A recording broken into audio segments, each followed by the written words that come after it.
We are here, finally. After YouTube being an absolute douchebag, we are here. So yes, hello. Hello, and welcome. Welcome to Star Citizen PTU 324. 3.24 PTU, there we go. So, in the last episode, we had a bunch of pain and suffering, but at the end of the day, we were able to accomplish our objectives, which I think is a really, really awesome thing. Now, today, we're going to go for a very dangerous objective. That's right. We're going to be pushing it to the limits. We're going to be going absolutely hardcore. We are going trucking. That's right, we're going as dangerous as we can. We are going to try and accept a contract, then complete the contract, and do it again. That's right. So, we're going to be doing what everyone sort of thinks when you think Star Citizen, when you talk about the cargo, and how to get jobs, and how to do well in the game. So, let's get started. And I've actually made a pretty awesome character. So, if we head over to the character customization, unlike the normal dude who you'd normally be getting, which, if we go to the loading element, we'd normally get this guy. If the thing would like to... Oh, yeah. We'd normally get this guy.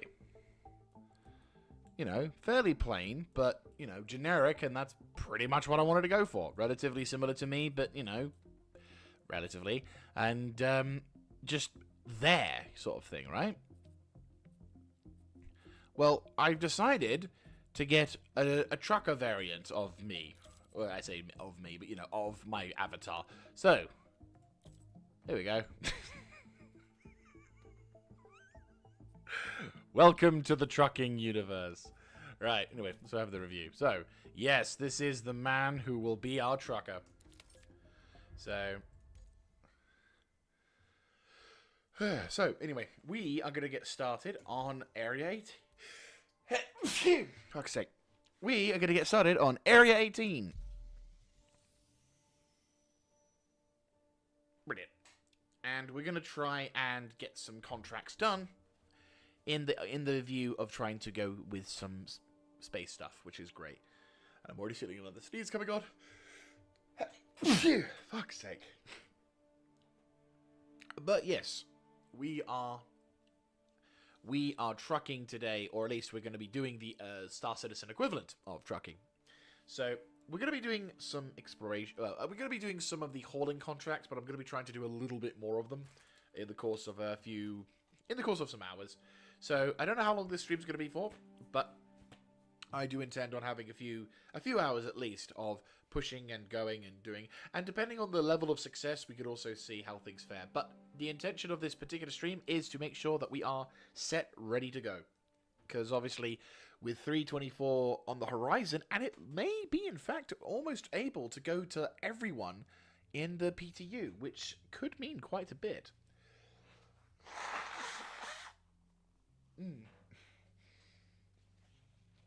Obviously, with 3.24 going into the PTU for everyone, it does give the potential for. There we go.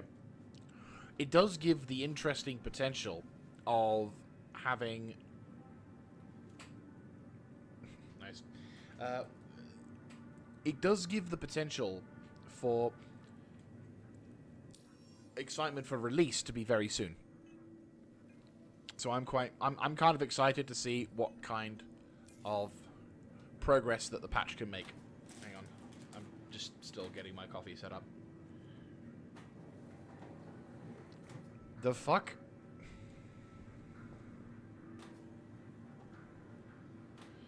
I mean, that's cool, but that's not what I wanted. There we go. Is the touch to start thing not working? Well, that's a wonderful start. Right, let's find another thing. Typical apartment. This is the thing, is I'm in Arcor. That's the weird thing. Oh wow, someone needs to clean these windows. I mean, to be fair, this is probably not the most premier of apartments to be in, but hey ho.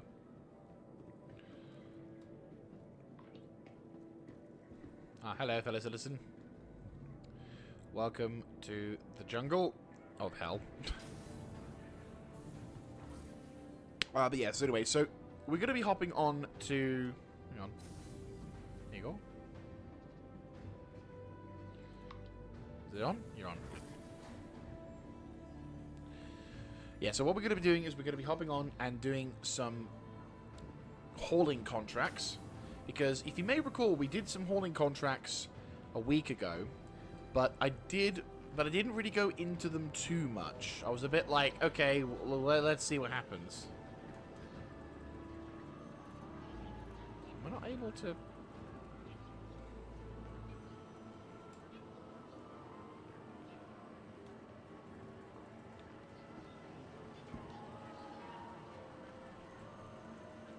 I can't seem to activate the I can't seem to activate the inventory screen, which is kind of mad. Let me see if I can go to any of these ones. Well, it's off to a great start.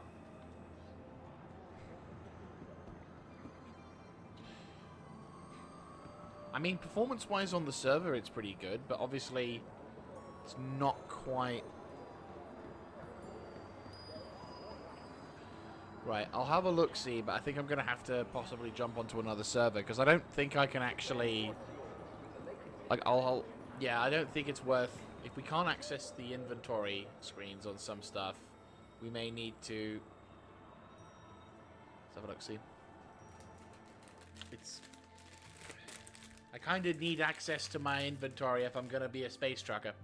And if I can't get access to the inventory on the warehouse, then how am I supposed to gain access to the entire thing?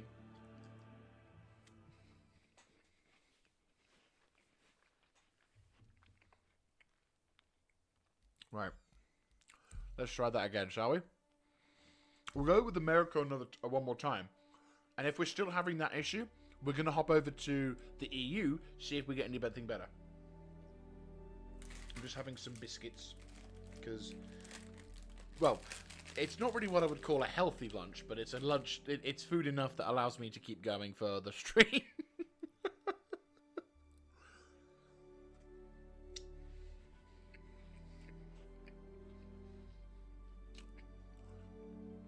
It's a new kind of digestive biscuit, which I saw, and I was like, oh my god. It's a digestive, it's like a chocolate digestive, but instead of it being chocolate, it's like, it's the gold bar biscuit topping, which is really, really nice. Super not good for you, but it's really, really nice. And I love it. I am a big fan of certain types of biscuit. Biscoff, custard creams. There was a time, and they stopped doing it, and I'm really upset at this. There was a time we had lemon drizzle digestive biscuits, and I was like, you bastard, when they stopped doing it. No, that's not worrying. That's...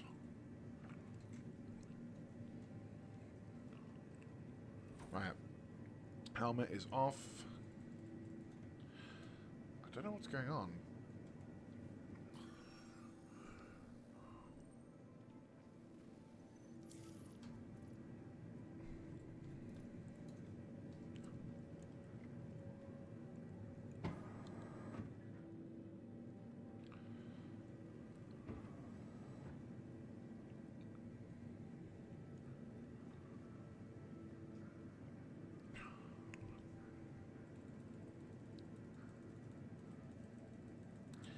Right.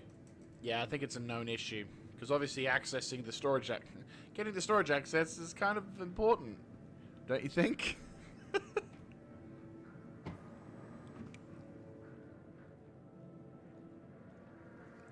We'll have a look, see if we can interact with the terminals for... I'm going to go to the station, see if we can find anything, but... Oh, I was actually really looking forward to this. We'll have a look, see if we can do... I might verify the internet.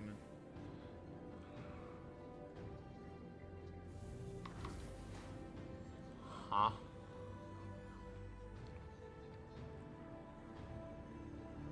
I'm just looking at the chat. I'm not entirely sure if that's true or not. might need to, like... Because I can't access my inventory.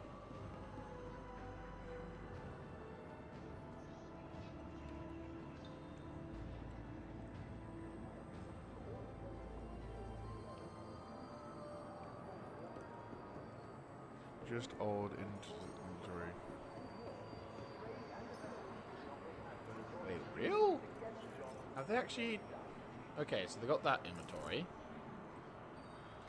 Right, I'm going to quickly hop over to the Wave 2 thing just to see what's going on, because I'm honestly quite curious and a little bit concerned.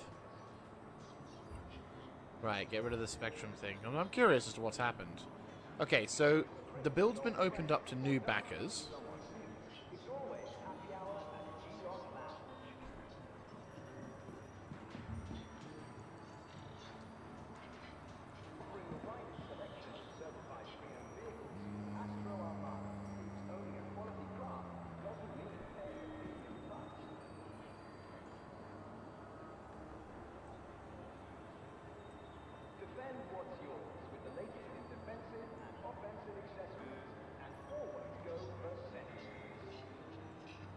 Okay.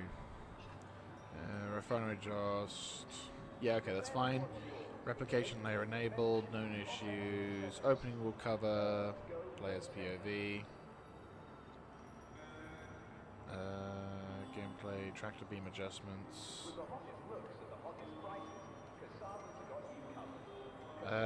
Storage access flow was not providing the results we wanted, thus we've changed it to open a filtered view of the warehouse inventory to only show FPS gear, and the storage access key will do search this missing. A lot of functionality with the AUEC key, so what is AUEC? Right. So, on the... Okay, so like... We need to probably go to... I'm going to head over to the spaceport because I'm a little confused as to what I'm reading here. But it seems like the inventory system isn't working? Or... Oh!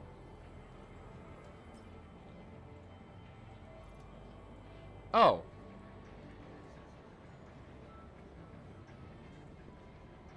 Right. Okay, so it's back to the old system then. Oh, okay. Little disappointed. I actually kind of like that system. Right, well, wait until this comes along. Right, actually, yeah, fuck it. We'll go with the heavy armor just so we've got something to work with. We can deal with bad atmo in space. Right, Okay, so we've got... So the system is kind of, sort of, almost there. Okay, there we go. Right, we've got the core armor, and we've got the leg armor. And I'm gonna put the backpack on. Okay, so... It's a little puzzling as to why they've reverted those changes. But maybe... Because...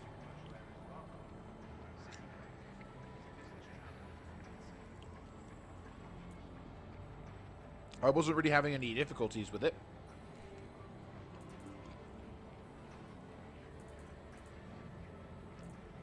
But, then again... Right.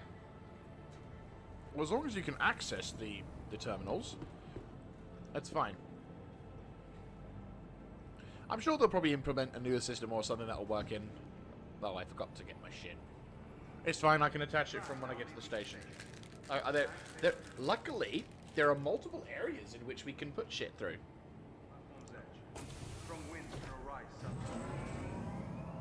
So...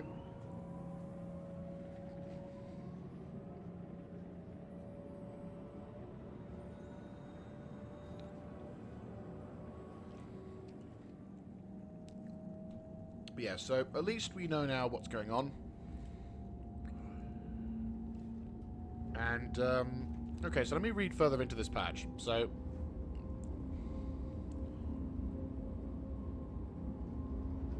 okay, good.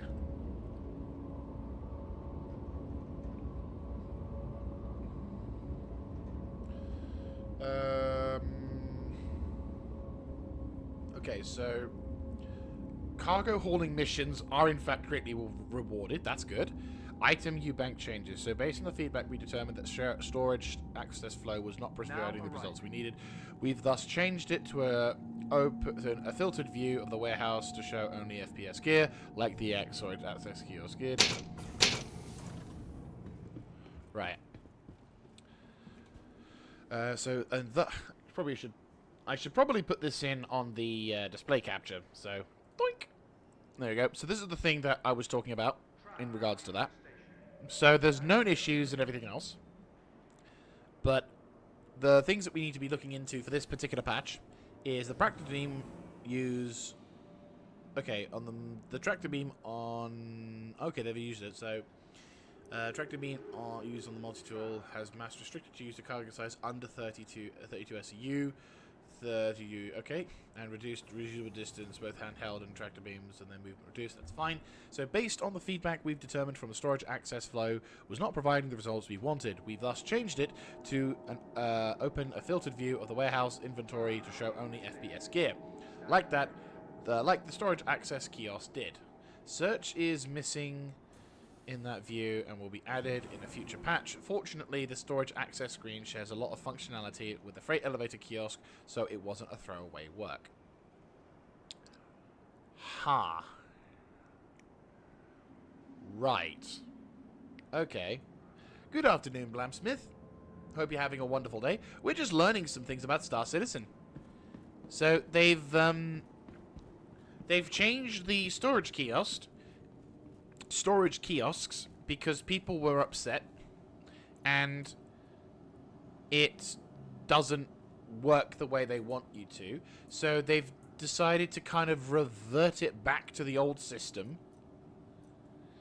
Sort of. So we're getting a sort of 1.5 version of internal storage, which on the one hand I am okay with, because it just means, well, okay, we're not getting the fancy menu with everything, but at least we can sort of go, we've got it, and it's there, and stuff. So I can't say I'm 100% like, this is bad. But I also kind of feel a little bit let down, because I'm like, oh, okay, I actually was kind of into the new view and everything else, but it is what it is. I'm sure, as I said, they'll be adding a new... They would be adding a new... Actually, yeah, put that there. They would be adding... Oh, God, yeah, that's a point. PTSD from previous streams. They said they would be adding a... There we go. A special thing in the edition. So, there we go. Guess that's the pretty much thing. But one of the cool things they actually did patch, which I wasn't aware of, is the hauling contracts. So, they've made it so that if you're in a party with a bunch of people, you can... I don't know if you can share the load or share the mission. Hang on, let me just quickly quadruple check that. But one of the things you can do is you can... Right, let's have a look-see. But now you can get you can pick up the cargo. Right, so features and gameplay. So they've increased the whole shield and strength. Oh, removed SDS and shields from the spindles and the attached cargo of the hull C. Greatly increased the spindle strut health. And allowed players to retrieve cargo for shared missions where they aren't the original mission owner. Set hauling intro missions to not be shareable. Okay, so it was the intro hauling missions not to be shareable. That makes sense. That makes sense. So we've got we have greatly increased the value of our hauling missions, which I'm pretty looking forward to. So what we're going to do is we're going to hop over to our port. Oh, cool. And we're going to fly up to the Bajini Point. And then we're going to get ourselves a couple contracts to do some hauling. And we're going to see if we can get some good... There we go. We're going to see if we can get some decent contracts. I'm intrigued as to why I've got a medium hangar when I've got a caterpillar. Because I have gotten a certain something. A ship of mine that has become my new dream of life. So...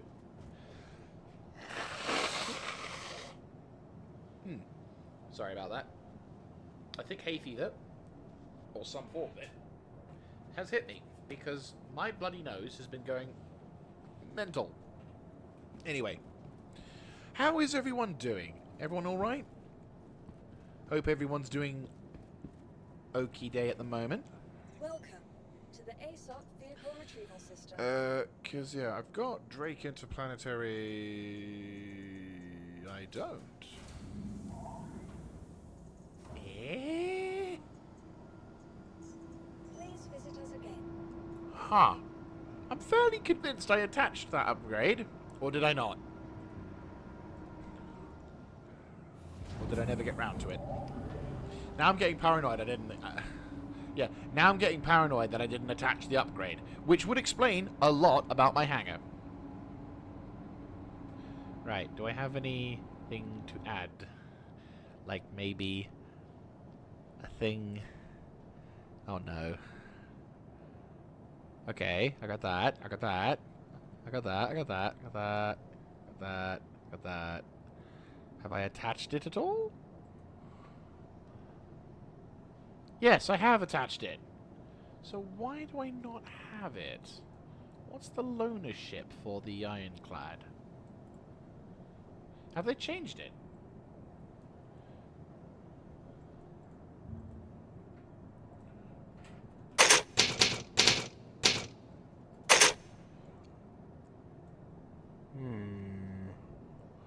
They updated it a bit. Okay, Ironclad. Yeah, Caterpillar. So the micro... I mean, it's probably because it's a PTU, so there's probably some malark stuff in the background. But I have a Caterpillar. So the fact that I don't have a Caterpillar is a little concerning. Yeah, Drake Mule, Vulture, Prospector, because I don't have any big ones. That's the problem. Well, okay, I got a Constellation Taurus. That'll be what we'll roll with for the time being. But still, I'm a little bit like, guys. Right. But that's fine. Well, it's okay. We'll manage. We'll live. Ish, kind of. Yes, so I use a, so I use the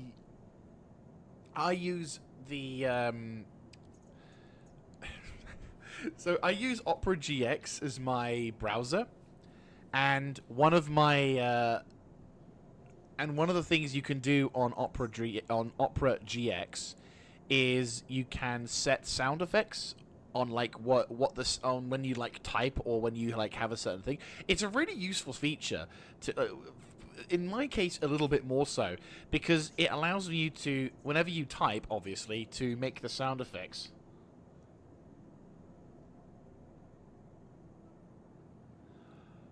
I'll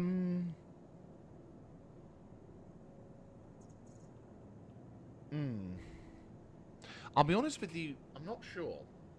Because I applied... The thing is, I had my copy thing before I had made all the changes to my accounts. But that was months ago. So, like, that's why I'm a bit confused. I mean, it doesn't really matter at this point, because I've got the Taurus. So it's not like... Okay, game, can I have my ships, please? But yeah, like... It's not the end of the world. It's just I kind of was a bit puzzled as to why I didn't have my Caterpillar. And again, worst case scenario is, however much it costs in the universe, I can try and go for it again, because it shouldn't hopefully be too expensive.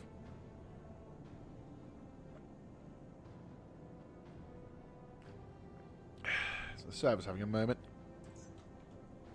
Right, looking away. Do we have ships? I imagine the servers... Oh, there we go. has been delivered to Fuck's your sake. location. Okay. Yeah, to be fair, for me, it actually helps me focus when I'm typing. Because some people, I don't know why, but like just typing normally. I was waiting for this to head up. It's a bit of a loud plugin. That's the only downside. But like, if it comes to like typing stuff, it would just be like, for me, if I'm typing something, it just becomes really like, for me, it's pleasant to listen to because I'm like, I can think more about it, so I can be like,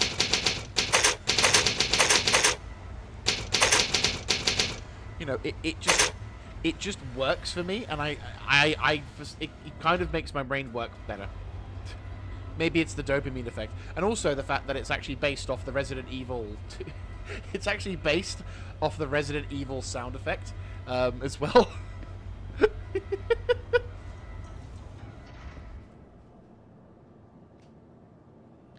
Which I think is also funny. Yeah, I think the servers are a little bit laggy with Area 18, so we need to get to Bajini Point ASAP.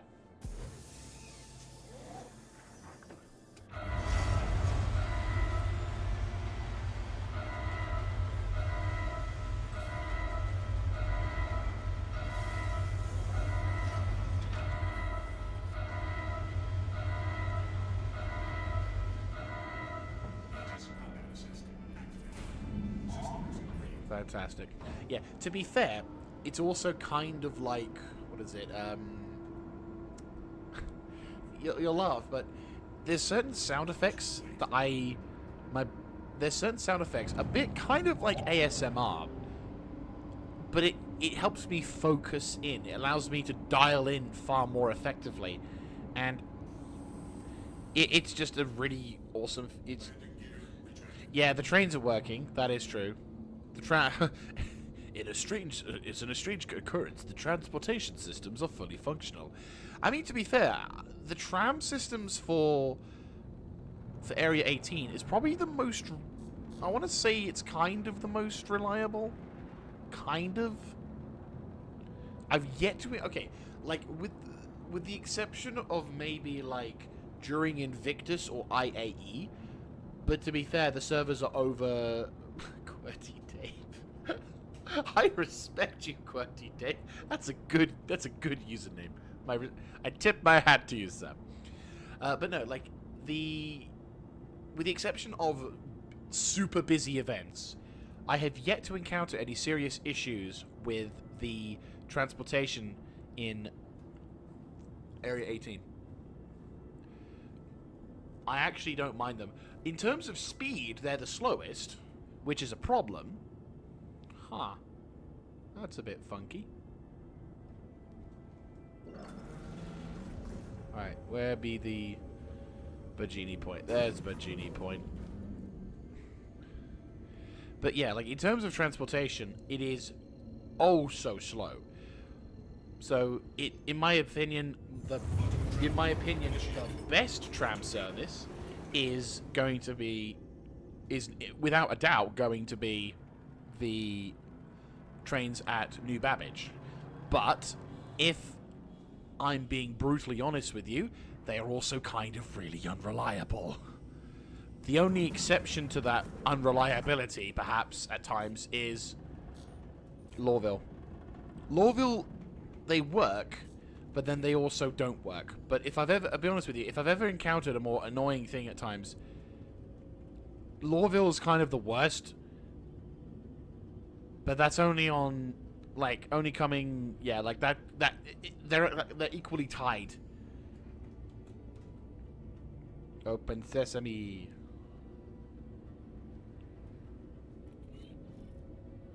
Gib. What? What? I am insulted, sir. Right, anyway. Oh. Oh, yeah.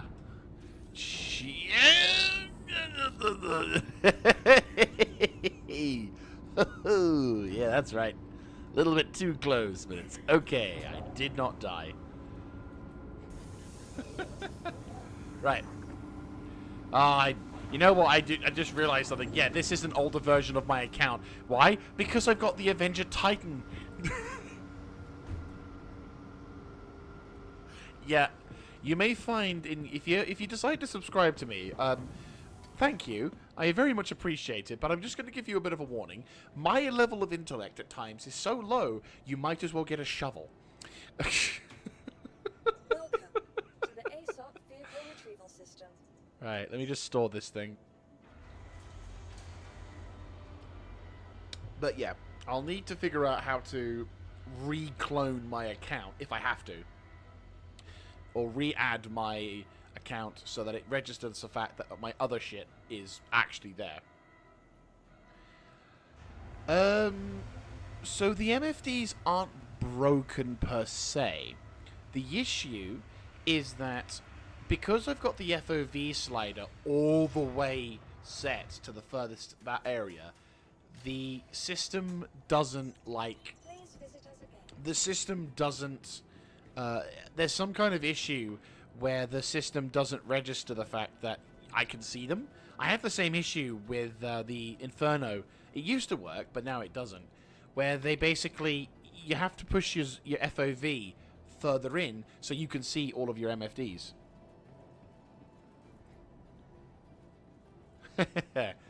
Why do I get the feeling that that's probably going to cost someone their ship one day? I just got this image of someone like in the chat saying this fucking game, and then I'm like, why are you so angry? Oh, a ship crashed into my hangar. Oh, that's a real shame. Someone crashed into your hangar. No, I crashed into my hangar. Oh, so you crashed into your hangar? How come? Oh, I was trying to land. Oh, what happened? Did someone hit you or something going in? No, I went in too fast. Oh, did you not hit the brakes? Yeah, I hit the brakes. So you think I'm an idiot? No, I didn't think that. What kind of brakes do you like press back and the booster back? Nah, I just hit the landing gear button. I'm just like, just immediate Picard facepalm. Anyway, let's go buy some food. Alright, anyway.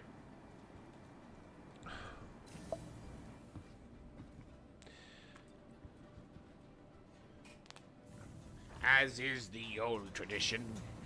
Right, so we are going to go and quickly pop some stuff into my ship. And I'm also going to try and probably buy some weapons so I can defend myself. Because as much as it's unlikely I'm going to be attacked, well, to be fair, there's a good chance I'll be attacked. There's always a chance I'll be attacked. But if we can avoid making it easy for them, that's the difference. Where's it? Drinks. Okay, so I'd say 100 should be fine. 50 in, 50 out. Like, it's unlikely that I'll see the end of this thing. I've spent so much... Like, if they could tally up the total figure for all of the... Wait. Did I buy that?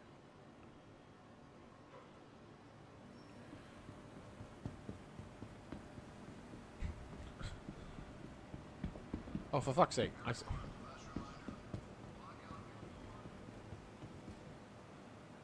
Where's the...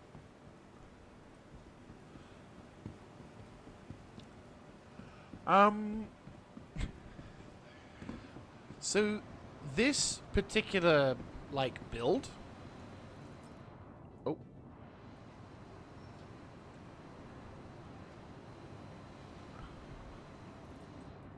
There we go. So this particular build has been okay at the moment. Though, to be honest with you, I think we're about to... I think we're going to be going in for the ultimate test with this particular one, because not only am I going to try and do a contract, like request a contract, but I'm also going to try and complete a contract and try and do it again. Oh, for God's sake, I just remembered where the fuck we were. This is bloody Bajini Point, the pacifists who don't have a damn gun store.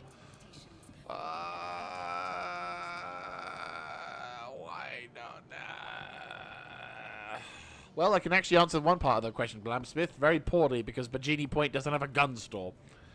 I'm not asking for much. I just want a weapons bar. Is there any kind of store for, like, any kind of weapons? Like, I would happily take a Kelto. Okay, question. Okay, I know this is ship weapons, but please tell me you've got something for us. Okay, guns, missiles, turrets. Okay. Oh, fuck. Okay. I mean, there used to be a gun store on this.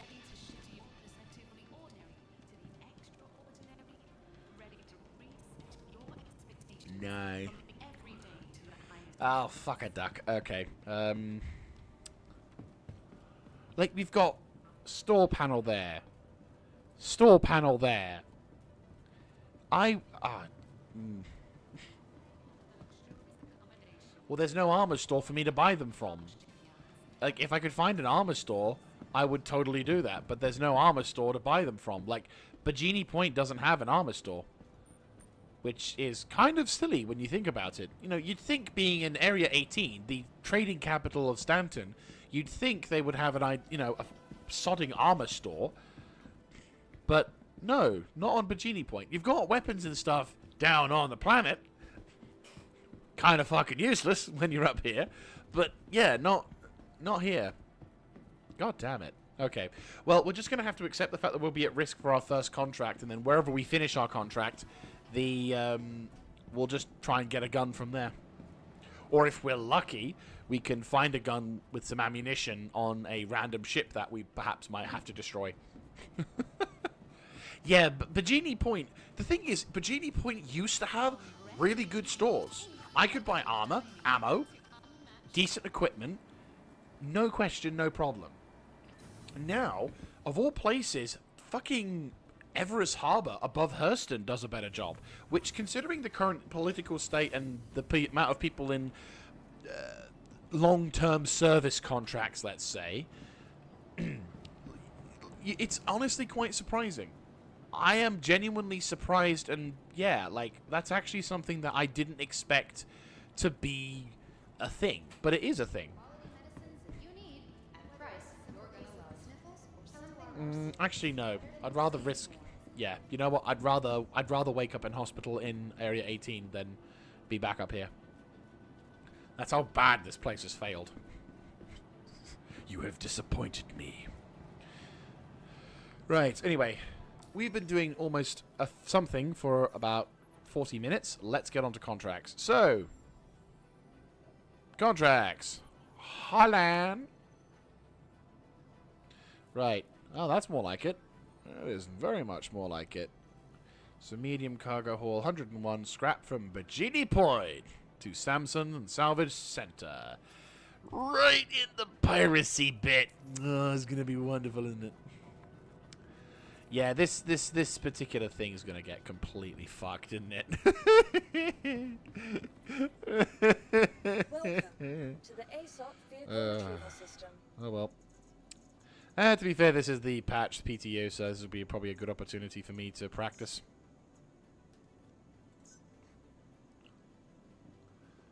Welcome to the ASOP vehicle retrieval system. Vehicle selected. Stand by. Okay, it's at Bajini Point. Good, good. I'm on planet side. Here we go. Your vehicle has been delivered to the following location. Connie Taurus. Vehicle selected. Stand by.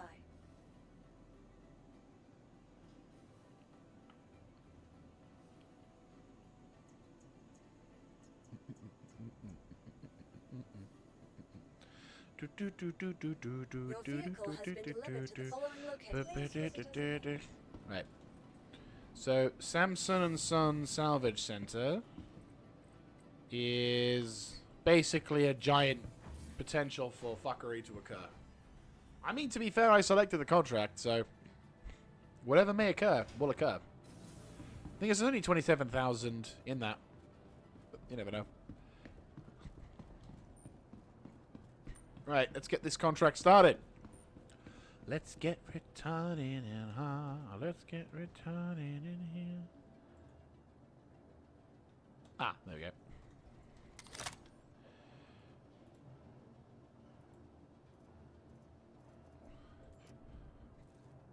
Okay.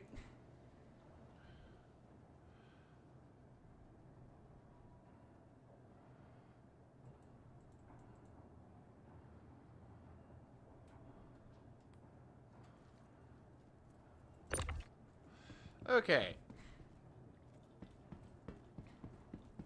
So, let's see how effective this little device is.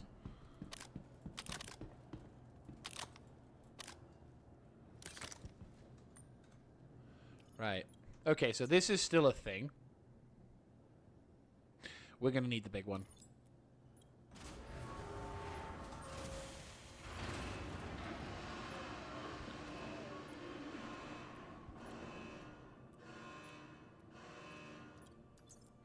Right, so select, and I think that's it. Yep, that should be it. So 3? Really? Okay, so I see 3 of those. Yeah, okay.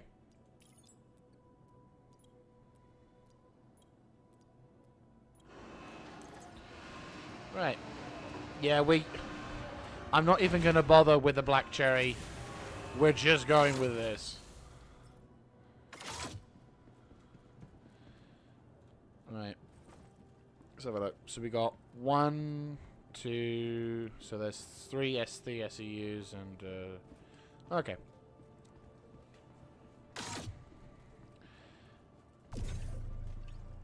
Come on. Yeah, it's a good ship. Well, there's a good bit of scrap. I mean, to be fair, scrap is scrap. Scrap is scrap.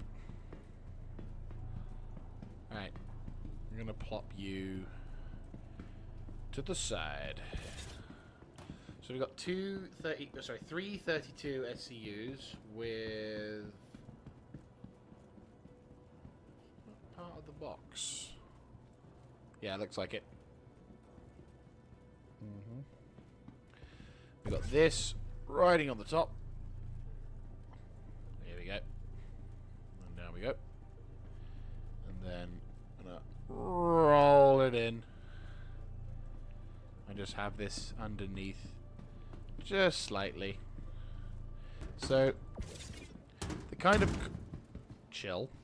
The kind of so the kind of contracts we're gonna be aiming for with 3.24. I mean, bearing in mind, this is relatively early on in the contract, and I'm earning up to 27,000 for just doing this simple job.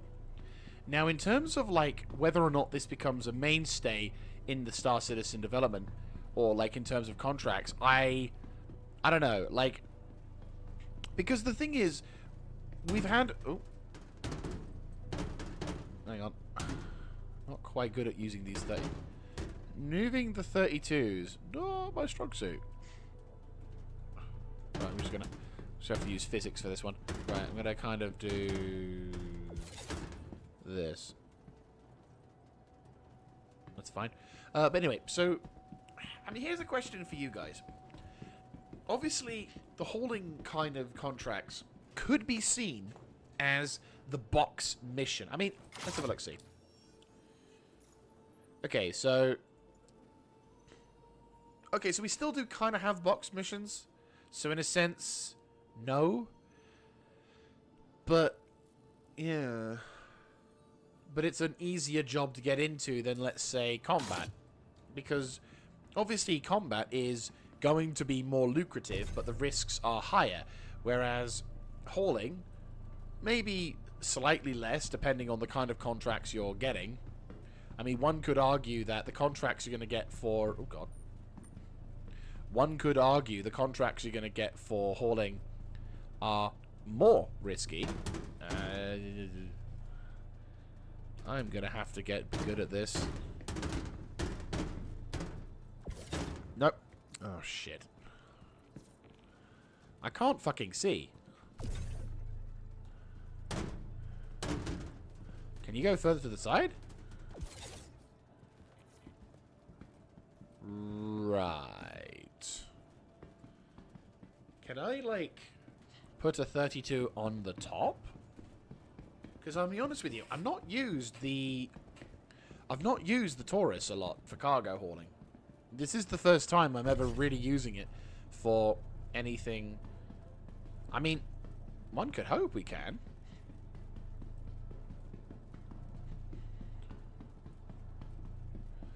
But it doesn't look possible. Unless we can.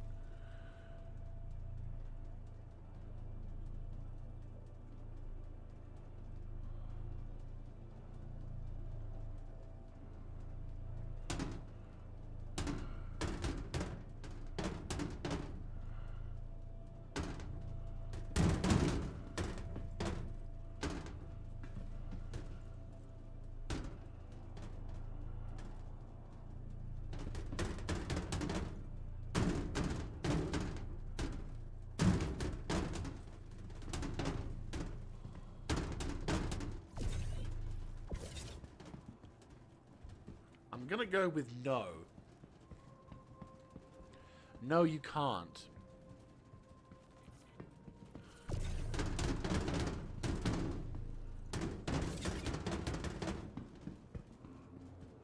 Maybe if I lift this up.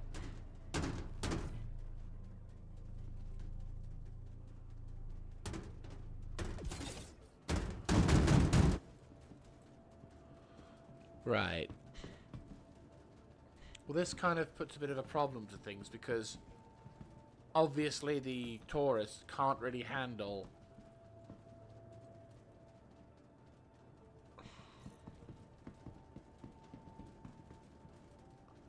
Can you?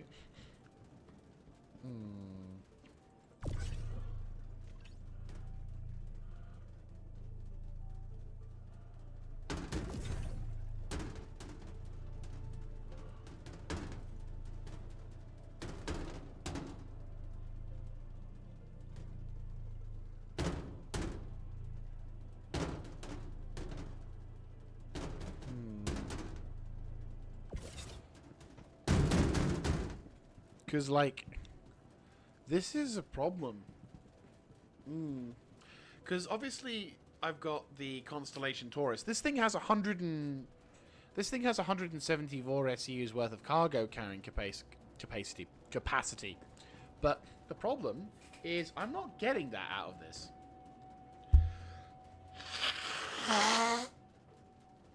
Like, real talk, I'm not getting that out of this. I'm gonna test something, and it might work, it might not work, but I'm gonna test to see, like, if I was to just plonk it down. Right, what happens if I raise the thing up? Like, what does it look like? Because what I might do, I might have to, like... Okay, can I raise that up here?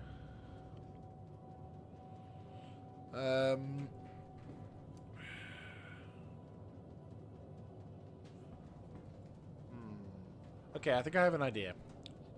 I don't think this is at all what you're supposed to do, but I think I know how to fix the issue. Let's have a look. I mean, there's more than enough room for the cargo to be on the top, but the missile racks fuck with the ability to move stuff. So, in terms of, like, yeah, in terms of getting the cargo up, I think we definitely can do it. It's just gonna have to be, yeah.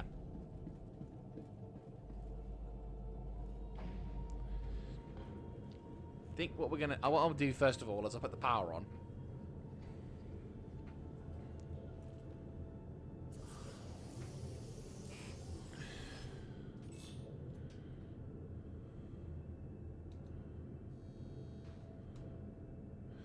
Yeah, I think I know what I need to do. Right. So, what I'll do is... Yeah, I know what I need to do. So I've got... yeah, so the plan is going to be... Right. Let's have a look. Yeah, so what we're going to do is I'm going to plonk this 32 on top of the one on the right. I'm going to get the one outside, plonk it there.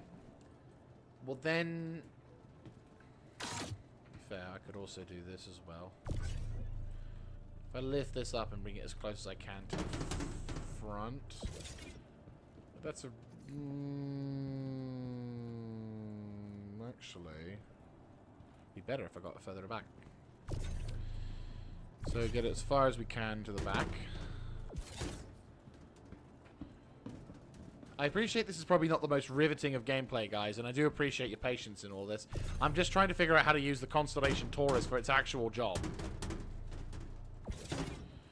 Because now, theoretically speaking... Actually, no, hang on. Let's go with Plan A. So, Plan A, or Plan B in this case. Right. So, this lot... we'll plonk at the front.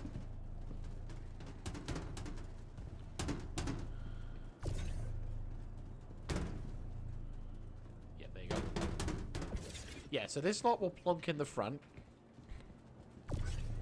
Like so.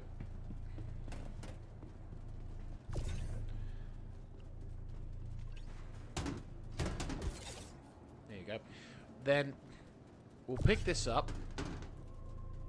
Pop this in like so. You know, with the guiding and everything. Then lift this up. And then plonk it more or less in the center. Like so. And then when this raises up, if going by the... God. Yeah. If going by that logic... I have to go around the other side. It should... we should be able to attach it. And it shouldn't affect... yeah, it shouldn't affect things. But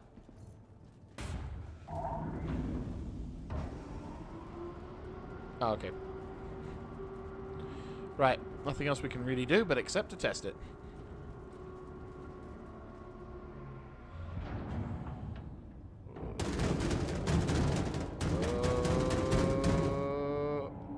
It works. Let's have a look, see. Right, let's have a look, see it, how it works. Not got a lot of clearance, I'll give it that, but it does fit. Yep, there we go. That is indeed a thing that works, which I am very happy to report. Woo! Na, na, na, na, na, na. Right, let's get this contract done. And I think I know exactly what the fuck I'm going to buy next. Probably the Caterpillar. I'm not gonna lie. Caterpillar would be really fucking handy right about now. Anyway.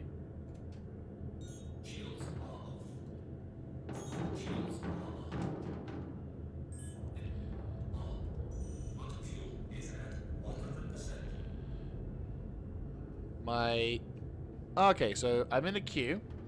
Estimated wait. Okay, so I'm first in the queue. And the estimated wait is about 100 seconds. Okay. I think because of the amount of time I've stuck in here, that makes a bit of sense. Hopefully, this won't be... like, here's the thing, and I think that's... and this particular patch has also shown me one thing that's going to be a problem. If this becomes the regular norm, where there's going to be so many people that there's not going to be enough, like, landing pads for them, this could be a problem. Though to be fair, this also could be the this also could end up resulting in the... okay, so this could become a real problem, definitely, and as such, it could become something that needs to be resolved as soon as possible. But I also hope that because this is such an obvious thing, the fix allows us to go into other elements to fix other problems as well. At least that's the plan. But yeah, so once we get off this... oh, there we go. Okay, so that's the other person taking off. So, in theory, I should have the next person. I should be the next person.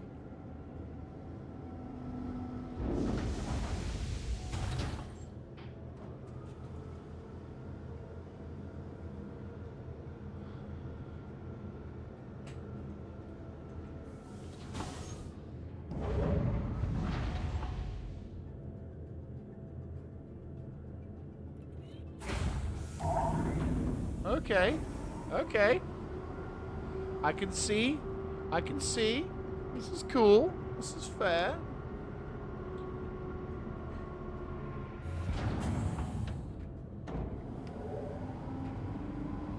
Okay. Here we go.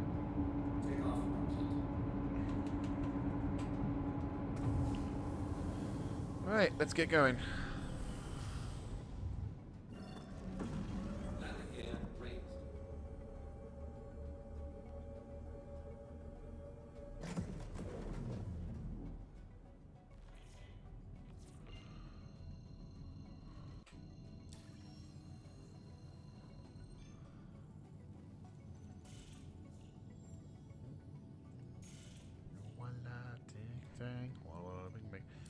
Let's go to Walla and get some cargo stuff. I told the witch doctor I was in love with you. Bo, bo, bo, bo. And then the witch doctor, he told me what to do. He told me to go to Walla to deliver some cargo. And let's see if the bat can work all for me. I do like the planet Walla. It's a very beautiful planet. In fact, one planet, moon. It is one of my favorite moons in Star Citizen. Now, you might find that to be a bit of a weird thing to say about a moon, but when you see the ground around it, you'll see why. Come on. I can't believe that my bloody quantum drive needs that much cooling. Come on. Come on. Come on. Oh. Bink. There we go. I told the witch doctor I wasn't in love with you. And then the witch doctor, he told me what to do. Got me drive to Walla la, ting tang, walla walla bing bing. Let's go to Walla and have some minor fun. Right, Samson and Son Salvage Centers. Hopefully, it's a big place. Hopefully. But no, the thing I like about Walla is that it's got a mixture of like this really beautiful crystal, like this blue crystal stuff, and snow. And like, despite it being a moon with absolute fuck all vegetation, it is actually really, really scenic. You know? It's a really beautiful place. Right, let's approach low and fast so we don't end up getting jumped by anyone. And we have the ultimate counteract measure for enemy pirates. It's called the suicide method. Right, anyway. Let's get the shields up. But yeah, no, the Walla, in my opinion, is one of my favorite places to go to mine. But it also is one of the nicer places just to fly around, because it does look very pretty.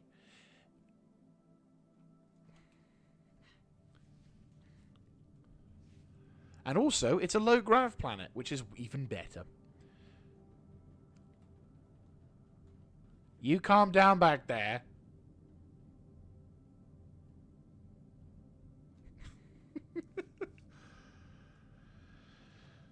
Alright. Got a bit of a rock ahead of us. My question is, where do we drop this stuff off at? That's my question.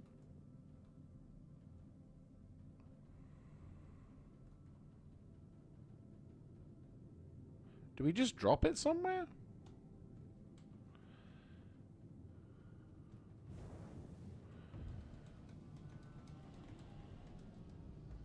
Do they just accept it and... Do we just drop it off like right in front of them and be like, here you go? Uh-huh.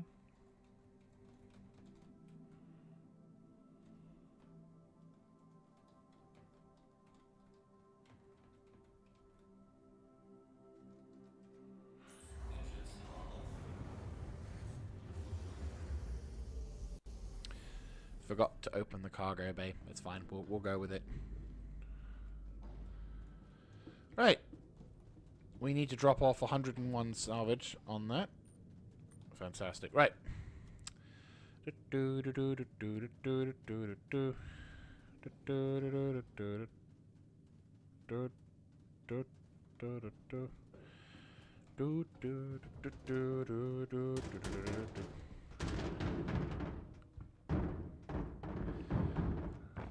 Right. Let's get this delivery started, shall we? looks like... Looks like people have just dropped it off there.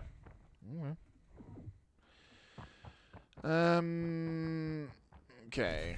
If we push that to here. Pick this one up first. Perfect. And then I assume we just head over to here and what, just drop it on the ground?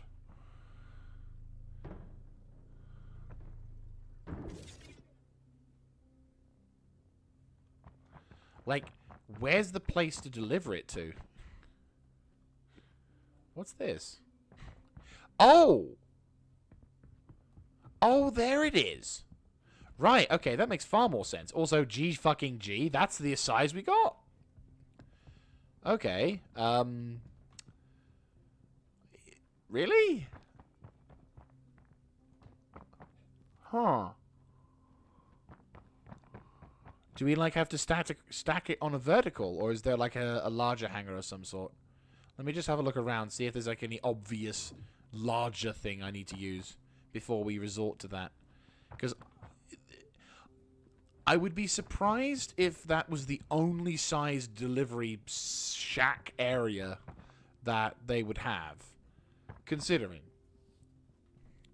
Like, real. I like my level of sanity is just ever decreasing at this point. Right, yeah, no, that legit is the only way we can... Okay. Fine. Right, what's this thing we could buy in the commodity shop? What's in stock? Fuck all. Right, well, there you go. Okay, fair enough. Let's, okay.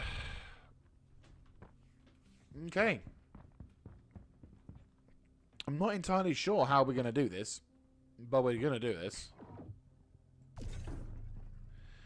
I'll just have to, like, somehow stack this manually onto this. Like, it's not going to go, is it? Not unless I can vertically stand it in place. I think, to be fair, what would be kind of nice, and I might try and submit this in feedback, is allow us the ability to choose what kind of boxes we get to haul. If we're doing something like scrap, there should be an option that allows us to dictate what size box. Because, I'll be honest with you, this could be a failed contract before I even get started. And it's not because of the game breaking or have some... It could possibly be just the lack of a decent option when it comes... It could be a bad design choice when it comes to how to do cargo. Because they've kind of thrown a generic... Oh, you can... hang on, let me just make this easier for me.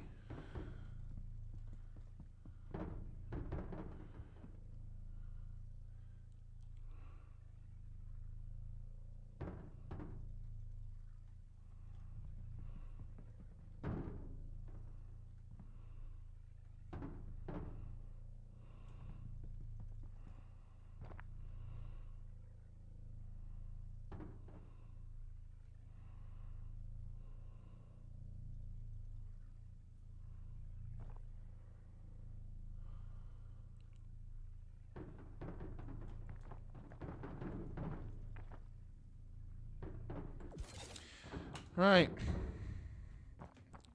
Like, if you're going to make a cargo bay, fuck it. Let's just see what happens if we plonk this in the center. And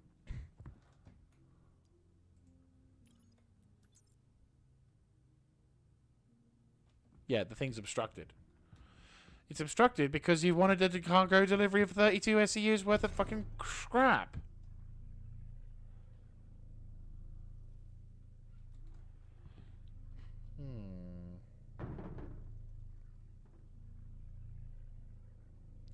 Like, depending on where we're supposedly meant to be landing, there definitely could be an improvement that...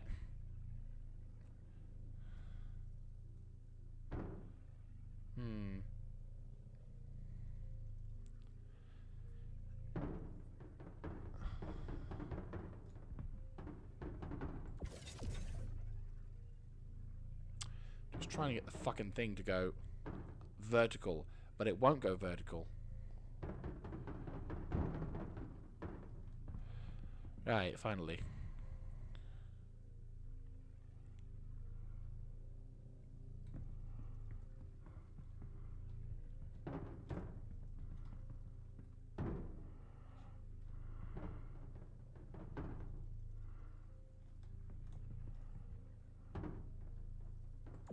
Just a bit.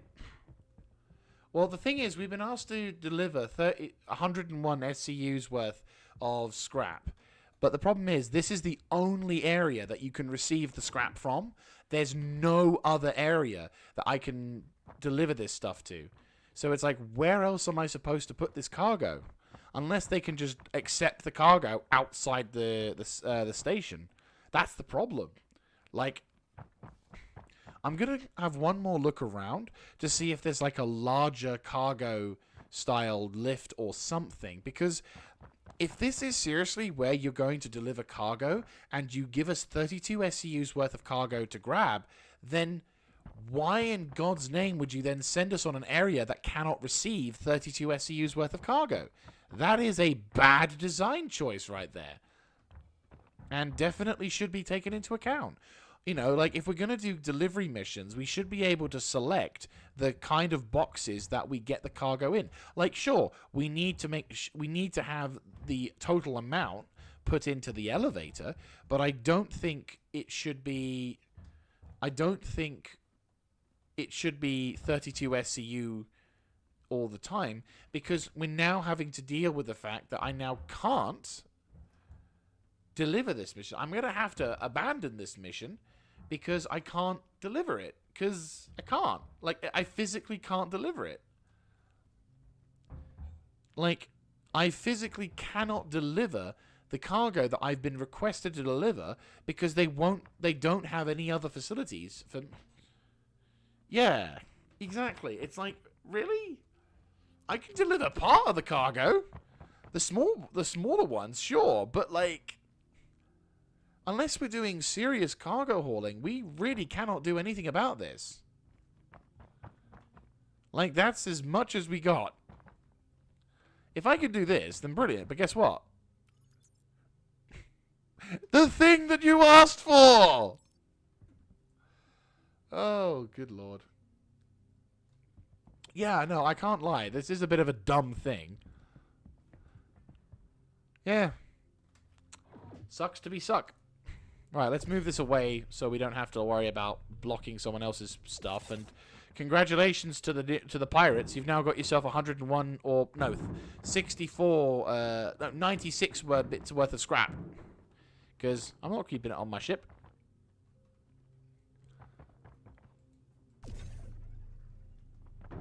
Like, I'll take a photo of the... to be fair, I should have taken a photo of the 32 SCU on the thing, because it is honestly kind of a joke. But yeah.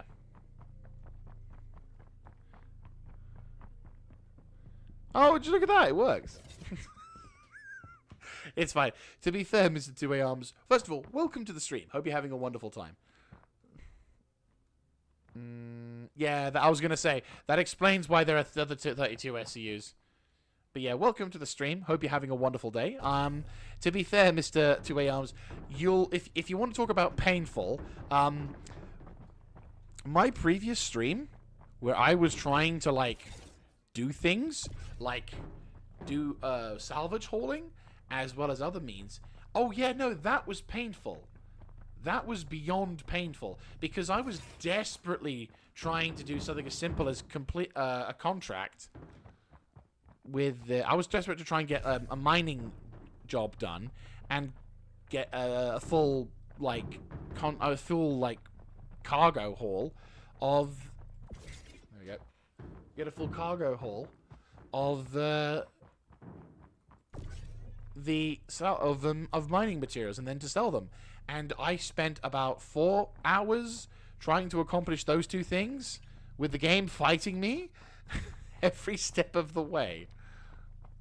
I did it. Spoilers. But it didn't feel like much, I'll be honest with you. The thing is, there's more salvage here. There's scrap. There's stims. There really needs to be a larger... Like, there needs to be a 32 or a giant fucking thing here as well. Like, you can get the small one. This is a notable and good improvement. But if you're going to have a scrap yard that sells scrap, and they require more scrap, which, again, I'm kind of surprised considering all of the scrap here, then for the love of God Emperor, put the damn thing... Yeah, but if you're going to have... What now? Fine, I'll unequip the fucking... Right, what now? Come on. Yes.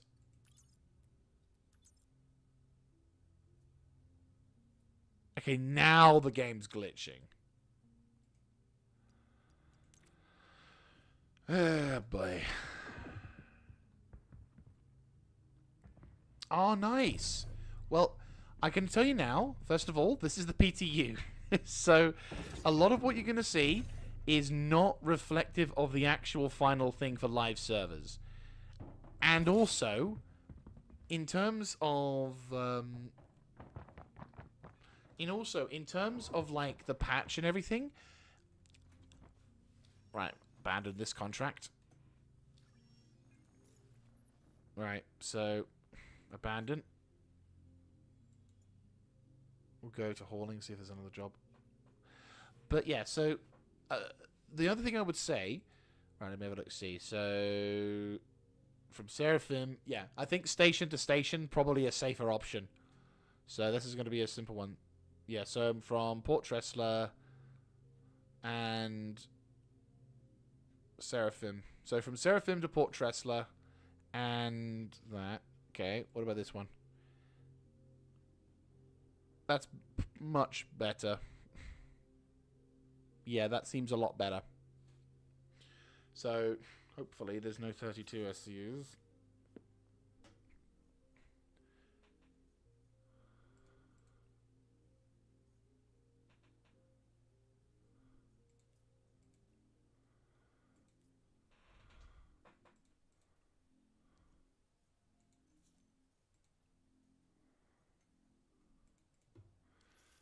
Oh wow, there's actually a timer.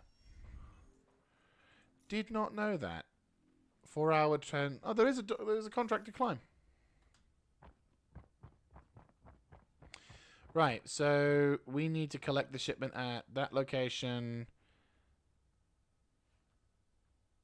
Collect the... What? Yeah.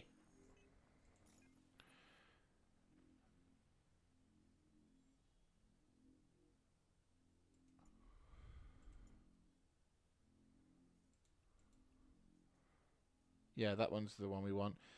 Collect tungsten from Arc L1 and deliver to Berith, Bagini, and that. Okay. So Arc L1 is there, yeah. And then we've got to deliver it. Cool. That works.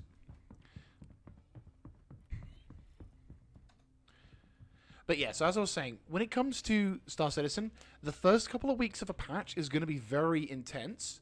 And there's going to be a lot of people talking about it. And also, that's where it's possibly can be kind of buggy. So be careful on that. But at the same time, it is quite a thrill to do. So out of curiosity, what ship did you get? If you did already get a ship, like more than the starter package. Or if you're on the starter package, that's fine as well. Well, yeah. Do you like my space trucker, dude?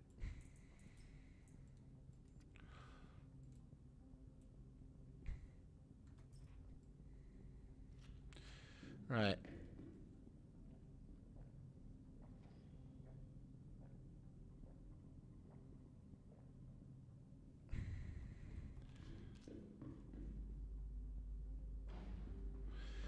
Right. Let me just see. Is there any way I can yeet this out? Oh, yeah, there it is.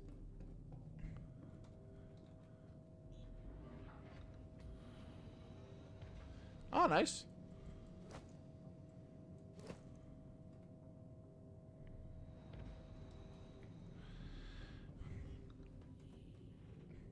There we go. Perfect. Nice, nice. I am a little bit of a I do enjoy talking about ships in this game. I do have a thing, so... Okay, here we go. So, Constellation Andromeda, Reclaimer, Showdown Edition. Okay, so Andromeda... Okay, so the Constellation Andromeda, Reclaimer, Showdown Edition, Vulture, Showdown Edition, Hornet, Mark II, Showdown, Avenger Titan, Alpha, Ship, Showdown... Okay, that's a pretty... You know what? That's a pretty good start. Okay, so you've already got a couple of industrial ships going through, which is good. Reclaimer is a bit of an interesting ship, definitely. There we go. Like, the Reclaimer, which I just realized, I'm in a medium thing, and how the fuck... Oh, because of my... yeah, that's a point. Yeah, I would be... Yeah, Yeah, going live is going to be different, and there's going to be a very interesting thing for that one, that's for damn sure. No, so... Yeah, so when it comes to your ship in... Right, let me quickly go get this set up. Oh, yeah. Helps if I get my gear set up. That would also be kind of good, wouldn't it? Just a bit. That's a pretty good array. So, you've got Titan Avenger. Okay. You've got the Mustang. The Constellation Andromeda, which is the... So the Connie Andromeda is the more military element of this. The only difference really between this and the Connie Andromeda is the cargo bay is smaller. The back of the ship has a snub fighter attached to it, which, to be honest with you, mixed about whether or not it's useful or not. And also, I don't think it works anyway. You've got a shit ton of missiles, but the guns are also pretty damn good as well. Like that, to be fair... Pretty damn good weapon there. It's a good system for that one. Right, so that RKL1... RKL1...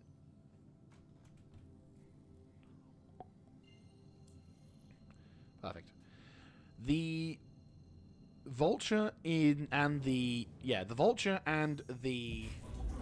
Yeah, the Vulture and the Reclaimer are two very, very good ships. Reclaimer is obviously the... In terms of, like, salvage potential, the Reclaimer is going to be the finger quote better one of the two. However, word of warning, the Reclaimer is an old ship.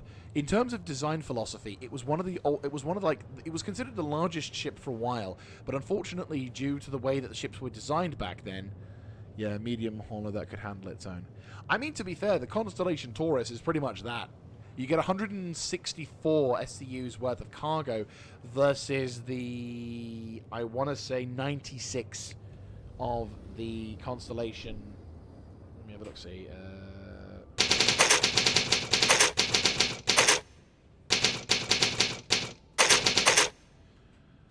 Apologies for the typing. I'll probably disable that feature.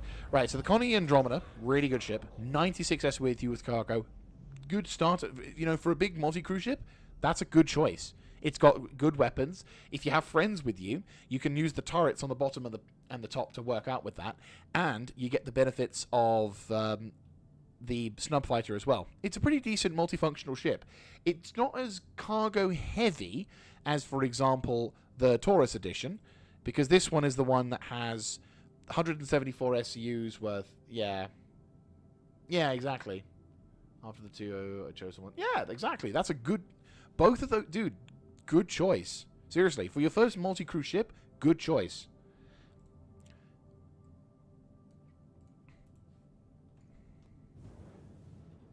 And to be fair, the thing with Star Citizen... Yeah.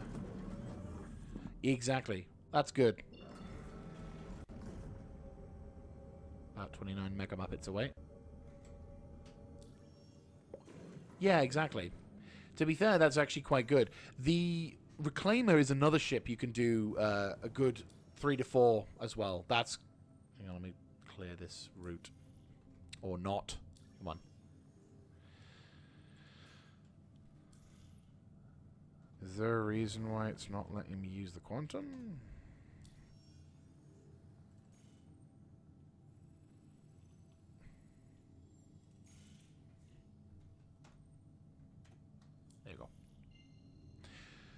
But yeah, so in terms of using multi-crew, the Reclaimer is also very good, but the problem I find with the Reclaimer is that it is an old-style ship design, so a lot of the new... So in terms of its accessibility and versatility, in comparison to other more modern ships is quite apparent, especially if, for example, you've been using something like, let's say,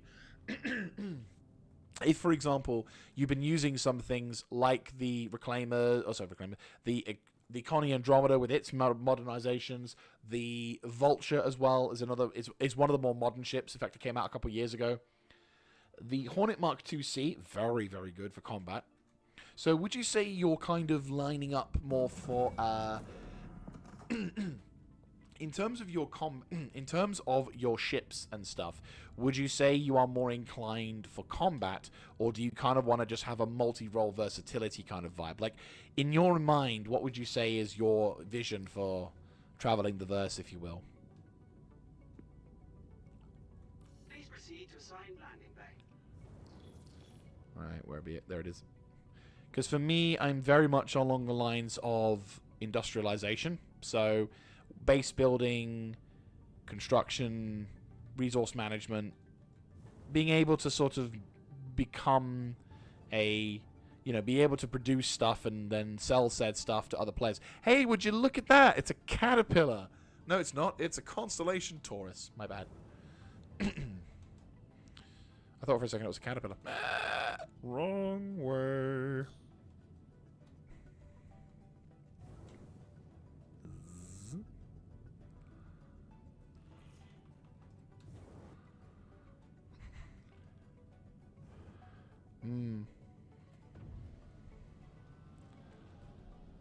I mean, yeah, I can appreciate what you mean.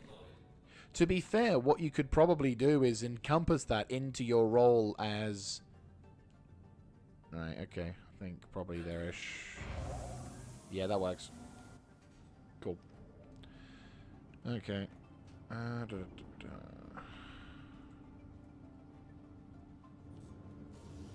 Yeah, so I can appreciate where you're coming from on that. Player recovery, excluding medical. Oh, that's fair enough.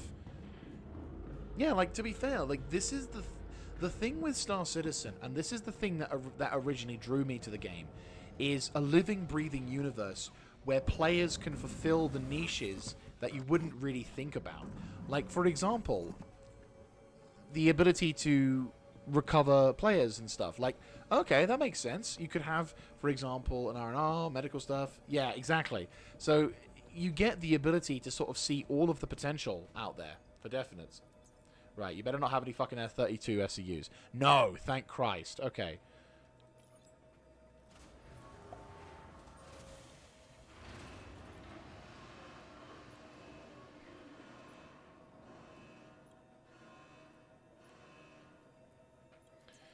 Right. Contract.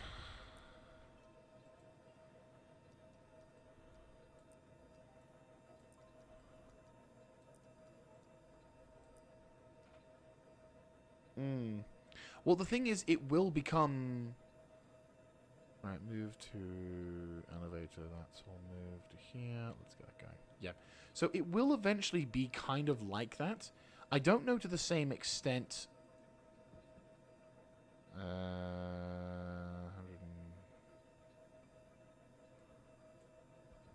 Hang on. What's the main capacity of these elevators? 224. 88. 92. There we go.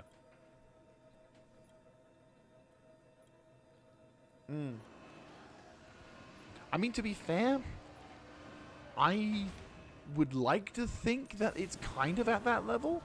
Or at least it will be, given enough time. Is it just all tungsten? Yeah, it's all tungsten. Fantastic. Right, okay. Because we'll have the ability to make blueprints. We'll have the ability to construct various places and do various things. So I wouldn't say it's completely out of bounds for players to have something akin to, well, akin to that element. You know, it's something that I personally feel is really exciting, and I want to be and see more of it, sort of thing, which I think is far more... Yeah, I feel is far more a possibility as time goes by. Hang on. Just gonna pop that over there. going to quickly get this all sorted.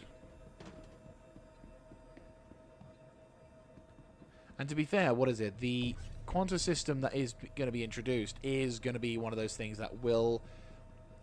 the AI and stuff will affect it to a certain degree, but I feel the players will also have enough of an impact that they can change the course of certain events in Star Citizen as well. So I think we're in for some... Oh.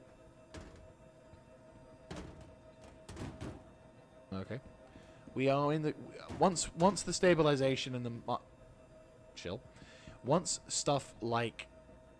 Why is that falling off? Oh, okay. Once stuff like static server meshing or server meshing becomes a thing and we start getting far more integrated with those contracts, oh god, yeah. It's going to be wonderful.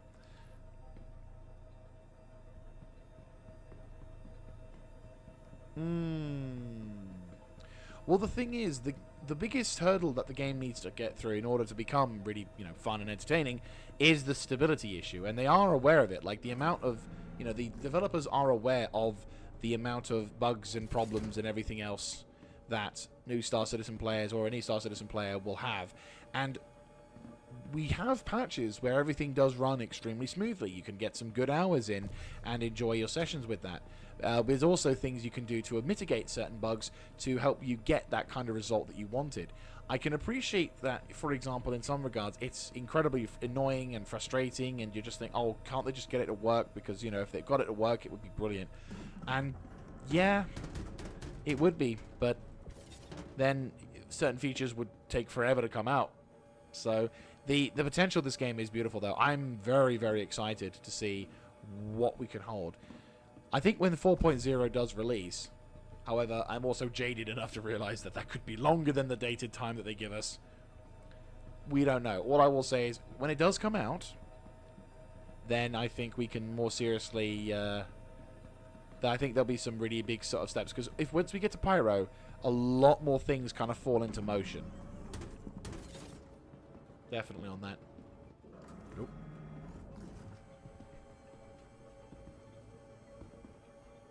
I'm just hoping that I can have, we can just have our own little space to have the logistics and stuff.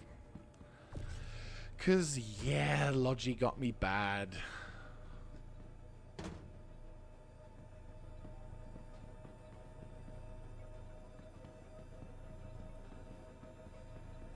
Like, if we can seriously get the same level of logistics as we get in Foxhole, or other things, yeah, no, I'm good. I'm set. My brain beyond dopamine the rest of my life with this game. Like, oh, just imagine going from like a player-controlled station to a player-controlled base facility. And we're like just slowly but surely building up the reserves, building up the abilities. It's all there. We're all hooked. We're all set. And we're just bit by bit sort of, hauling up. I mean, to be fair, you're probably going to find players doing stuff like, hey, your cargo's just low. Do you want to hire us? We can help unload in a matter of minutes. And then it's like, whatever money we can shave off your profit or whatever.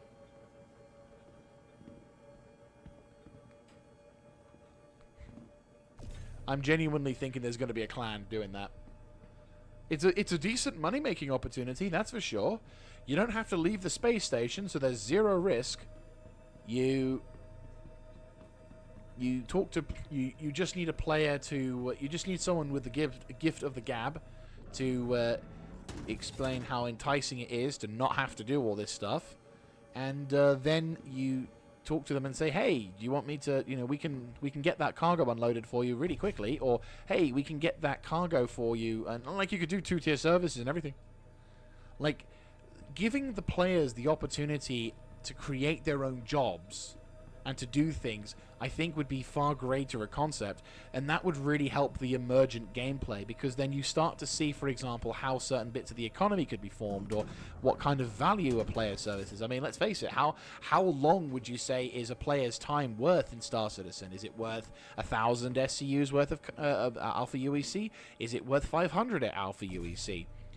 Is the mere present, if I'm wearing heavy armor and I go into combat, how much Alpha LUEC would you pay me to simply stand guard in a low-risk zone? You know, it becomes a query that then the real economy starts to look into as well. Although, to be fair, when I talk about the real economy, I don't really talk about just cash flow.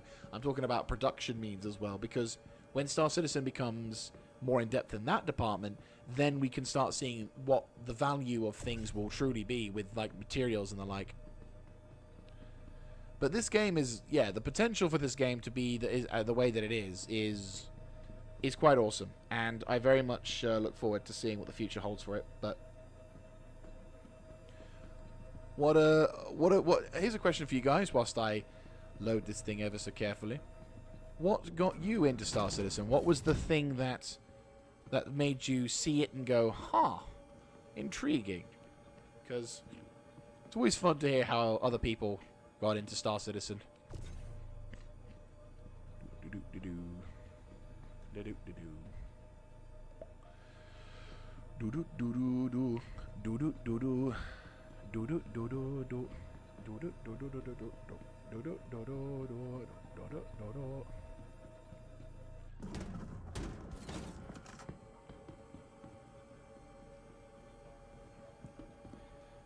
And also, by the way, let me know how I come across in the game, or if I'm too loud, or if the game's too loud, or if I'm too quiet, or if I'm just annoying. Well, to be fair, if I was annoying, you wouldn't be watching. But, you know, any kind of feedback, constructive-wise, is always appreciated. Because, obviously, streaming is... I mean, this entire thing's a hobby to me, so I'm not by any stretch of the imagination like the expert on all things. I have read up on the law, and I can understand the political situation of the UEE at the moment, which, and also given the fact that we're currently working under Leilani Addison for, oh, nice. Nice, nice. And I'm glad to hear that there's a good balance. Right, that's everything sorted. Ooh, the timing.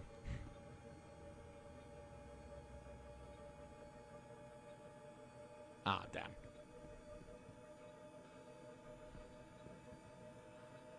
It with faux cloth. But yeah, like, let's have a look.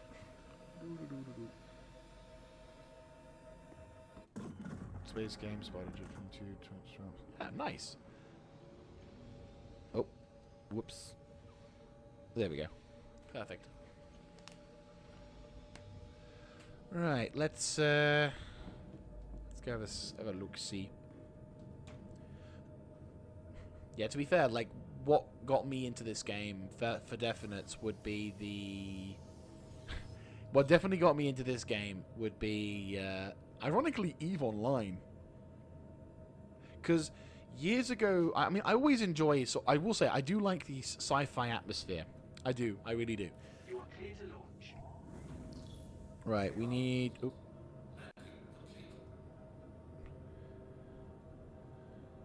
Right.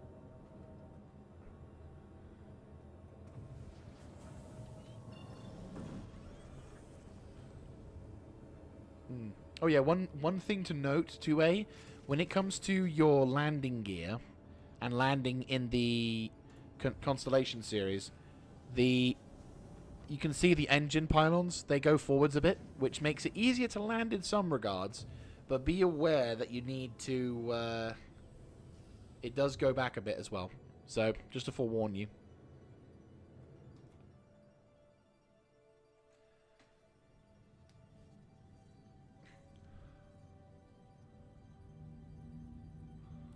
Thank you, and please visit again.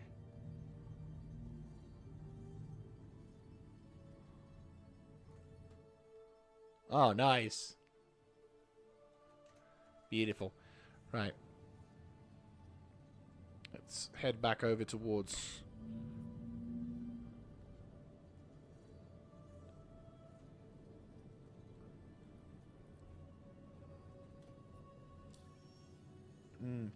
Yeah, I played it on and off from like 2007. Oh, wow, dude, respect to you, mate. Christ, 20 years. Like, I played in 2007. I mean, I'm a little bit younger, but like, yeah, damn, kudos to you, mate. So yeah, you can appreciate what I mean when like Star Citizen became a thing in like the big sense. Like when I remember seeing the trailer for Star Citizen in like 2012, and like,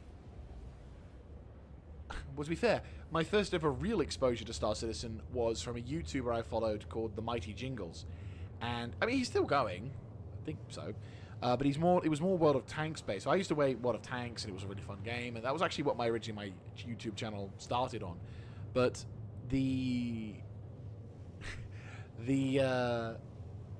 I saw this video he made when he was talking about Star Citizen, and you know it was just back then it was just like a tech demo more than an actual tech demo, because all you had was a number of hangar modules and a bunch of interactable displays on the thing. You couldn't do anything with the ship. You couldn't fly the ship or anything. You could just look at it in your hangar because it was there. And oh, dude, damn. I mean, to be fair, World of Tanks has definitely has definitely changed a bit since 20. Can I really quantum to it? I don't think I can quantum through the planet as much as I'd love to. Unless, yeah, it's on the other fucking side of me, game. No. Come on. There we go. Yeah, no, World of Tanks used to be like, yeah, it's just a bit, but the problem is it kind of went a bit ploin shaped, if you be brutally honest with you, since they made the I would say nerfed artillery, since they completely buggered it up with the stun mechanic, which was not enjoyable. Then they removed like half of the weak points on tanks, and then they just buffed instead of creating models that like reflected the weak points and actually made you think about where you aimed, they just buffed all of the weak points so that the heavy tank drivers could stop complaining. I mean, we're talking about the same game where players would complain about the KV-1S before they changed it being overpowered when it wasn't at all. It was a dream to kill. I loved killing that tank. It was so funny. Because you get these really stupid players who would get into the KV-1S, which, for those who don't know what the KV-1S is, it's basically a Russian World War II heavy tank with a number of for World of Tanks. One of the things about World of Tanks that you can do is you have 54. So these are an 8. Yeah. So with World of Tanks, one of the things you can do is you can get a World War II up to the Cold War style, or even slightly modern tanks, and you build you can give them like slightly different gear and equipment to make them more effective. So the KV-1S originally just had an 85mm cannon, and eventually what you can get it to have was the 122mm gun that you'd see on tanks such as the IS. Which obviously, yeah, pretty damn good gun. But the thing is, you know, while it does have a lot of alpha and the penetration is okay, you've got to remember 25% chance to hit, 25% chance to pen, and 25% chance to do any real damage. Oh dear. We are in the dreaded busy zone. Is there anywhere I can drop this off? Deliver we. Ah, there we go. Gateway has been granted. Perfect. So, you've got... There we go. Yeah, this is going to be interesting to see how it fares in the thing.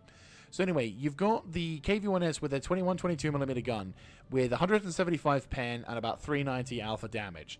Now, in the game sense, that's actually kind of bad, because you've got tanks around its tiering which are now already going above the 200mm pen, and in fact, the guns that you get on the KV-1S are also higher pen. Slightly less alpha, because you're not going to do as much damage when you hit something, but, you know, you can guarantee and do, you know, more damage. But the thing is, the KV-1S's armor, despite being a heavy tank, wasn't actually that good. And in fact, some of the parts of the tank were so lightly armored that when you fire a derp gun onto it, you know, a howitzer with a low velocity but higher caliber, there was a good chance you could blow the tank up in one shot. Which I did a lot with the KV-2 or the Su-152, which was only tier 7, which was only one tier above it. The amount of times I would smack onto the armor, because the thing is, the KV-2's Su-150, oh, the Su-152's gun, which is 152 millimeters,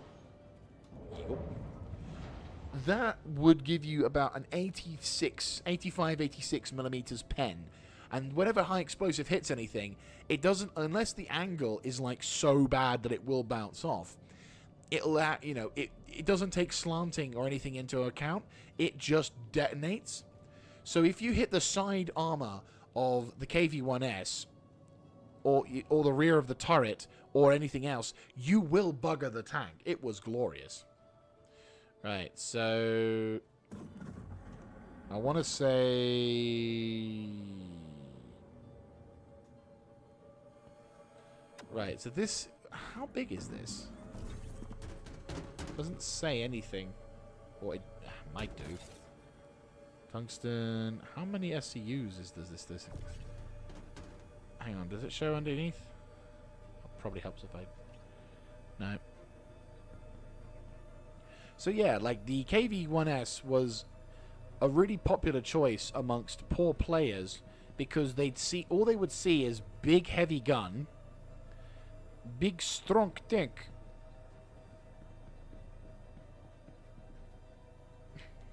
Oh yeah.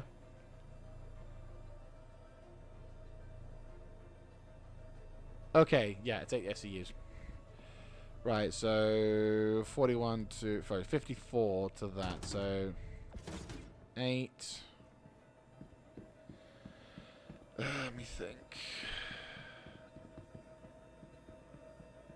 Yeah, I have to be. I've not really played World of Tanks in years. I stopped playing World of Tanks around 2014, 2015, because the amount of times, like, the game was just not the game I started playing way back in 2011, and it really is difficult to come back into it, something like that, where the artillery is just so unbelievably annoying. Because, like, as much as people hate artillery in World of Tanks, it wasn't that bad. Let's be truthful here. It was not nearly as bad as we used to make it out. Like, you start a game, and sure, 5 seconds in, smack, your tank explodes and you're sent back to the garage because someone focused you. You know, yes, it gets annoying if you're on the Win 8 mod where you could, like, see people's stats and shit, so you were trying to eliminate the better players from the competition to improve your chances. You know, yes, that is annoying, and I do sympathize in part with that, but I don't think that was nearly as annoying. And I said, having your tank blown up from under you instantly is as nearly as annoying as getting stun locked, because stun mechanics is so much worse. It's so much worse. Like, having to spend forever, oh my god, it was painful. I cannot describe how irritating that was. I'm gonna have to take braining for a minute. Right, so is this a 4 SCU? I'm gonna go with yes. So we will need this to go here. Okay, so we've got 8, 16, 24, 32.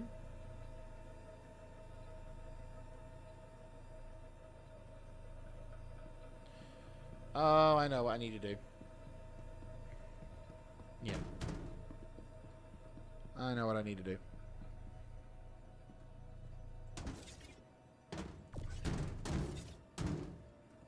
Bouncing all over. So 8, 12, 8, 16, 30, 8, 16, 24, 32.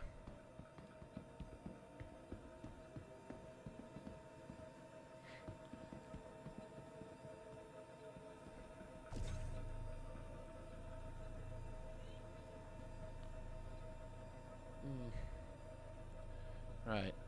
And then It's definitely time taken. It does take time. Right, so 8, 16, 24, 32, 40. So then we do...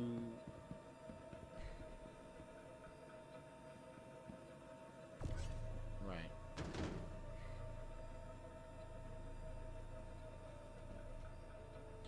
You're definitely going to need at least a few people with you. I think, to be fair, doing this kind of contract work, this is definitely eating into the time, but this makes sense. Right, so then we get this one, which is the 4.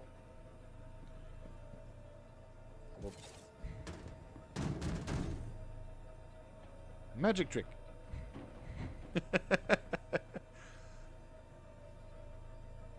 Okay.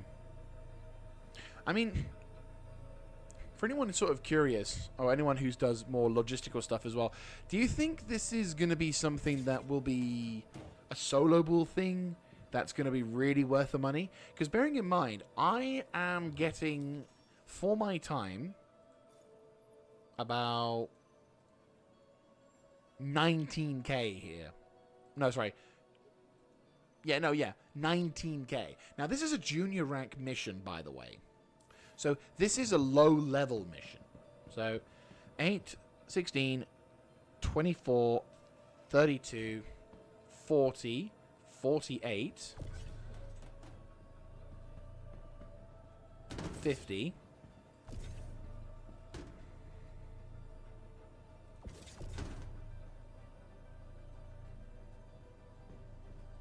54.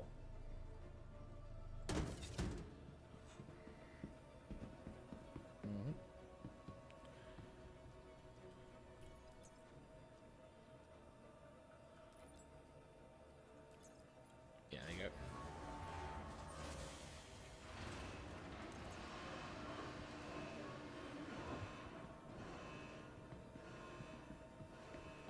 There we go. Beauty. But yeah, like... And then obviously we plonk this back on over here. And there you guys go. Right. So, now we just need to get out the cargo bay, head over to Seraphim, and drop the staff off. And then I can buy some gear. So yeah, no, I mean, I think... The hauling definitely seems like a thing, but I'm also curious to see, because this is going to extend a long amount of time. And it does make me wonder whether or not contracts like this should be considered, should be a little bit more worth, considering the time investment and everything. You know? I realized that the first contract was a little bit of a flop because of the bad design of station that we need. But at the same time, also, the contract we've got and the time it is... Yeah, I mean, I think the thing is you can request for it to be automated, but it then eats into your profit a bit. That's the thing. Perfect.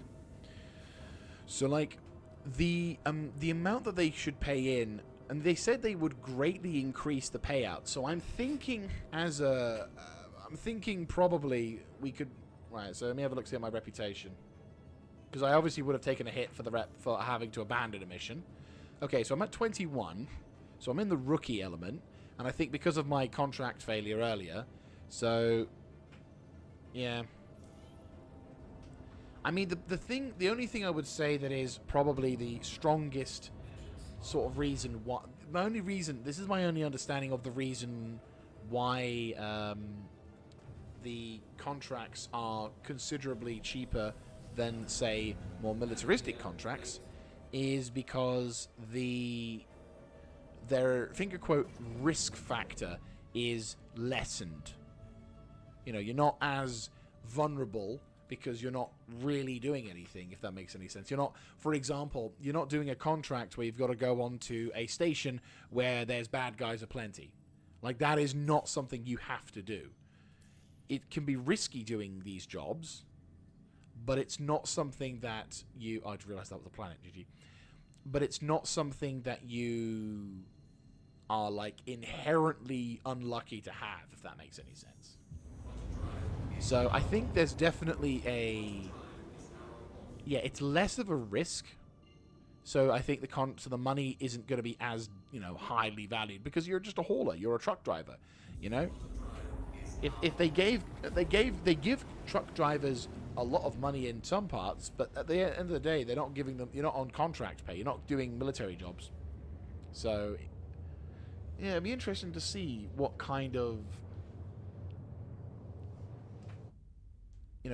It would be interesting to see what kind of contracts in terms of like money wise it could be, and also to a degree I think there's probably going to be more player related things. I reckon players are probably going to be a bit better in terms of like money jobs, and once again if you've got a few friends of yours who can hop along with, you could probably nail a few of the early contracts fairly quickly and get yourself up to a point where you're getting hundreds of SCUs worth and you're getting an absolute fortune. People with C2 Hercules are going to be millionaires if they're doing these contracts.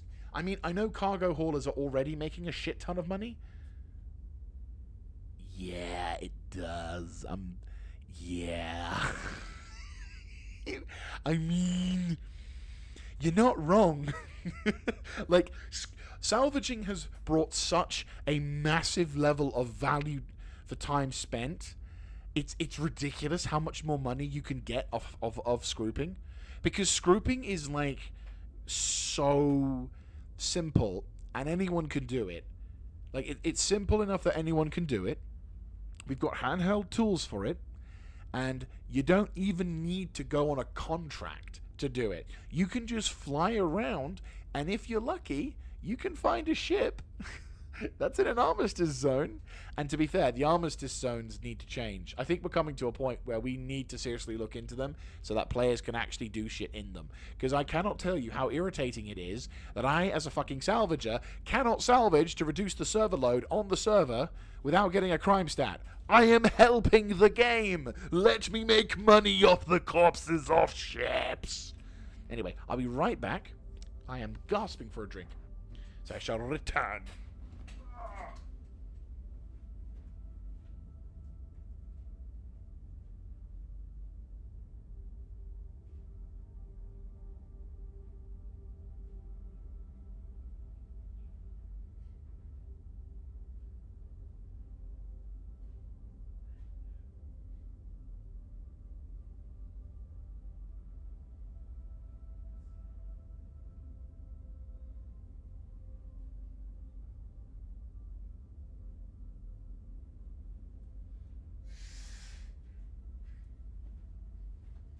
Have returned. Yeah, exactly. It's like you haven't even played, but you know salvaging is better. That's the irony. That's actually kind of ironic. I mean, look, don't get me wrong. Hauling is a really cool feature, and I think, don't forget, the thing is also, salvaging can be good. And it can be profitable, but the downside is, so basically salvaging takes a while for some things. So depending on how it works, I don't know how much you know in terms of like salvaging whatever. How much do you know on the whole process of the salvaging and the kind of ships you want? Judging from the fact that you've got both the Reclaimer and the Vulture, you know about the hull scraping and the fracturing and everything, right? So I'm going to assume you know that already.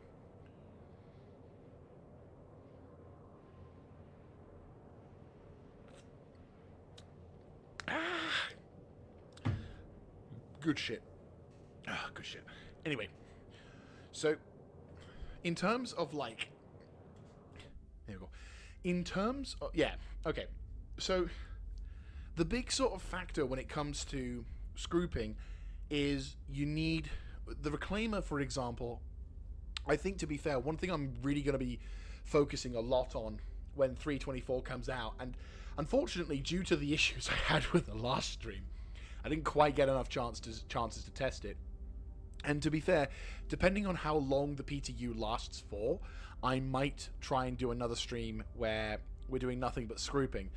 but basically going around, basically the big thing that I want to test with this particular build of Star Citizen is the fact that now we can go on to planet. No, now we can actually salvage the ships, and instead of having to like go to the planet, sell the stuff at the TDD, then sell the CMATs over on the admin office, go back to your ship, either take off, get out of the armistice zone, use your tractor beam to move the stuff out of the depot into the cargo bay, then take the stuff from the cargo bay down to the planet, then move back to the station, sell the stuff at the cargo. You can see the laboriousness of this particular process. Now that that's no longer a thing, you can load up on the Vulture, which in my opinion is more fun to use than the Reclaimer. I've been on a number of Reclaimer runs, and I can tell you now, the Vulture is going to be so much more enjoyable. You see, the thing is, the Reclaimer, I'm going to give you a bit of a down. I own the Reclaimer, and I've used the Reclaimer a lot, so I can tell you this from an experience. The Reclaimer is somewhat limited in its capabilities for stuff. Yes, it can do big stuff, which is great. It could fracture any hull. But the problem is at the moment is that if you fracture the hull of a 890 Jump, the largest flyable ship in the game, it just becomes this giant fucking big thing where you get about 1600 SCUs worth of scroop, which you can't scrap, because if you try and like omnom the thing, your depot only goes up to 240. You then have to deal with the fact that the cargo bay inside of it, the upper tier area of the cargo bay, is limited space because of the old interior bay grid systems. You then have to try and fanny arse your way of putting the 16, if you try and go up for the 16 boxes, the 16 SCU size boxes into the under hangar area, which don't have cargo grid, so good luck trying to navigate that particular mess. And then once you've done that, you're going to have to try and figure out how to put all of the spare bits of SCU that you wanted to put in regards to that. Like, the amount of space in the Reclaimer is far smaller than you realize, and despite the size of the ship, it is disappointing. I can't lie about that, and I want the Reclaimer to be improved. I'm the first in line for that shit, because my god, there is so much potential with that ship that it is ridiculous. But think about it in this perspective. The Vulture can get about 26 SCUs worth of cargo, right? If you load up about if you load up about three or four, maybe 5 Vultures, get yourself a Caterpillar. You load up the Caterpillar. In fact, I think I can show you an image of what I mean whilst I'm doing this, because this is what myself and a few friends of mine have done as well. And I, to be honest with you, found it a little bit more enjoyable for all around, because the thing is, when you're scrooping inside a Reclaimer, you have to wait. People have to wait for one or t'other to be done. So you have to wait for things to occur before the other processes can happen. And while that is, it's not the end of the world. There we go. Right, I'm going to move this across to showcase what I mean. So, like, imagine. So this is the kind of stuff you can do with scrooping if you organize yourself. If you organize yourself effectively. So the Caterpillar comes out, and depending on who has what bay, you've got guys loading up on the back area here, here, and here, and then basically you unload. And bearing in mind the cargo capacity of a Caterpillar is 576 SCUs worth of cargo. I believe that's the case. Let me just my paranoia is like going, no, it's not. Let's have a look. See. Apologies for the sound. Oh, for God's sake.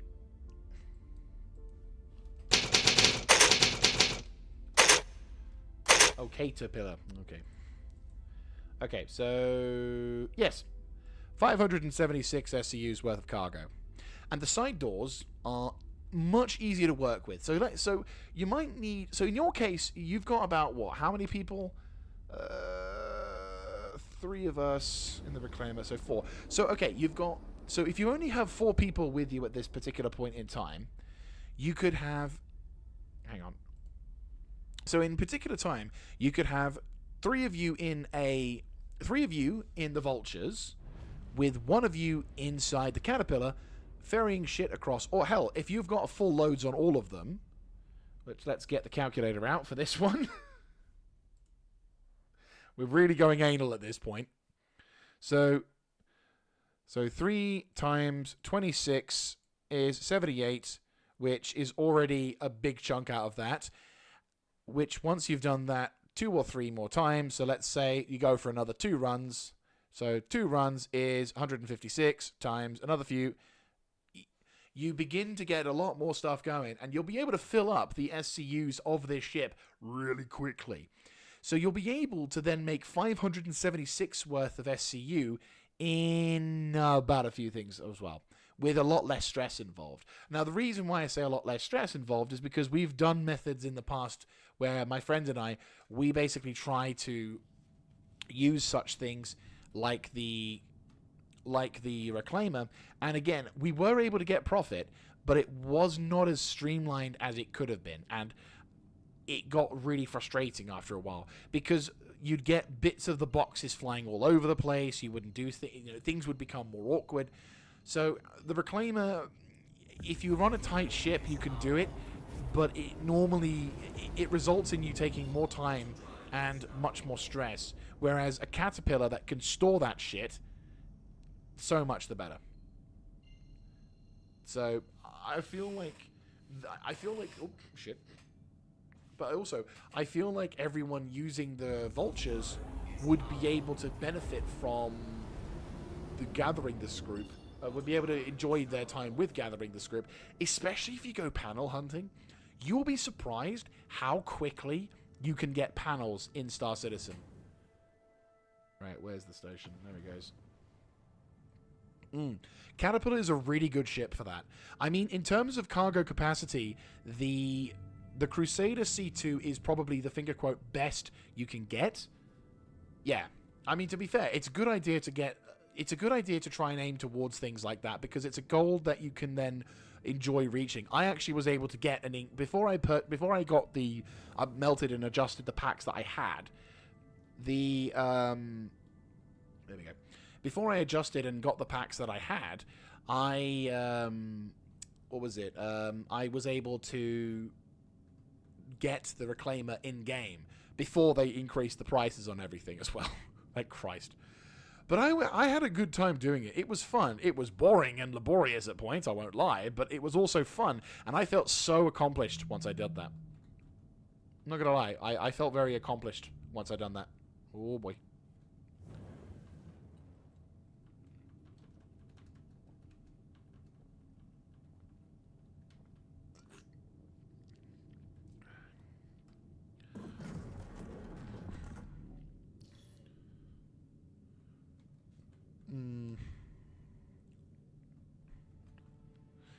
Let's get a little bit closer.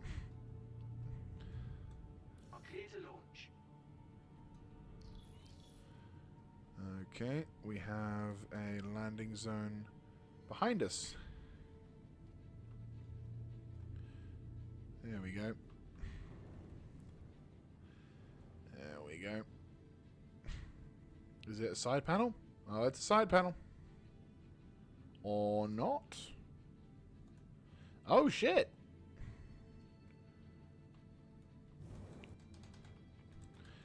Intriguing. They're actually slipping these things wherever they can get room. I think they underestimated the size, speaking in my case as well. Yep, I underestimated the size. Ooh, it's a little bit tight. Ah! I underestimated the size. I underestimated the size.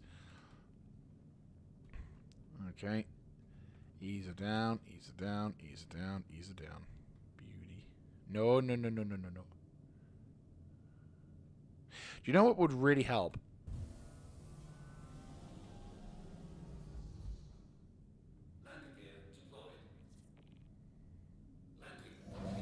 Oh, are you serious? Doesn't say. What fucking crime?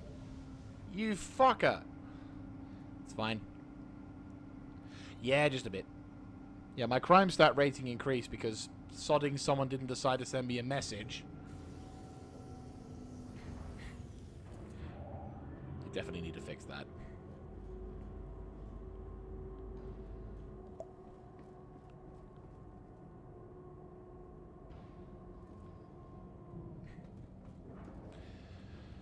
Alright, let's, oh, fuck's sake. Let me jump down, you bastard. Not that high. There you go. Right, so then we just unload this, and then the contract's done. Huzzay. Hooray. Right, which one's cheaper for me to get to? I feel like here is probably a little easier.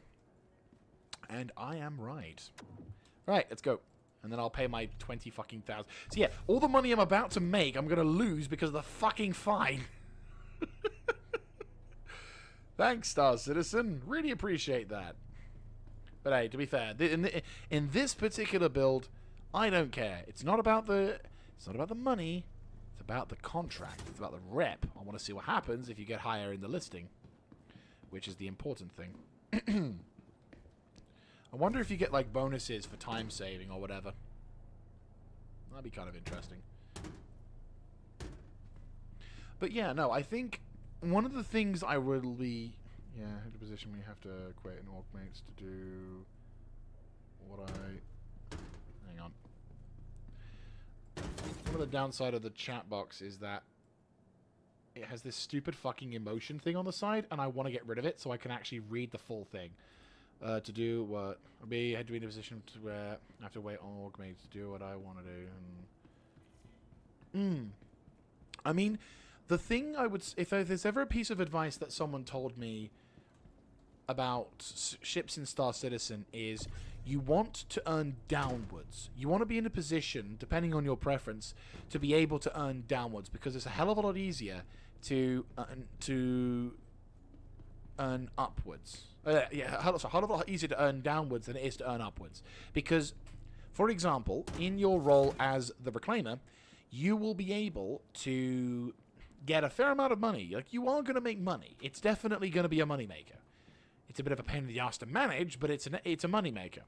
So, in order to be able to get the ships that you want to get, it'll be a lot easier with a Reclaimer than it would be with a Vulture getting to a Reclaimer, especially now.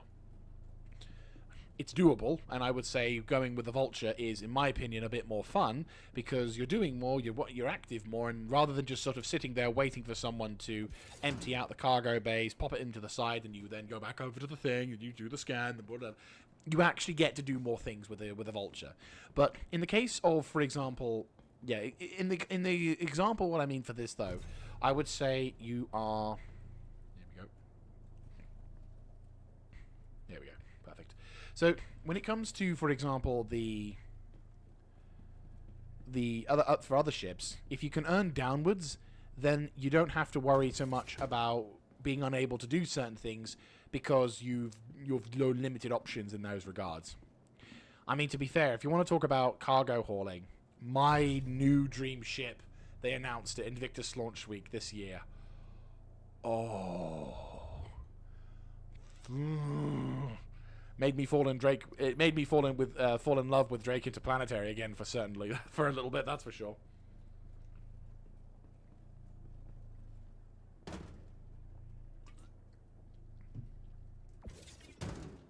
Fantastic. Right. Now let's go get this contract, get paid, and then immediately hand over the paycheck to the local constabulary.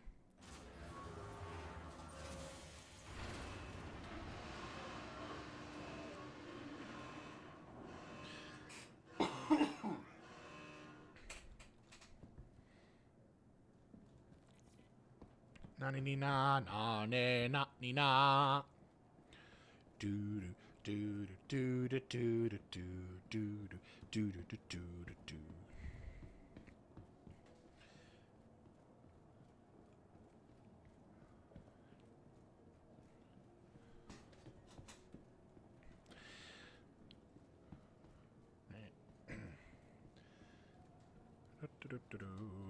Welcome to the ASOC vehicle retrieval system. Right. Let's just store my ship whilst we're waiting.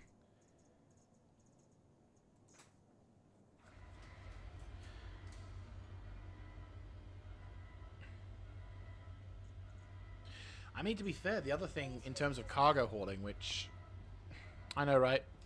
I'm such scum. I don't pay attention to the police officer when I can't hear them. Oh, jeez. Hey, well, you know what? I'm going to treat this as a tutorial to show you how to clear your crime stat. Welcome, ladies and gentlemen, to the Mr. Jaeger tutorial for becoming a better citizen in Star Citizen. What have I done? I've done a naughty. I was simply completing a contract and unfortunately didn't notice the officer asking for me to stop so he could scan my cargo. Well, me being the naughty little so-and-so, I deservedly got this clever one crime stat and I need now to pay the fine. So how do we pay the fine? Well, what we do, we make our way over to the elevators, making sure not to go to the Elevator of Doom. Elevator of Dooms are designed specifically to catch new players out, and are meant to simply put you into the void, where Cthulhu consumes your soul. Or Chris Roberts, we don't know which. We suspect it's Cthulhu, but sometimes Chris Roberts, you see his face there, and you're like, ah, that makes more sense. So anyway, we make our way to the local and admin office. Every admin office, or at least some areas, should have a police terminal. But we're just going to head up the stairs. Hello, fellow criminal. Are you going to commit your crimes as well? That's fantastic. Oh, for a second I thought you were down. You're like, oh, it's okay. I'm coming to confess my sins to the crime lords. Anyway, so you go over to the fines and citation payment system. Log in as user. And then you pay the £20,000 fine. Now, if you do it quickly, you only have to pay about 20k. If you take longer, you will actually to escalate the thing. They will either A, get you to pay more, or B, you will potentially have your crime stat increased. You can also choose to surrender if you don't have the money to pay for it and serve your time in prison. But obviously, we can pay the fine. There we go. So we now no longer have our crime stat, and we are now good, law-abiding, legal citizens once again. So, there you go. That was your story on how to become less of a criminal in Star Citizen. Thank you for watching. Remember, kids, do your homework. One day... Bullshit, Hurston Dynamics, you fucking liars! You buggered the planet that you're fucking... Oh, you lying pieces of shit. This is probably like the one area that they haven't buggered with their weapons tech. This can be your home. Like, that right there. This is the shit I love to see. Fucking... Oh... Unless this is a separately owned planet by Hurston Dynamics, which I very much... Yeah, exactly. Oh, I love this humor as well. This shit I find hilarious. It's good, funny. Yes. Cyclone. And the basic measurement for... Do you want to know something funny, Mr. Two-Way Arms? This is a legitimate source of measurement in Star Citizen. Like, we've got the SCU's worth of cargo, but when people want to talk about, like, how many things you can fit into something, players will often also go, so this thing can fit up to 67 SCU's worth of cargo, or about 15 PTVs. Like that thing. Little golf caddies. To be fair, there's a YouTube channel by the name of Law of the West, and what he does is he does really good videos on different ships in Star Citizen.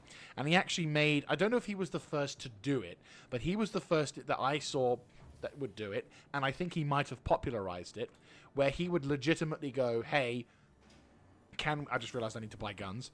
Can we fit, how many PTVs can we fit inside the ship and still be able to access it normally? Like, that shit is, in my opinion, a really good way to, and also to be fair, vehicle measurement as well. He wouldn't just do the PTVs. He would talk about the Cyclones or any other ground vehicles as well. And I think that was a really good way to sort of do measurements in games, because it would just be like, hey, does this fit? Does this work? Ooh, nice. Quality products at low prices. Well, I would agree they're low prices, but quality. Hello. Would like to buy a gun from you. I don't like the Warhawk paint. I'll take the desert camo, though. You can always use your Moby if you want some more details on what we have in stock. Okay. See, I like this weapon. Is there a tanned version of the P... No, is there not? Is it? No.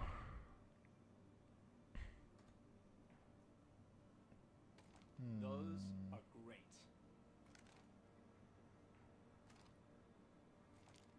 Mm-hmm.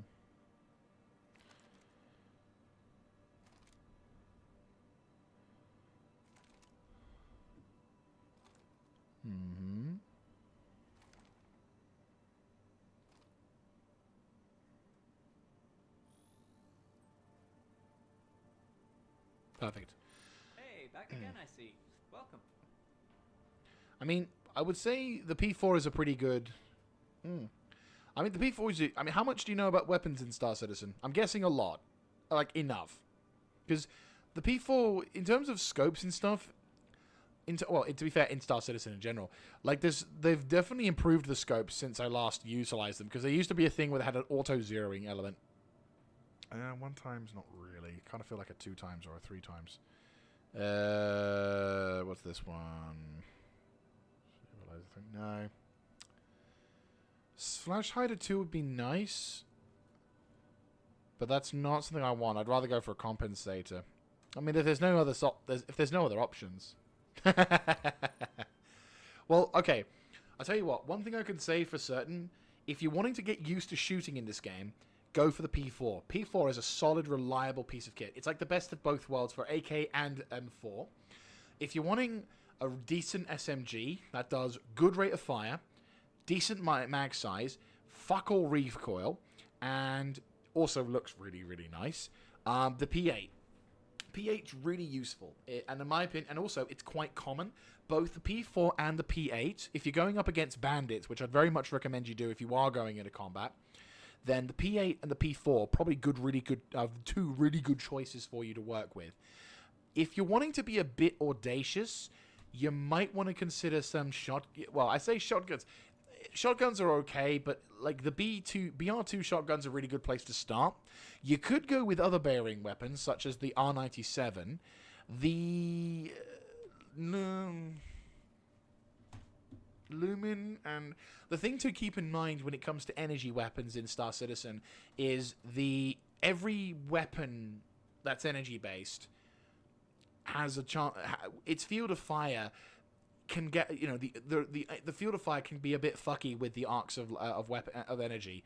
So if you wanted to keep lasers to be more focused and centered, you might want an EMOD stabilizer. That basically focuses the laser's energy. I can't speak today. That focuses the energy and makes it more accurate. Whereas without it, there's a chance that some of your shots may go wild, which kind of is the same with some of the weapon ballistics, but like much less so. Like bullets work as bullets, and energy weapons have the chance of splaying out a bit. Whereas with an EMOD stabilizer, it kind of makes it more like bullets again. I buy fucking P4 and I don't buy any ammunition for it. Jesus Christ. Right. Getting distracted talking about these guns.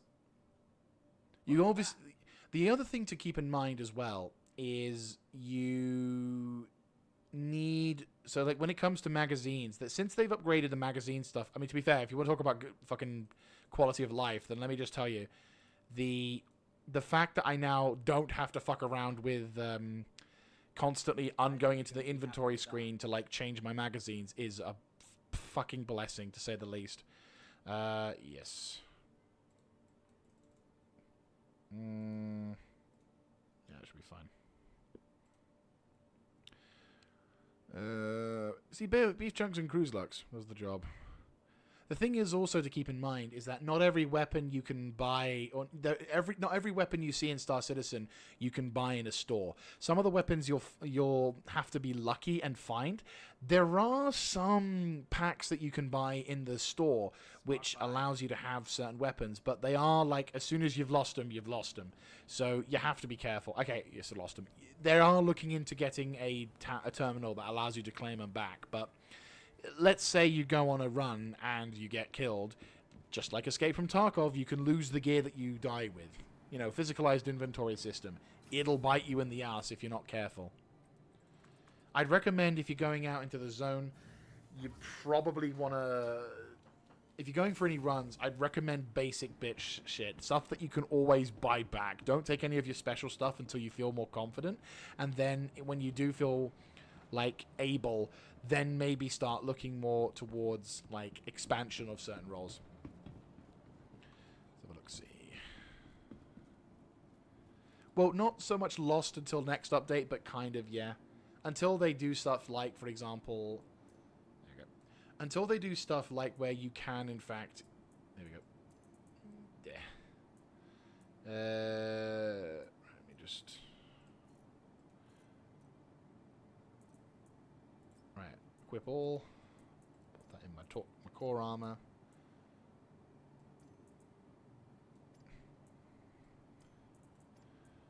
And then I just swap the views. There we go. So, 1, 2,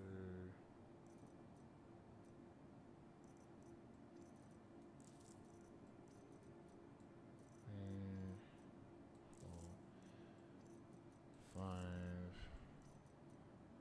6, and then I would normally have that stuff. But it's fine because we're not having the issue, so it's all good. But yeah, so that's probably what I would recommend when it comes to using like FPS gear. And also, to be fair, if you're going into any kind of environment where you suspect any kind of FPS, then heavy armor all the way.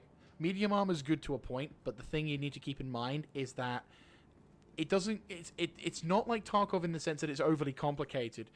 But heavy armor gives you basically if you mouse over to this thing, you can see over here it's a damage reduction stat. So that's on each particular piece. Doesn't quite mean it stacks.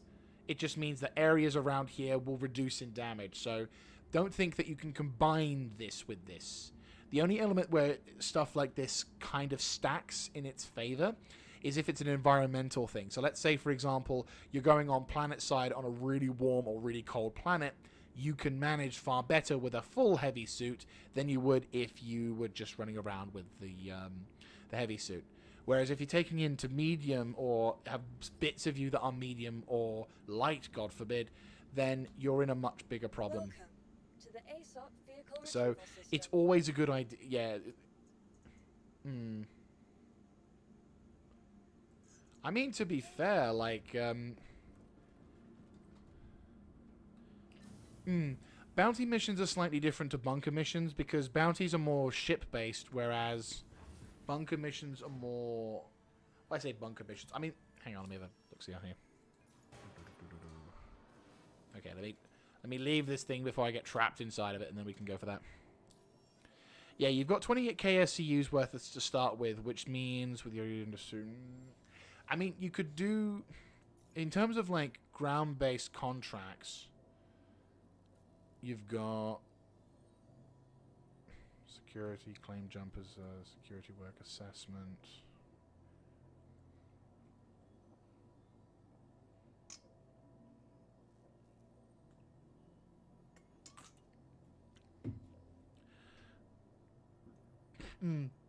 The security work assessments are pretty good. So this one, yeah, Spirit Regards Kriska on Selin. Doing these ones is pretty good. Bounty hunting is... Well, bounty hunting is a bit of a grind, but once you get into the swing of things with that, though you have to be aware of where... You also have to think in terms of reputation, because I think the biggest thing I would say when it comes to Star Citizen, if for the grind... yeah. Yeah. Bunker missions are definitely a good shout for that one. One thing to note is when you're doing contracts, be aware of where you are. because, for example, the... Right, let's get the Taurus up. Vehicle selected. Your vehicle has been delivered. Please Right, visit let's us again. get the contracts up. Goodbye. Well, please visit us again. Goodbye. Salvage. Hauling. Let me have a look. See. Direct planetary extra small cargo. Everest Harbor and tungsten from Arc L2. 19k once again. And it's on Arc L2 this time to Everest and Bajini Point. A little bit quicker to get to. It's a pretty good job. We can get to that. Right, let's get going. Yeah, when you're inside... Yeah, when you're inside... Start again. So when it comes to contracts, the biggest grind, if you will, is reputation. When it comes to reputation... Yeah, pretty much. Same mission. This is where I think a quote, the grind of Star Citizen could be... Wait, I just went the wrong way, didn't I? Yes, I did. Different stations, same contract. So...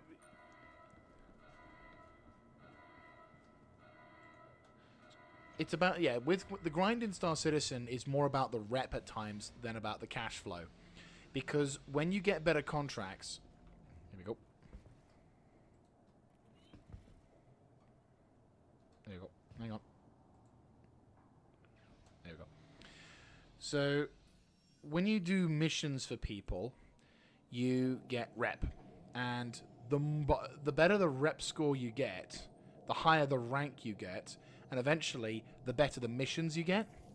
So, whenever you start out, you're always going to be in a mission. When you start out doing contracts, you're always going to be doing a kind of a couple of occasional boring missions. Nothing too fancy, but, you know, it does. You're able to do certain things. But when you start doing more of those missions, and you're getting, you know, consistently successful missions, by the way, so you have to be careful when some of them, because you can potentially fail them due to a bug or a glitch, or sometimes just human error. Let me just leave a little present for the people of Seraphim Station for taking my fucking haul.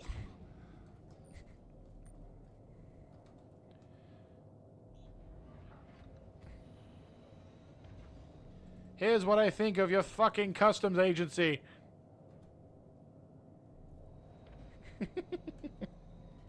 Wait, what? You You fuckers. Ooh, magical. Oh, jeez. Well, guess what, City Jim? Out you go again. Meh. Oh. Now I don't have to worry about that. And there we go.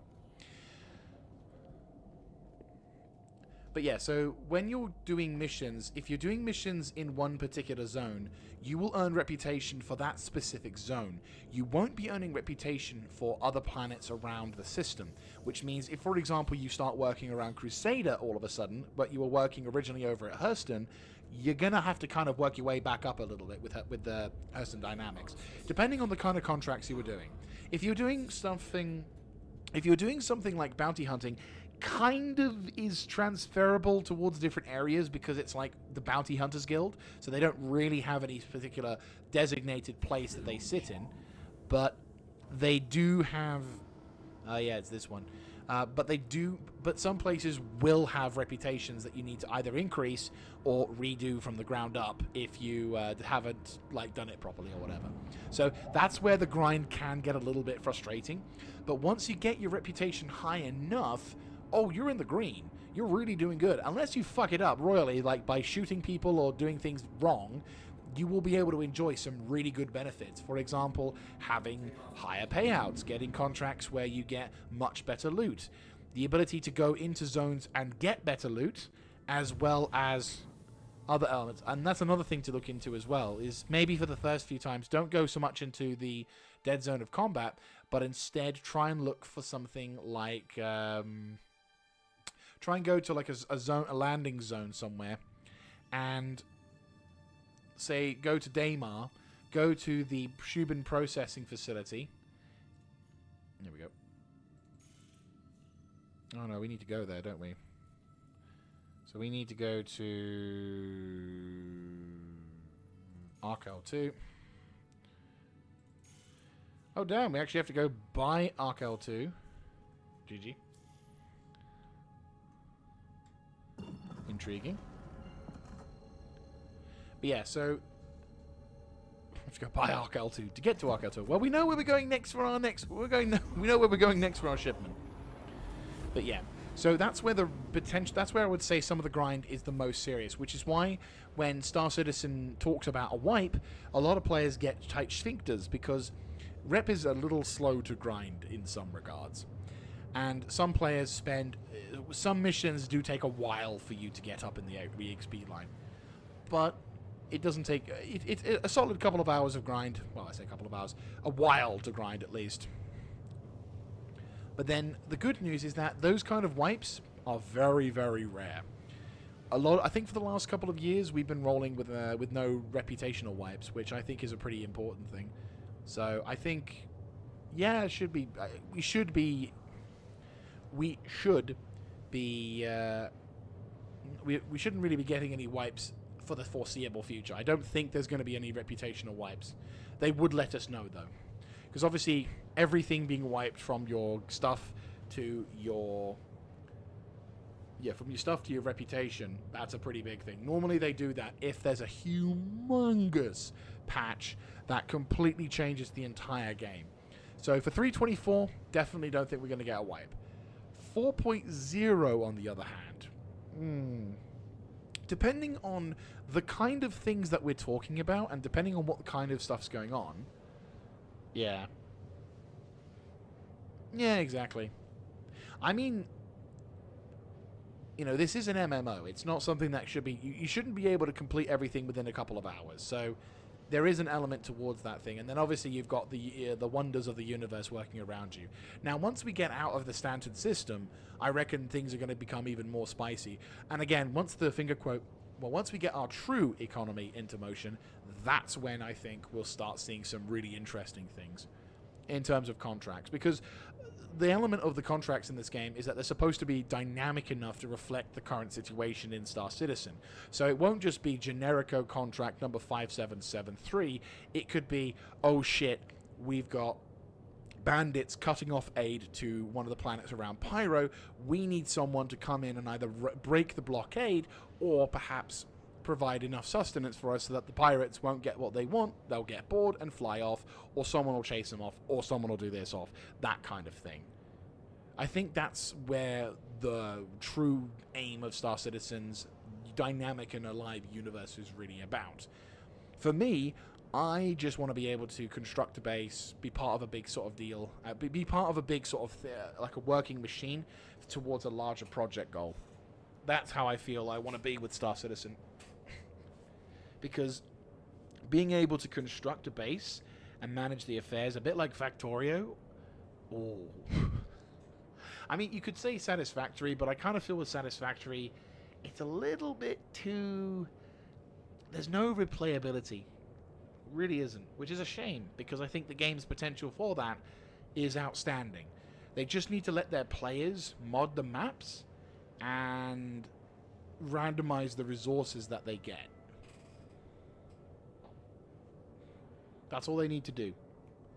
All they need to do.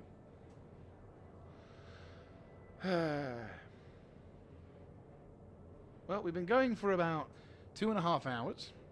We've only done we've done a few of the contracts so far. Hope you guys are enjoying the stream.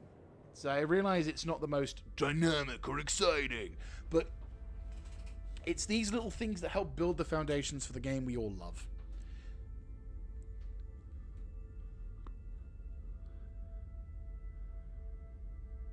Pretty ship.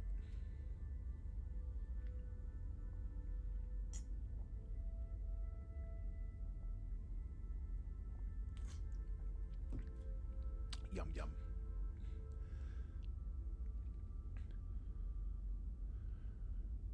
Interesting to see when we pass by Arcor, because we're going to be going by it to that one.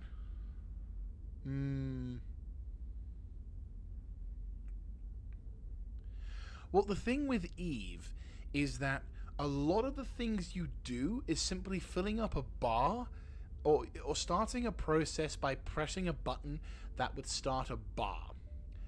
And that would be it. And unfortunately, it doesn't.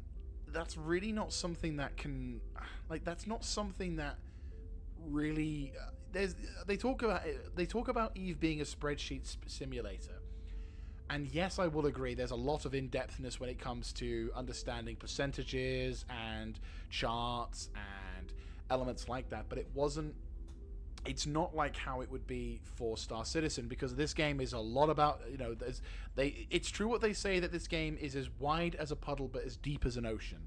Some of the processes that we do, just to even do mining, for example, like in EVE Online, in order to do mining, you would get a mining ship, you would fly through a rock, any kind of rock, with no distinctive nature about said rock, just a rock. You would fire a laser beam into this rock, a beam of laser would go into it, and then after about a few minutes, you get told that a bit of material is now in your ship. You then, that's it. You then either convert it or fly it off or do whatever. You do it as you will. But in Star Citizen, you go to the refinery process, and then you refine it, and then you get the material you want. But in Star Citizen, when you get a mining laser, you go into a ship, you go to a rock that looks like the rock that you want to mine. You get told, okay, this is the rock that has the materials you want. Brilliant, okay. So then you fire an energy beam into the rock with the intention of causing enough heat that it fractures into chunks that you then, either have to cut additionally into fractured pieces, to which then you hoover it all up, and then you take it to a refinery center if you're being a bit lazy, and you select the process that you want. So if you want to get the most value out of it, you select the process that gets the most value but may take a lot more time. Or you go for the one that is quicker on the time but also costs you a bit of money, and you might not get the finest amount of yield. And then if you're wanting to do something, you'll have a friend of yours or yourself, you'll be able to refine the process yourself in whatever process the Star Citizen will have in that regard. Like, that's just for mining. Can you imagine what it would be like for building a base? Like, ooh! And there's a ship called the Pioneer. I want this ship because, oh my god, the amount of, can you imagine just how freaking awesome it would be to think about the building prospect of that? I swear to Christ, if they could tap into the nerves of Factorio players, Star Citizen would be making a mint, because you've got EVE Online players playing, Factorio players playing, and for the first-person shooter lot, you could try and get players from Tarkov involved, or players from Battlefield involved. To be fair, I'd say Tarkov is better because we know how suffering works. But the point is, you could get a whole host of different players, and then you get the racing sim players because of the racing events that would happen. And you could make the racing a bit. Yeah, but the mining is fun. I'm not going to lie. I have had so much fun mining in Star Citizen.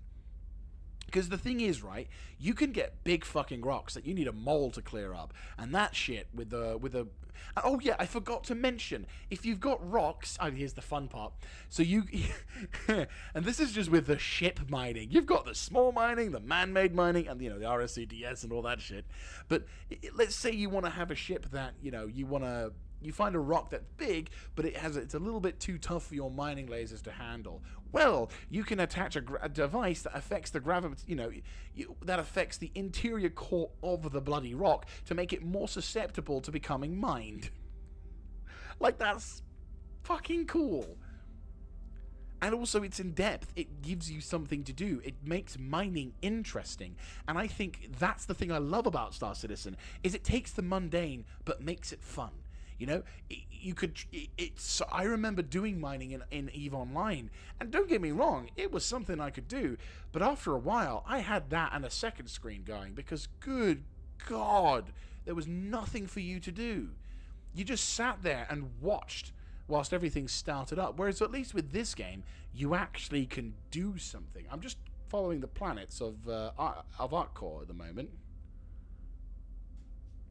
If you can see...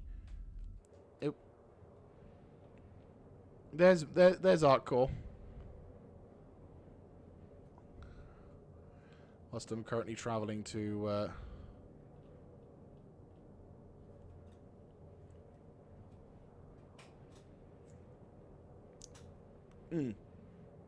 I mean, it's well worth trying.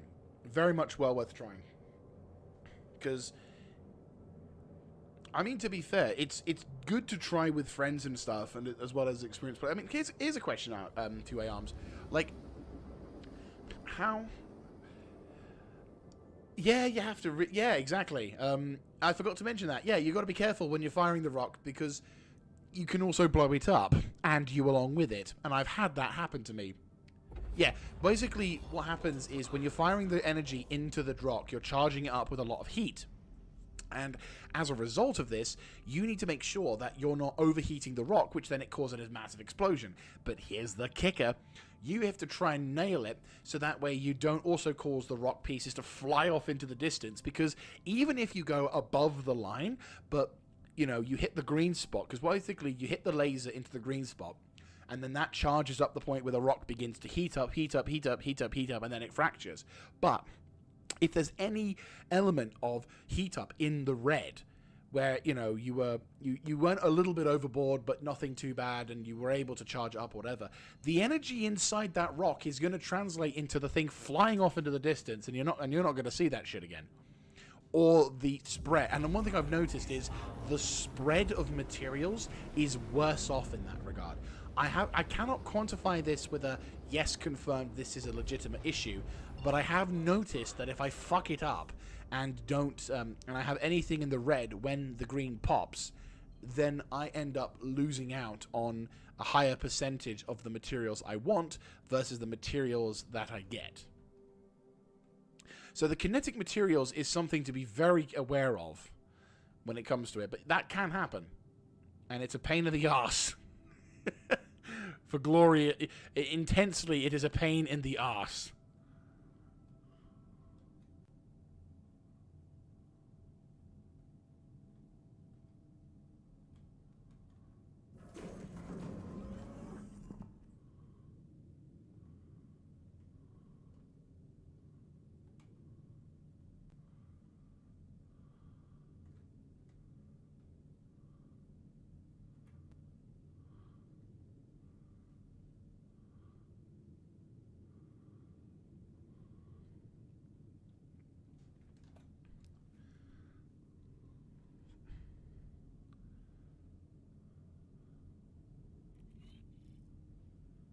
Ah, cool.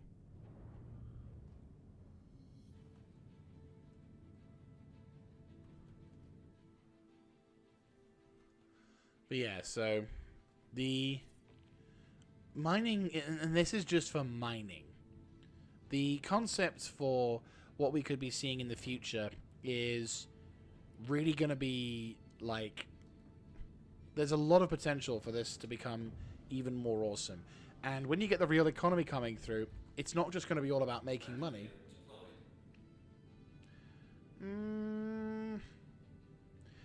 So the thing is, I would say both. You want to start, well, planet-side ship mining.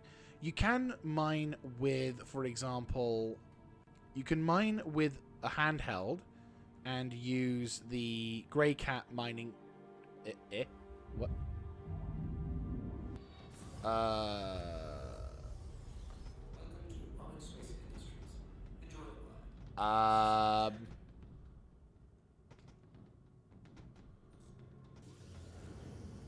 I think I'm in a hangar bay.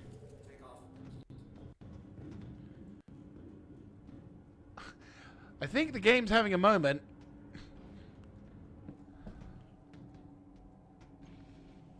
This is probably going to end up blowing my ship up. Ah. I'm in the hangar.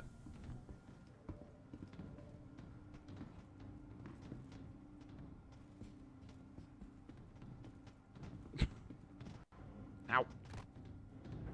Ow. I hopped on a bull. The bull hopped on me. It fucking sucked me back in. Oh my god. Right, okay. Thank Christ I didn't have the cargo. I'm going to try and see if I can get out of this. do not have much hope.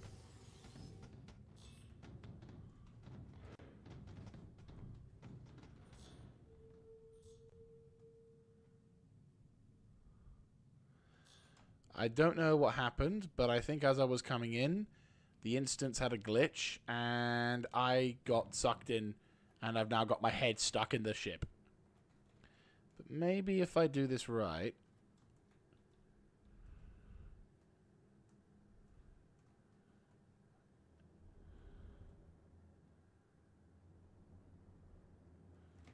Maybe if I request a takeoff.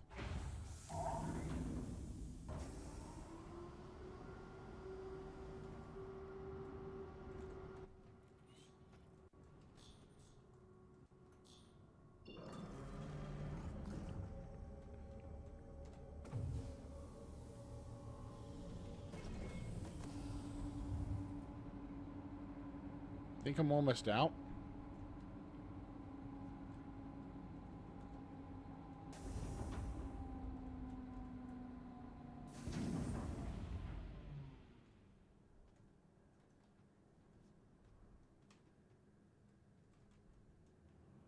Well, this is a first. I mean, to be fair, what I can do is I can actually, to be fair, this is, because I don't need to worry too much, what I can do is, if I can get out without dying, is if I can get out of the ship. Come on. There we go. If I can get out of the ship. Yeah, that's what I mean. What I'll do is I'll jump out of the ship. And, right, is this the right side? No, that's not the right side. That's not indeed... That is not indeed the right side. Right, okay. There we go. Oh my god! Get me out! I'm trapped! I'm trapped on my ship! Get me out of here! You bastards have got me trapped! I mean, let's face it. It wouldn't be. I feel like this is becoming a regular thing in my streams.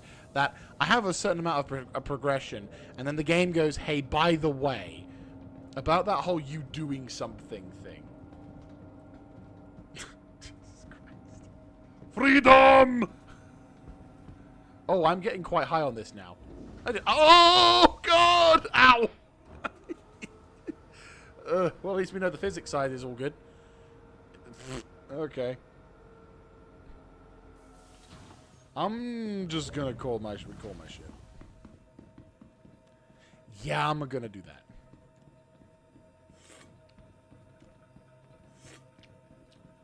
Not today. No, definitely not. That's fine. We're all good. I'll just claim my ship. To be fair, I'm kind of glad that we didn't get to the point. Yeah, I mean, the gravity works for definite. Yeah. Well, the character falling off and getting knocked off the ship, that I could believe it could happen.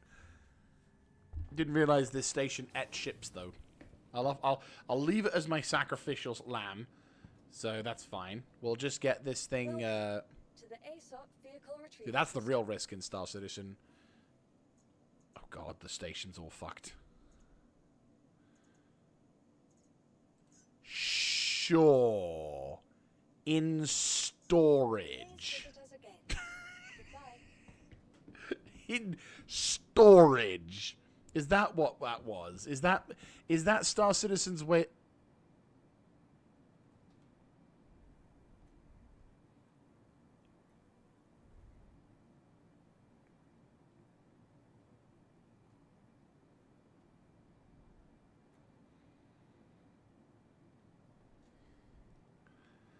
I think the ship might have taken a bit more than just 1% of my health off.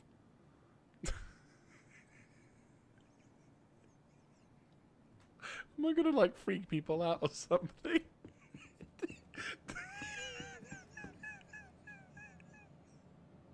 If I take my helmet off, does it do anything? Oh no, I have my head back. Hello. But I put my helmet back on.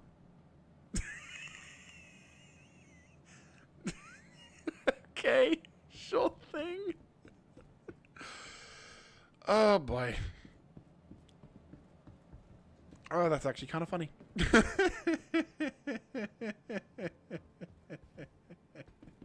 Right. Okay. Fair enough. Fair enough. Yeah, I may need to go to the hospital. You know, what seems to be the...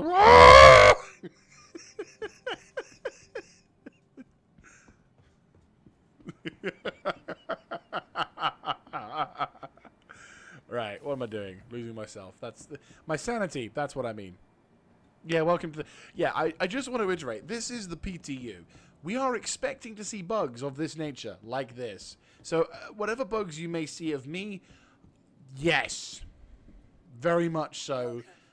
Like, my shit is going to be like this. Like, it's not just going to be me having this problem. It'll be a list of them. But hey, at least I didn't have to recall the ship. I'll just need to probably fix it. Sorry, I've just got the image of, like, when I get back to my hangar, it's just going to have, like, it's going to have the fucking constellation just eating itself up again. I'll be like, you didn't really get my ship out, but okay. Do do do do do do. Casually just flying around the verse with our head. Do I have the... Okay, I've got a shadow of a head on there, but when I take it off... Oh my god, I'm a vampire! Reverse vampire. Oh, this game. This is brilliant. Welcome to Star Citizen. It's an alpha. Yeah, exactly. Like... Yeah, to be honest with you, I can actually imagine that would be one of the ways you get your ship if you go for a cheap insurance. Oh my god, that would be so funny. Like, well, you didn't pay for the full amount, so you get bits of your ship back. Alright. Let's take this thing downstairs. Load her up. Ah, click.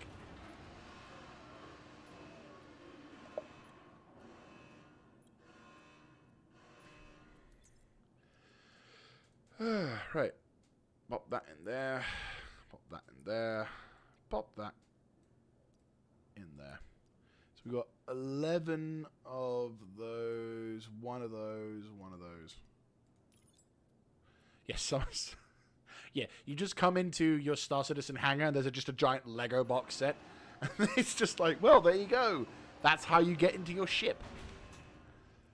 Right, anyway, let's get back to the contracts, people. Right, let me have a look, see what we got. We got size 8 SCU, 2 size 1 SCU. Yeah, it's just size 8s. See, this is far more manageable as cargo. Sure, it's nice to get the big 32 SCUs, but this is far more manageable as cargo than the 32s. Come on. Come on. Come on. Come on. Fuck you. Literally, it's because of this piece of shit. Oh, would you look at that? I suddenly know how to lift things.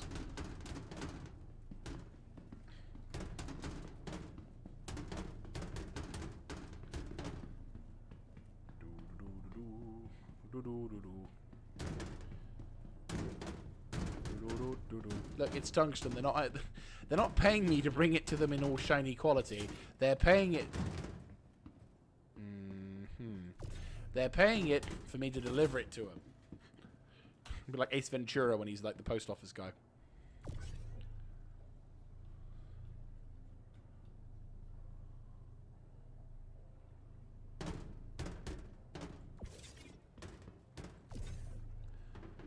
One of the reasons why I love this particular device is you have a very long range with the grav gun. I mean, okay, so this thing is not actually called the gravity gun, but I like to call it the gravity gun because it more or less works the same way as a gravity gun. The only thing that's missing from this is the ability to yeet shit off into the distance with a percussive smack.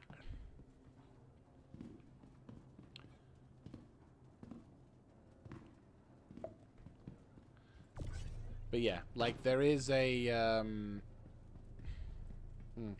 Like, there is a...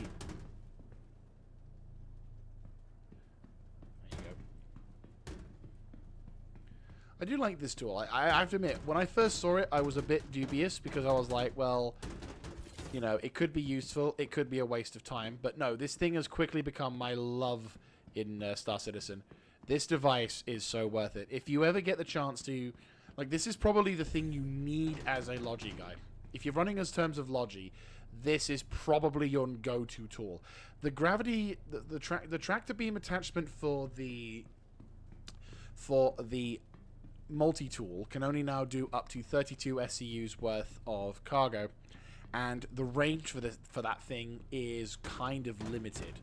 So it's going to be more of a laborious thing to have to use that over this.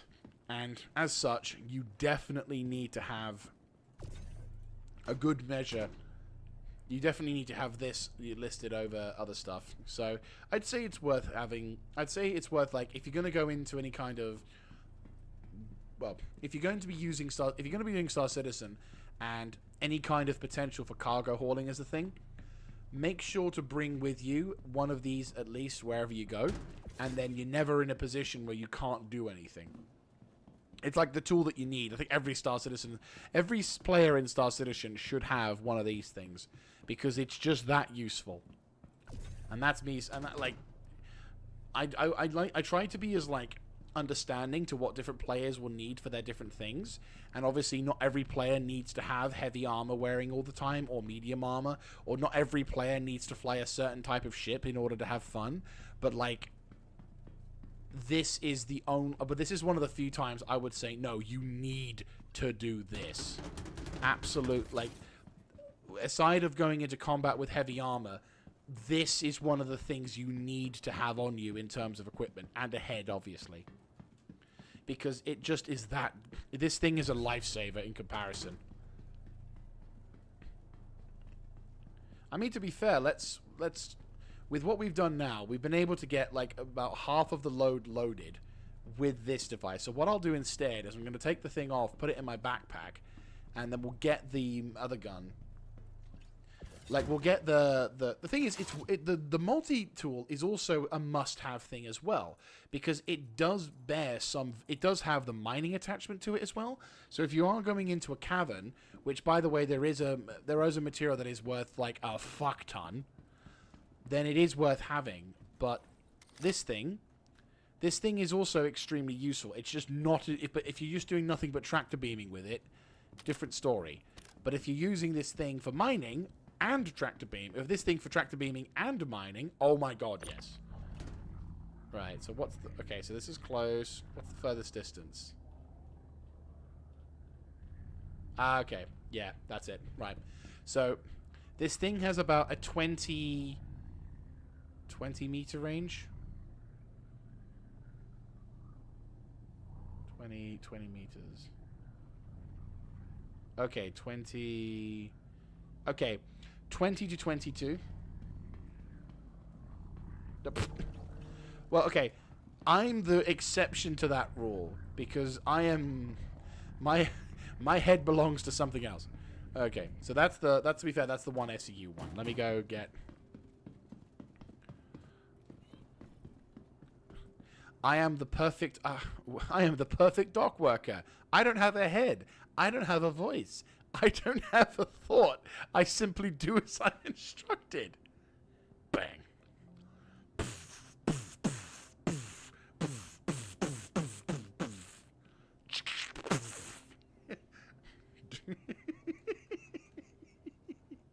It's even better when I got my machine gun up.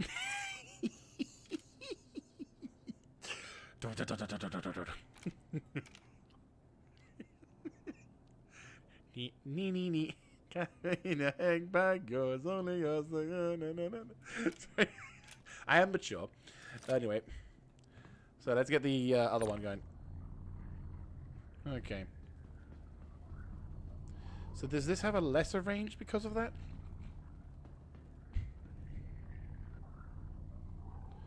Yeah, this thing has a lesser range. Oh, yeah, fucking hell. Yeah, that is a lesser range. Okay. Yeah, so this thing does work, but yeah, I can definitely feel it's a lot less easy to use to move shit around. But it still can work.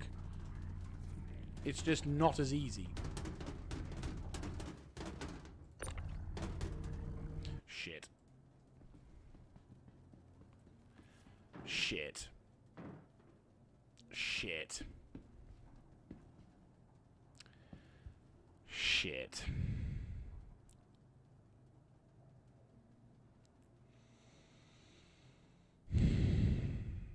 Shit. Really wish I could recall that.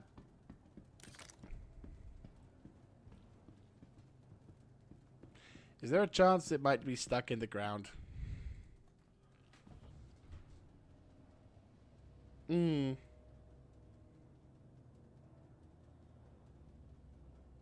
Shit. Yeah. You get what you pay for, definitely. And to be fair, the other tool doesn't have the ability to mine shit. You can either use it to, like... Yeah, ooh, look at the damage. Yeah, oh, fuck a duck. Is there a way I can, like, claim it? Claim it back? Please say that it's under the thing. It's in the cargo bay. I've returned it.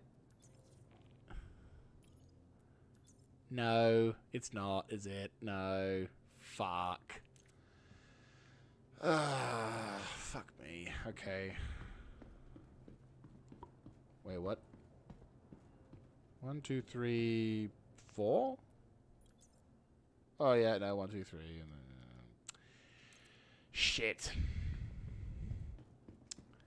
That was me trying to be fancy.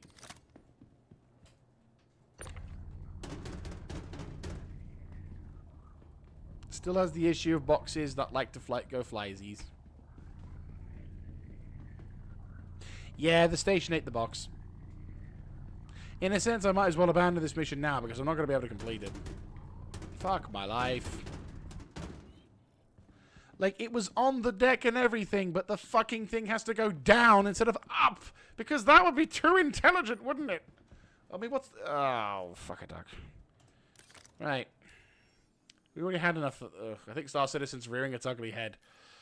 I made the mistake of thinking, ooh, I can do this because I'm clever.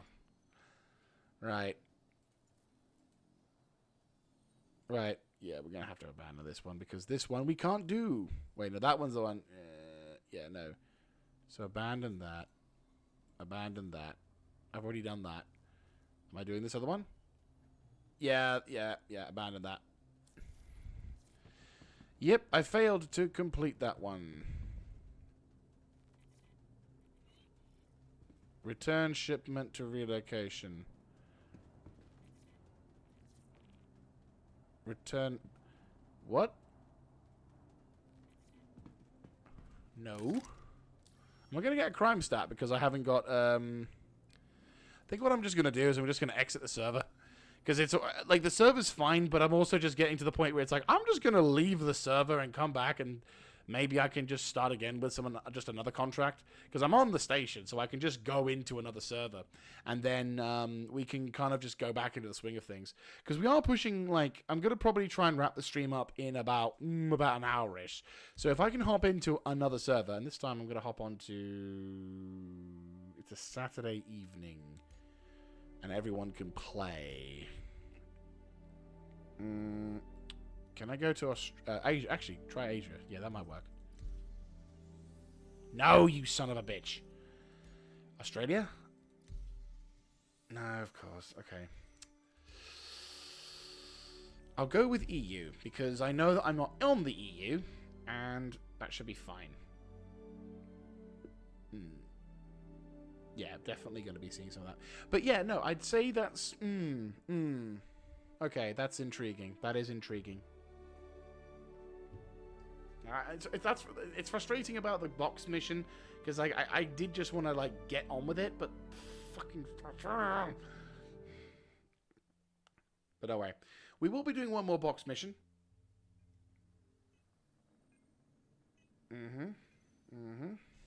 Okay. Right. Cool. Contract accepted. No, we didn't. Yep. There we go.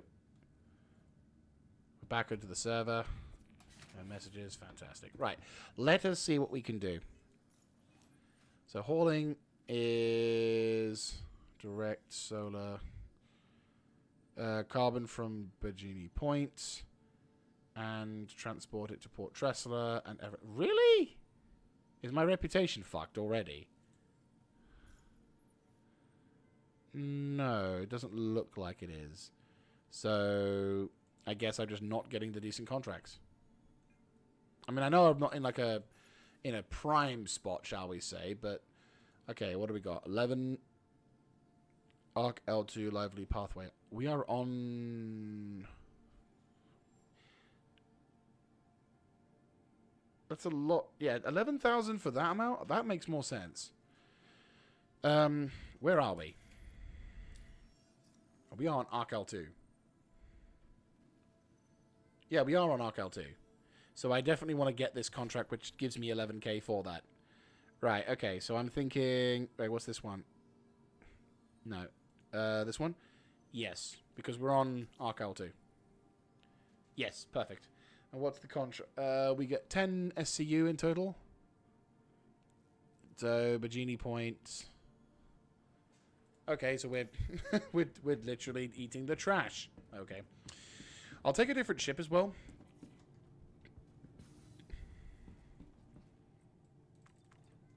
Because then we can kind of experiment and go with some other stuff. Let's have a look-see. Right, so we got Bajini Point for this one. Wonder if we can use the... You know what I fancy using? And maybe a bad idea, but I'm going to use it anyway. I fancy using the Hull series.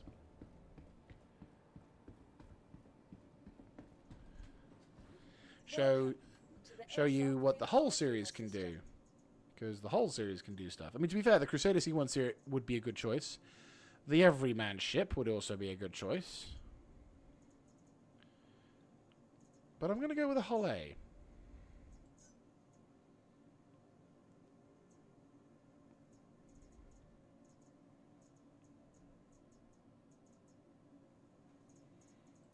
Vehicle selected. Stand by. Your vehicle has been delivered to Right, base. small hangar. There we go. To be fair, one of the things I was... Yeah, so I think probably what we'll do for the next stream is I'll try and actually go for a full, like, couple of loads worth of scrooping, which should be a lot quicker and hopefully earn us a bit more money as well. Hopefully. Right. So...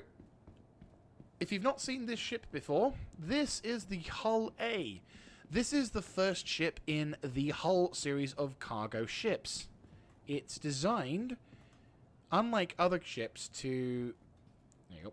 Unlike other ships, the Hull series is designed to carry its cargo on the outside, meaning that you can actually carry far more cargo than you would normally. Now, the advantage of this is that obviously you can be a little bit more... yeah, like you can be a little bit more blasé about how you... There we go. There we go, take off. Right, so we take off and extend cargo spindle. There you go.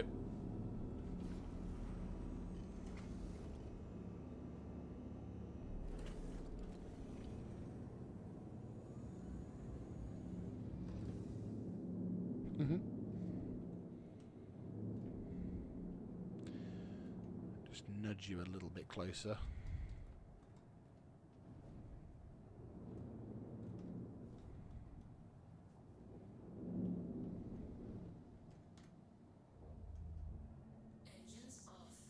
Now, the advantage of the Hull series, is, as mentioned, is you can get a lot of your cargo on the side, and you can get an absolute... And also, it's kind of like a very common ship. The Hull C being famous for supposedly being the most common ship in Star Citizen, theoretically speaking. Like the most common ship to be seen in the galaxy, because that thing literally carries bugger tons worth of stuff, which can be quite profitable. But obviously the downside is it does need a lot of protection. It's very exposed for what you're actually dealing with. So definitely not something that you can sort of put off to one thing. Right, so we got, yeah, 2 large boxes worth of scrap and waste. And...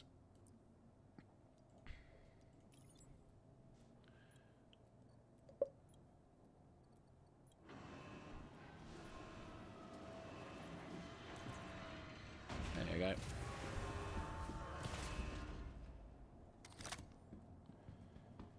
go. Well, it's not so much that it's really squishy. It's more the fact of it's definitely more of it's more vulnerable than anything. Can I just nudge you up the top there? There we go. And then pop the other thing as well. So, yeah, the whole series though is something that is kind of impressive when you realize just how much more space you can have. I mean, the whole A has like 64 64 SEUs worth of cargo that it can haul because it can just continually have more shit on its side. Like, for example, if I wanted to, I could put the cargo here on the side and just have it extend outwards a bit further. So let's say, for example, I wanted to pick this up and... oh. Ah! Yeah, you have to be kind of careful not to do... yeah, see? So I could do something like this, where it can basically, like, stack up on the side of the box. But obviously, don't really want to do that. So instead, we'll do that. Do I have a head? I have a head! Huzzay! I have a head. I almost lost it again, but I have a head. But yeah, so this is the cool thing about the whole series, which I quite like.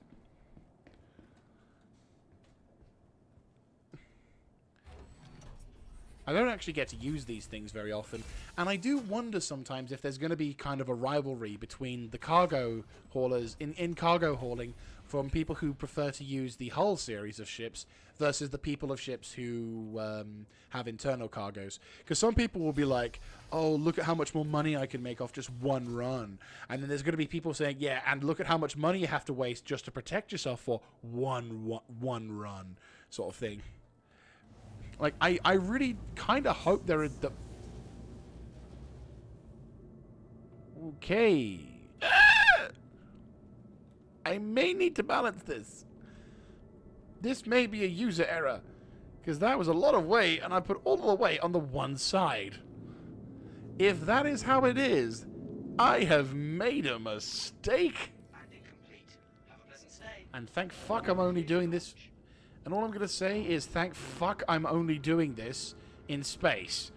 Because if I had to fly Atmo with the weight that it is, I'm going to be all over the place.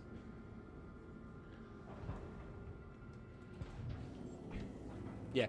The one thing I will say that is a bit of a downside, though. With MISC ships, they have a very particular habit of having the most fucking annoying displays. Because look at how much space there is in the...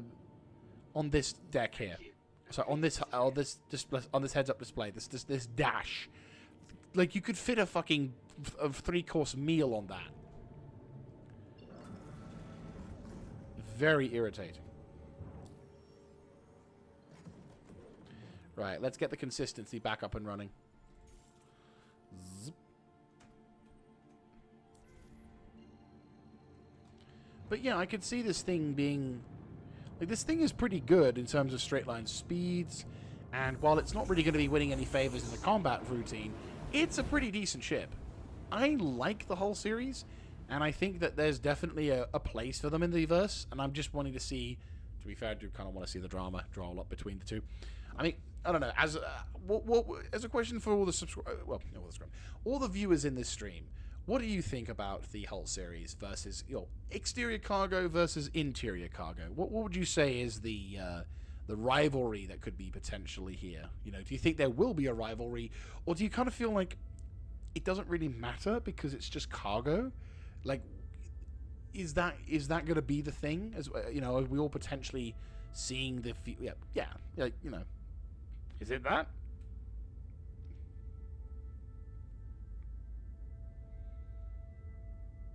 Because it'd be kind of cool if it wasn't. It'd be nice to have some talks with other stars. Well, to be fair, it would be nice to sort of have the two together sort of thing, but, you know.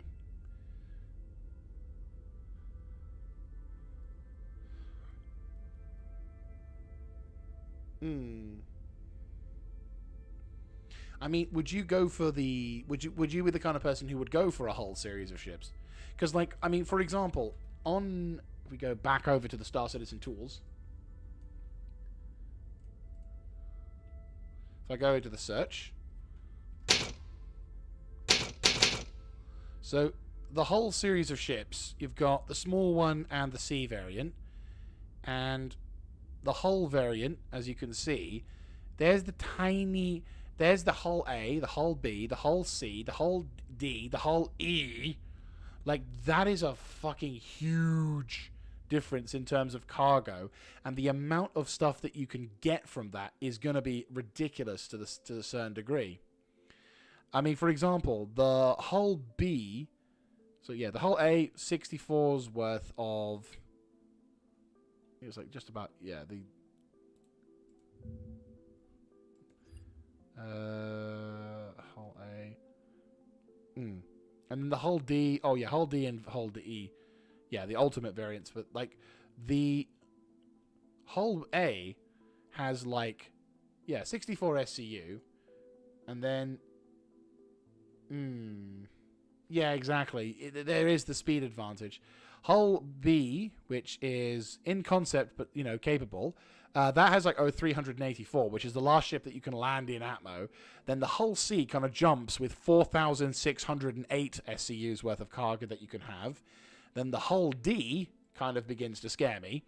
20 fucking thousand SCUs worth of cargo. And then the hull E is nightmare fuel.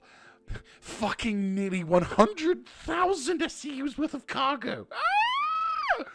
I will be shitting bricks at this mere sight of such things. Like, oh my God in heaven, hallowed be thy name.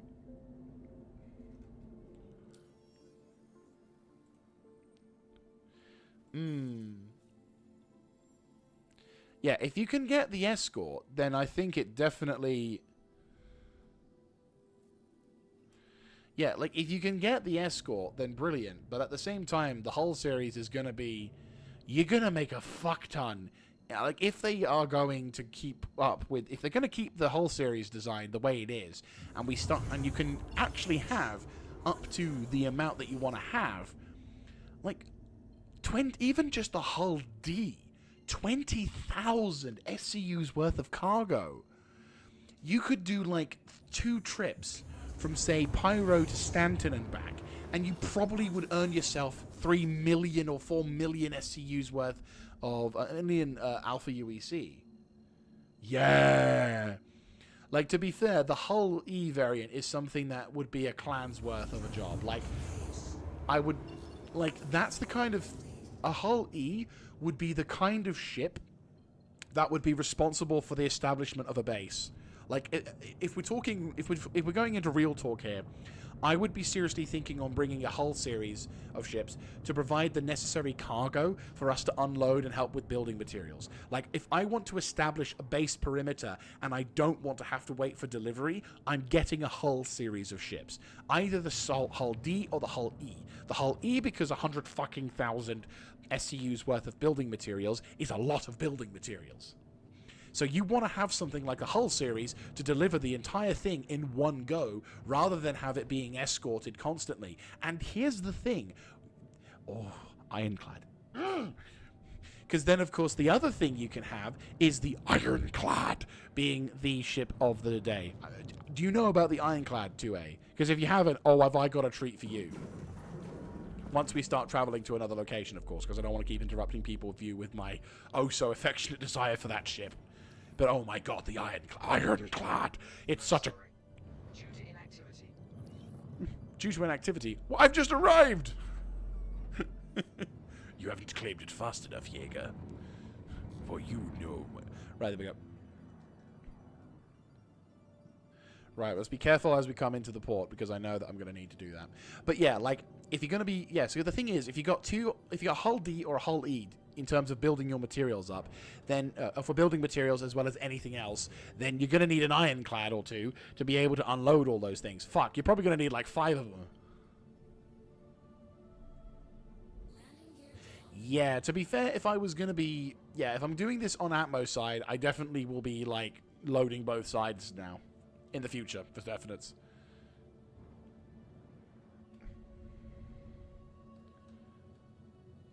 The thing is, I would be very much more keen on... There we go.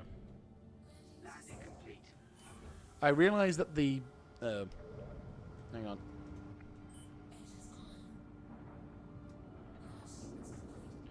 Oh, baby. Okay. Oh, the ironclad. Right.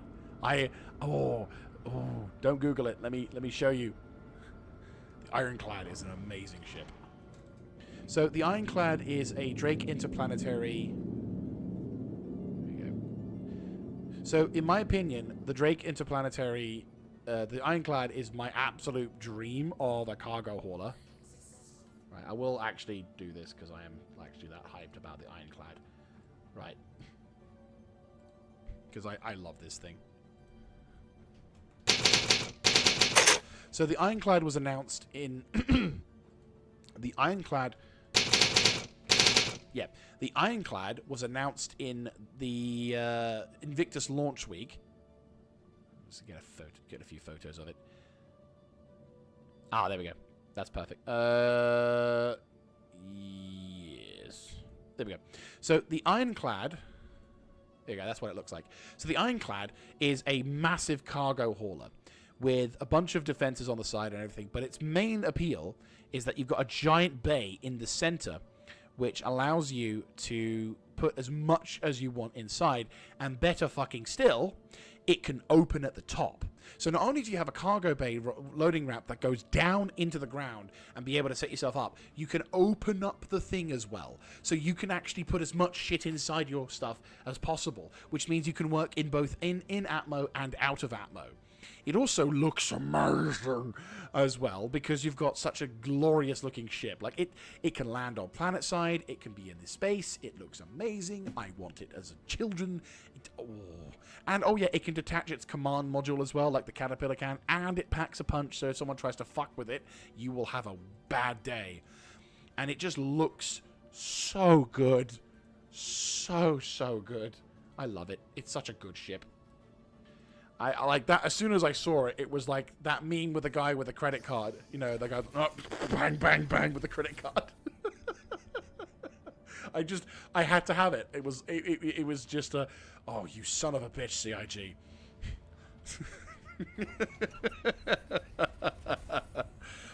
Oh, God. Yeah, you do. Yeah, I don't blame you. I think a lot of players who do... Okay, this is where it could get slightly dangerous. Oh, no, it worked. Yay!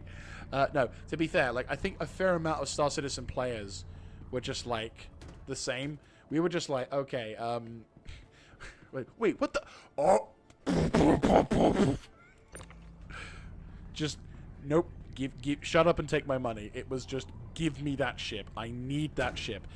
The other benefit, of course, is that this ship is supposedly, upon its completion, a big step towards the Kraken being finally released. Which, if that's so, that's a very big thing. Because 6 years ago, which I can't believe it's really that long, but yeah, 6 years ago, they announced the Kraken at the Invictus IAE, where we also had a very big, you know, 6 years ago at Invictus Launch Week, at IAE, we had massive, the announcement for the Kraken was there, and oh my God in heaven, it was ridiculous. It was a very good, very good ship, and I want the Kraken, but at the same time, I feel like I know I can't get the Kraken. The Kraken is something that's just a little bit too impossible for me to manage, because it's a very big ship, and it's very much an awkward thing to manage in that regard. Right, let me have a look. See. Contracts. What kind of contracts can we do? Yeah, 32. Rookie rank. Yeah, I feel like I need to probably be careful about that. So we either can do direct shit, or collect aluminium from that to Arc L1. But that's a station to station, and I feel like I can do that somewhat. Or we can do from Stims to Arc L3. I feel like I should probably do the small ones so I can get through them a little faster. Maybe. Actually, I could do two, couldn't I? I could do multiple. Oh, shit, yeah. Oh, you have to head off to work. Ah, well, it's been awesome chatting with you, Two Arms. Hope to see you again in another stream.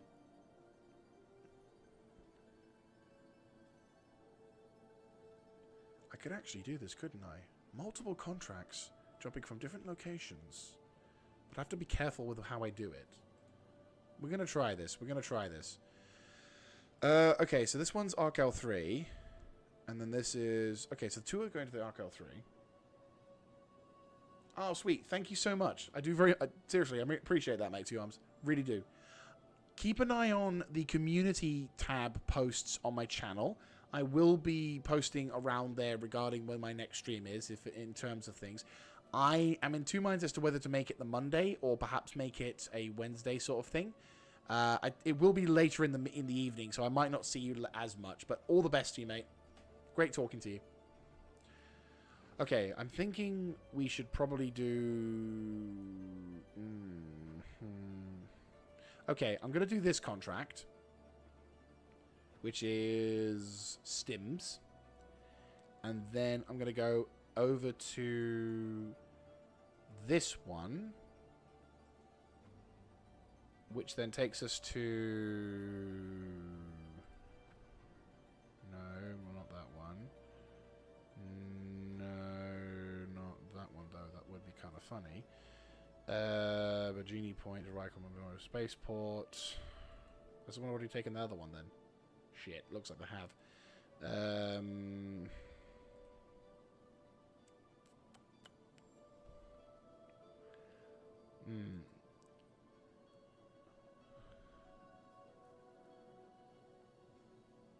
I mean, technically speaking, my ship can do that. Technically. Should I, though? Probably not. I mean, collect from... Why would I want to collect from both? That's a really bad contract. Oh, God. 101... Yeah, I don't have enough for that. Genie Point. Like, carbon...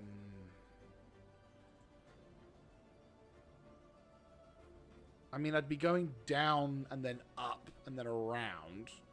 Whereas the one that I've just accepted, I've got 13 stims from Bajini to Modern Express Station. And then, because that's to Arc L3. And then if we get the... Oh, the contracts are now starting to flow through.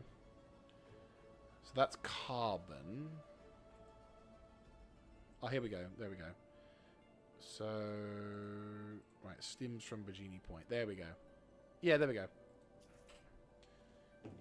Yeah, so we get a shit ton of stims, so it's all the same, so I don't have to worry about that.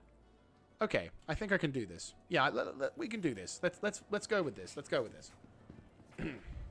Like I'm just this is me not just this isn't me just being this is me just learning this shit because we have all the stims. So yeah, there we go. So it's all lowered. Good. Okay.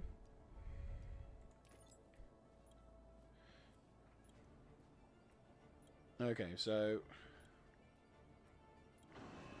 there we go. Right, so... So this is all stims, isn't it? Yes. Right, okay, so... Let's get this stuff loaded.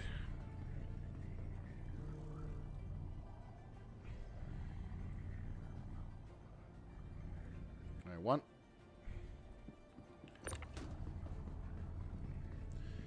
This will be interesting. This will be an interesting challenge to see how this is going to work out. And for those the OCD people out there, yes, I appreciate that it's going to be torture to watch someone do it in a really horrible way that I'm doing it. But bear with. Your pain and suffering has acknowledged, and I do appreciate your patience in the matter. Right. Okay. We do it like this. And then if I load this up on the other side, it's going to be slightly fucky, but I think it's going to be manageable. Yeah, it's going to be manageable. Oh, this is cool. You know, I've been having this particular ship for a long time. and I never actually got to use it, but now that I actually get to use it in the way that I want to use it, this is cool. I actually appreciate this quite a lot. Like, really a lot. Oi. Come on. Here we go. Right. And this will probably be something I could do just to sort of keep up with the... That could be a problem on that side. But I'll have a look-see. That's all the... So we need to go to Arc L3, which, to be fair, we've got a fair amount of stuff anyway for that. So, boom. Fantastic. Right. So we just take off, make our way towards Arc L3, and then we can keep our eyes peeled for the next mission as well, which is fine. And then we can do multiple hauling jobs in, like, one go. I think that's probably how it's going to be, that you get some people to do multiple hauling jobs. Right.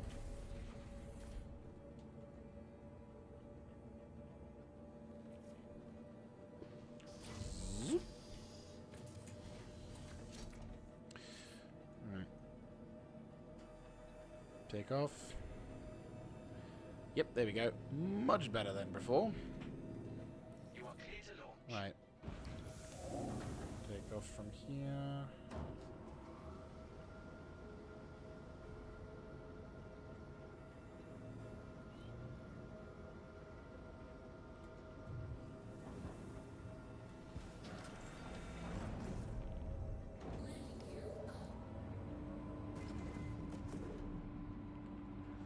Here we go. Launch.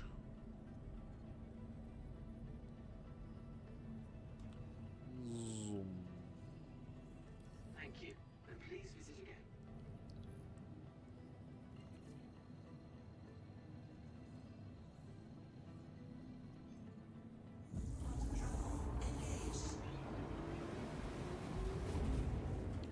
Right, so we got to deliver the shipment off, which is fine. Right, we got this one. Okay, so we got this one, which is deliver 13 to Arc L3, and we need to deliver an additional 6. So 19 is being delivered to Arc L3, and then I need to deliver 5, and then I deliver another 6 to Arc L5. That's fine. That's fine. We can do that. Yeah, both of these are accomplishable. They're small and they're simple, and I think this is something that you can probably, if you time it well, you could probably get yourself some pretty decent amount of. Yeah, like this is something that's very much achievable in that regard. Very much achievable. Going live with this is going to be interesting because obviously the verse is going to have a sugar ton of stuff going on. So I'm curious, to say the least. Very much curious to see how things will fare for that one. But I'd say if we can get this mission complete, that would be a pretty good place to wrap things up for today. Because I also realized I haven't actually had lunch yet. I had like, well, from work, I had like tiny bits of pizza slices that someone very kindly donated. But that's about it. So I'm probably gonna, as soon as I finish the stream, gonna go, find a place to collapse upon and then try and grab whatever food I can. Oh, and don't forget the digestives, of course. But still, like, yeah, definitely going to need to get some food. But, that's what shopping's for. Anyway, that's aside for that.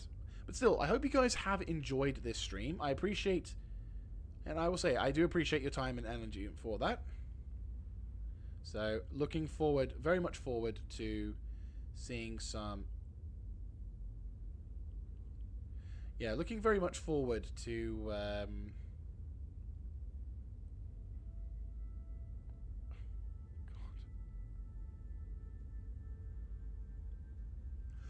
But yeah, looking much forward to seeing you guys once again.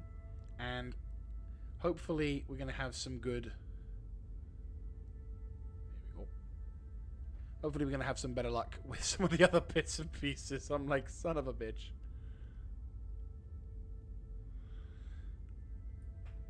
But yeah, I do appreciate... I said, we're not quite done yet. We still got to deliver the stuff and do whatever. But I do appreciate your guys watching this. And let me know what you thought of the stream. If you want to see more Star Citizen, I struggle at times to make content. Well, I don't know why. This game, for some reason, I really struggle to kind of come up with something when it comes to content for this thing, because I want to do this, you know, I want to do this game justice when it comes to content creation. And I feel like every time I get onto something, I think, no, that's not enough, that's not good enough, that's not going to be great enough. And it constantly goes in this bloody cycle where I just do something and then think, that's terrible, and then I try and fix the problem, and then I only make it worse. So it's just one of those annoying things. I'm like, son of a bitch. Anyway. Oh, God, that terrifies me that I can still do that. Right, anyway. Let's helmet off for like, a moment. I'll still get my characters. Don't you scare me, game.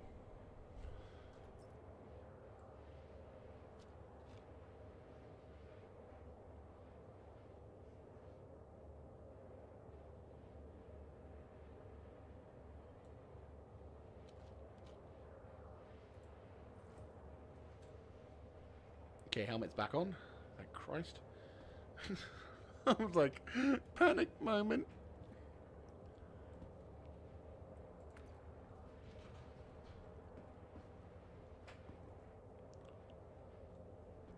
Feels so weird being able to do this. I'm like, this does not feel normal. But here we are. Right. But no, it's been awesome streaming to you guys, and I am actually, I've been loving it. As much as we've been having some pain with this game, I still love it. I still love this game. I can appreciate, the thing is, when you have the potential to see what kind of, when the potential comes for this, like, you can see how much more fun we can have with it, and how the verse and everything around it's going to be more alive. There's going to be more things to it. I get super excited. I'm not going to lie.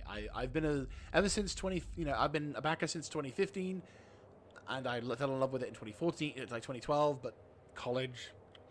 But then eventually, a friend of mine very kindly got me a package, and then it was like, oh, to be fair, I probably should say after consideration, a friend of mine betrayed me and my wallet and doomed me to falling in love with this game. Oh my god. Yeah, no, it's definitely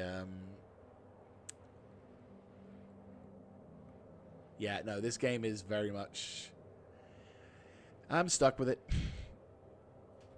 Right. So we got 31. Okay, so I think I probably got like the stock thing as well, which is a bit of a concern. Let me have a look. See. Oh dear God. Oh no. Oh no. No. No. No. No. No. Don't be. Oh you. Oh wait. No. Hang on. That's fine. That's fine. Whew. Sorry. I was like, oh no. Don't be saying that the Arc 5 is like on the other side of the sodding galaxy for what is effectively a piss take. I mean, okay, so 6 SCUs worth of cargo. Okay, we need Arc L5. So if we go Arc L5, where is Arc L5? Please don't be in Arc L5. Okay, so it's a bit of a trek. I probably should have gone to that first, then this. Actually, question. Would that not make sense to do that now?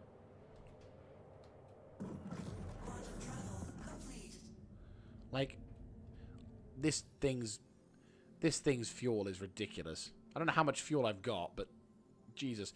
Okay, so we're in the middle of space, which is good. Okay, so this one needs me to go to Arc L5. So let's track this one. I can drop off the 6, and then everything else can then go straight to there. So let's go to Arc L5.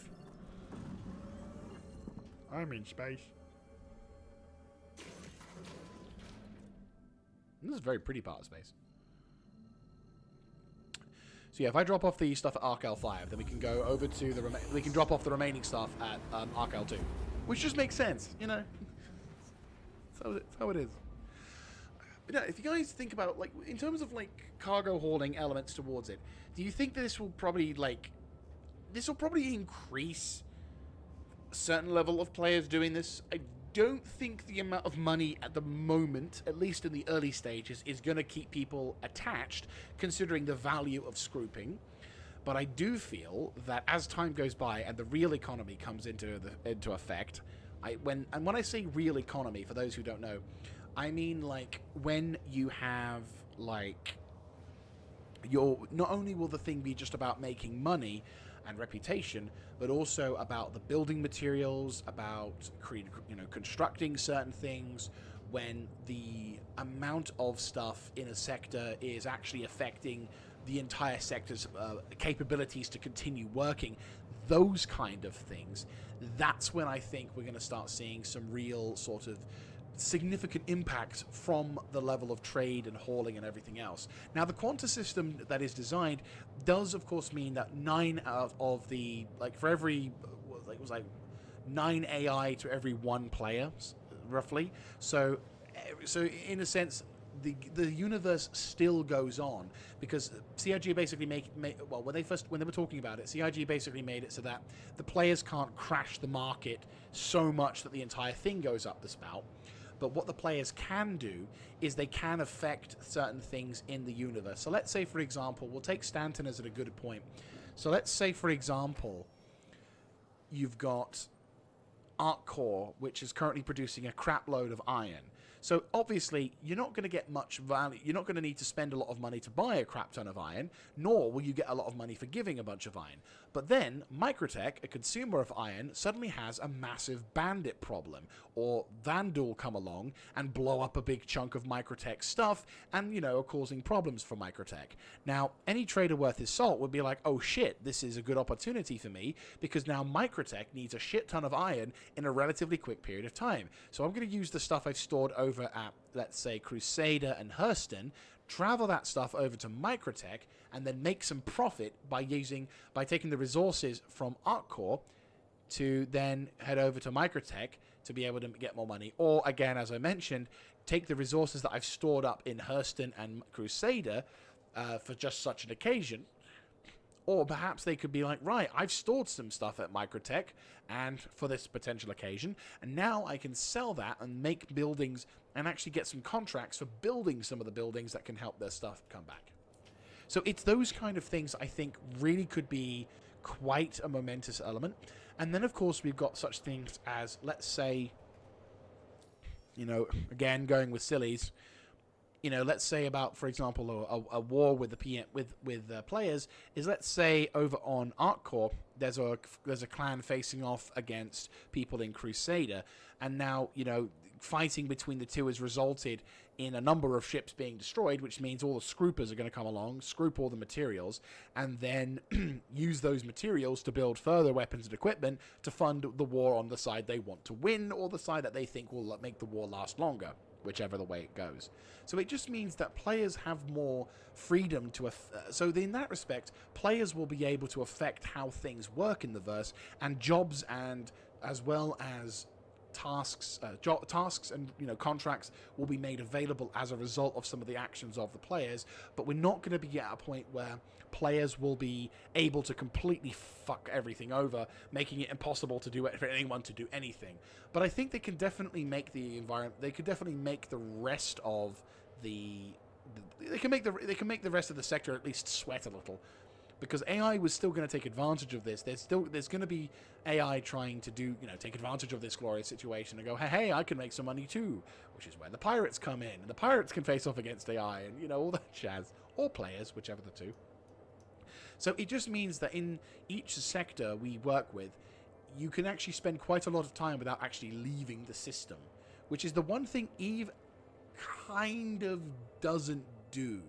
Like, EVE Online, you can definitely operate within a particular system for a long period of time, but I don't think that there will be a point where you can just, and it won't be that long either, before you'll need to travel to different sectors in order to be able to do something, as the game is designed to do. But with Star Citizen, you could possibly have, with the exception of, bigger events, you could possibly have people operating within the same sector for months on end and still have things to do. You'll get people just constantly walking, be flying from one planet to another. You could have people working in Stanton, basically. I could be, for argument's sake, with the group that I'm with, I may be working in Stanton for a long time because I'm just building the materials to then send over to Pyro. Or maybe I'll be building the materials to send over to Terra or whatever.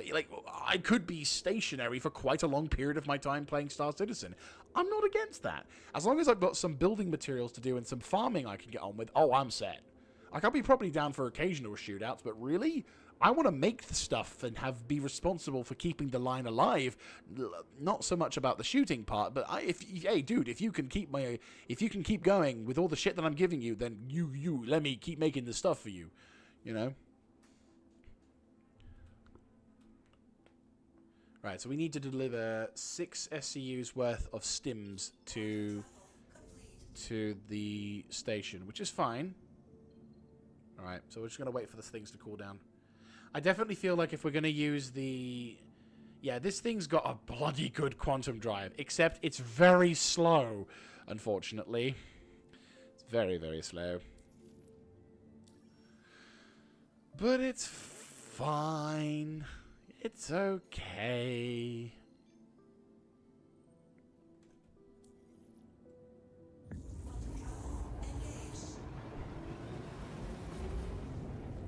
I mean, this is the kind of thing. This is definitely the kind of job you want to have if you want to just earn some money back passively and just have something stuck on the background. Like, I probably could enjoy a few films watching this. Whilst doing this. Probably not something I could live stream all night. I'll be fair. Like, doing hauling is definitely going to be a couple of jobs worth, and then we do something else to keep the entertainment rolling. But at the same time, I'm sure there are people out there who enjoy this. I mean, Christ, people play Desert Bus, so, you know. Anything's possible. Alright. I like this, though. This is a good ship. I like this. Right, so we need to come up with a plan to get the 2. Actually, to be fair, the 4 and the 2 should be fine.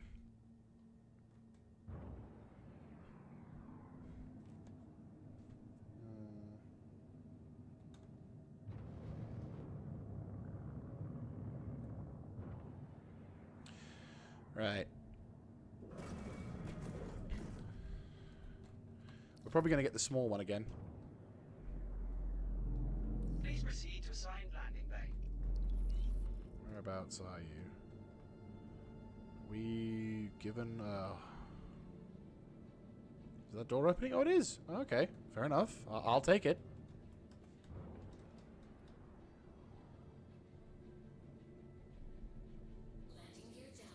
I am...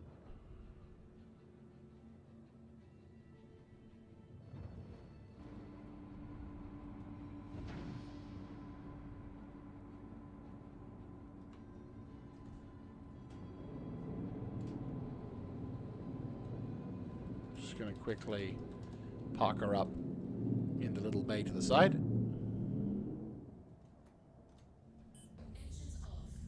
Right. Let's deliver this stuff to Arc L5. Let's go. There we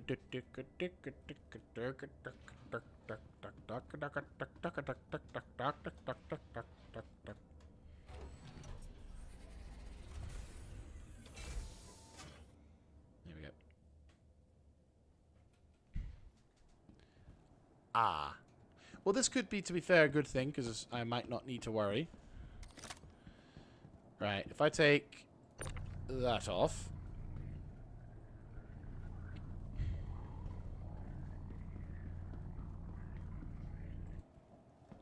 And I take this off. That's the 6 I need to drop off at L5.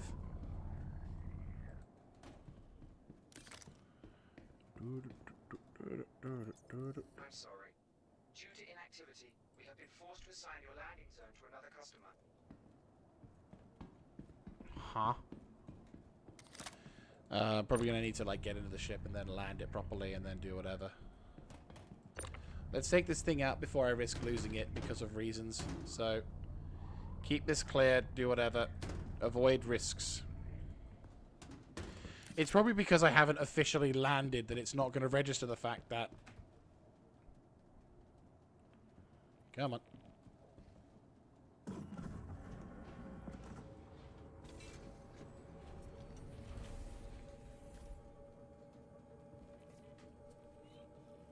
Right, let's have a look.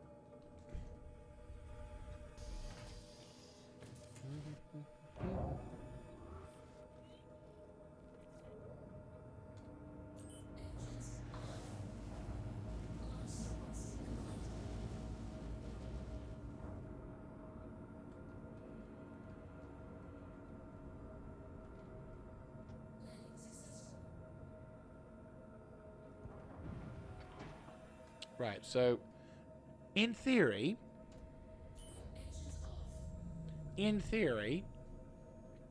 actually, let's turn this thing around. Yeah, so in theory, now that I've effectively landed, finger quote. Ooh, there we go. Yeah, so now that I've effectively landed, fantastic. Perfect. So, as I've officially landed, I should now be able to drop the supplies off, right? Right? Right? Can you feel the level of copium in me? Can you feel the cold tonight? Tonight. So desperate to win. You know about Murray. This goddamn game with bugs aplenty just won't let me win.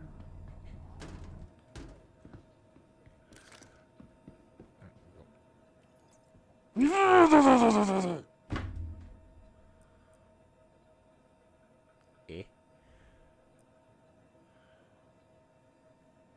But what?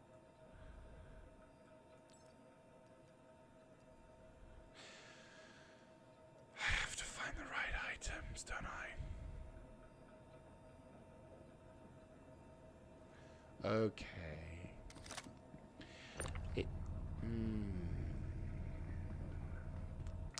I gotta find the right items.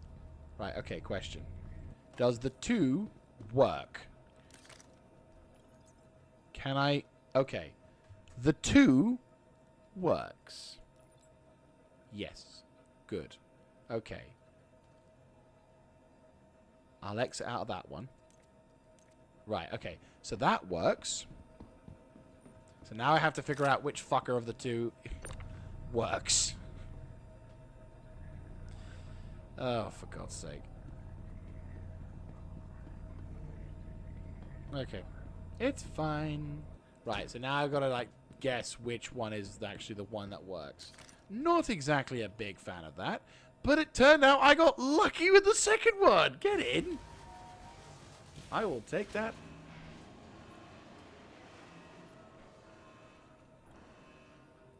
Yay. Yay.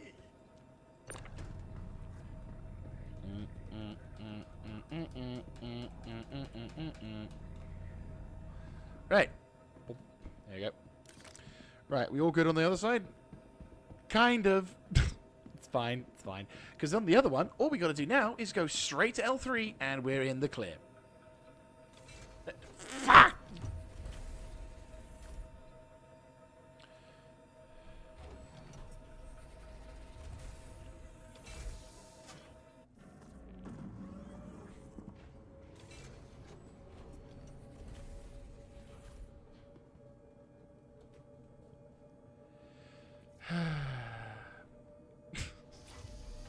Can you feel the pain tonight?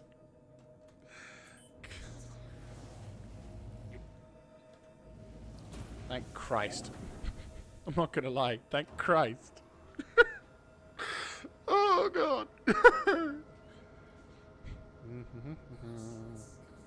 Yes. Wait until it completely opens up. Right, let's go get this thing set. So, we've got to get ourselves over now to Arc L3, which will then be a decent start ahead step. Yep, over there. Cool. And... Fop.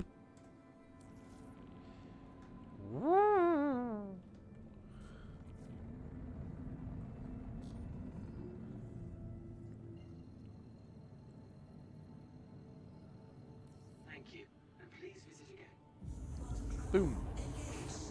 Right, so let's now make our way back over to Arc L3, whereupon we can then finish the stream and do some cool stuff. But yeah, no, like, I like the holding contracts. I honestly think they're a really cool thing to do, and I think that you'll get a lot of value out of completing. I think, yeah, it's definitely going to be a... excuse me, I think we will get a lot of value out of completing these contracts and getting the reputation up. I don't know how much rep it'll be for the stuff we're gonna want, but I'll be honest with you, if it's the kind of, like, I'm kind of wondering, like, now, like, okay, if we start getting the big contracts, are we gonna need a hull C? Because I'm like thinking to myself, I actually quite like using this ship. Having all the cargo just plonked on the side is just kind of cool. I like this. It's a cool kind of concept. It's extremely vulnerable, and at no point am I going to say it's better than a cargo ship, because, or interior cargo ship, because an interior cargo ship has shields, whereas this thing doesn't. It just doesn't. Like, it's cargo on the side of a ship. It's going to get exposed. Though, to be fair, I wonder if someone's already done the full load on a hull C. I mean, someone has to have done. Like, this is before. Like, to be fair, I don't think they'd ever do it now. Christ, could you imagine having to do a haul, an actual full-on 100% done haul, using that style, using the new style of stuff? That's going to be a bloody record. I mean, being the first person to do it would be cool, but yeah, no. that's no. That's a painful story I don't want to deal with. I mean, Christ, doing any... Yeah, like, I think next stream's going to probably be potentially painful because of all the potential for fuckery with the cargo inside is also going to be quite the strong element there. Definitely going to be a strong element there. But hey-ho. Hey-ho. Ah, there we go. But yeah, no, I can definitely see the benefits of the hauling system, especially since obviously now I can actually use my hull series. It actually feels good. I like the hull. It's a good ship. I really like it. Definitely is not something that I would have found myself saying a while ago, but with this new system in place, I honestly feel there's some good value out of it. Does that mean I'm going to recommend it to anyone who's getting into Star Citizen? Oh, God, no. Hauling is not something that you could do as a new player for Star Citizen, because it can really suck the fun out of the entire experience if you're not really wanting that experience. Like, let's be honest, we are already a special kind of breed of player who wants to play Star Citizen, but to be a logistical nut job, like, you know, or someone who can really get into that kind of stuff, it does take a lot of patience. And some players, when they get into Star Citizen, it's all about the shooty shoot and the action, which is nothing wrong with that. I have no qualms with anyone coming into the game for shooty shoot and action and first person and bounty hunting and all of that jazz. Absolutely no qualms about that. This game is meant to be as diverse a group as possible when it comes to the kind of roles we want to play. But I also can appreciate that when it comes down to, for example, the kind of stuff I like in this regard, I fucking love the kind of the concept of all the logi work. I love all of the for those who've only just joined, welcome to the stream. Hope you're having a wonderful day. But yeah, like, I got the logi bug from Foxhole, and I have been addicted to that element ever since. So I have, for when it comes to this kind of game, I am all for, like, doing long distance journeys for the goal of doing something like building up a base or building up arms weapon. You know, like, hey, we need a shipment of this to make these weapons, and I'll be like, present. You know, someone's like, I remember, Christ, I remember in one of in the last war drove in, we just had this sort of, like, massive facility, and they were like, hey, so we need some, like, we need someone to transport some weapons to the front line. I just spent about 4 hours doing that in some other regard, and I was like, you know, they're like, Jaeger's already done a lot, maybe we should get someone. I'm like, no, I'm here, send me. I'm like, I don't care if I've been doing it for like 5 hours straight, I'm ready for another war.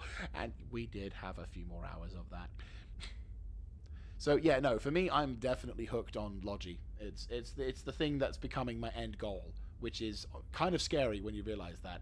And if logi becomes a thing in this game more, or when I say logi, I mean logistics in the sense of production industrialness as well as like it's kind of probably I should say industrial role jobs is perhaps the more correct terminology. It's definitely probably where I'm aiming to go for in terms of the it's definitely something I'm definitely something that I'm aiming more into than say straight up combat. I don't mind combat. I do like combat.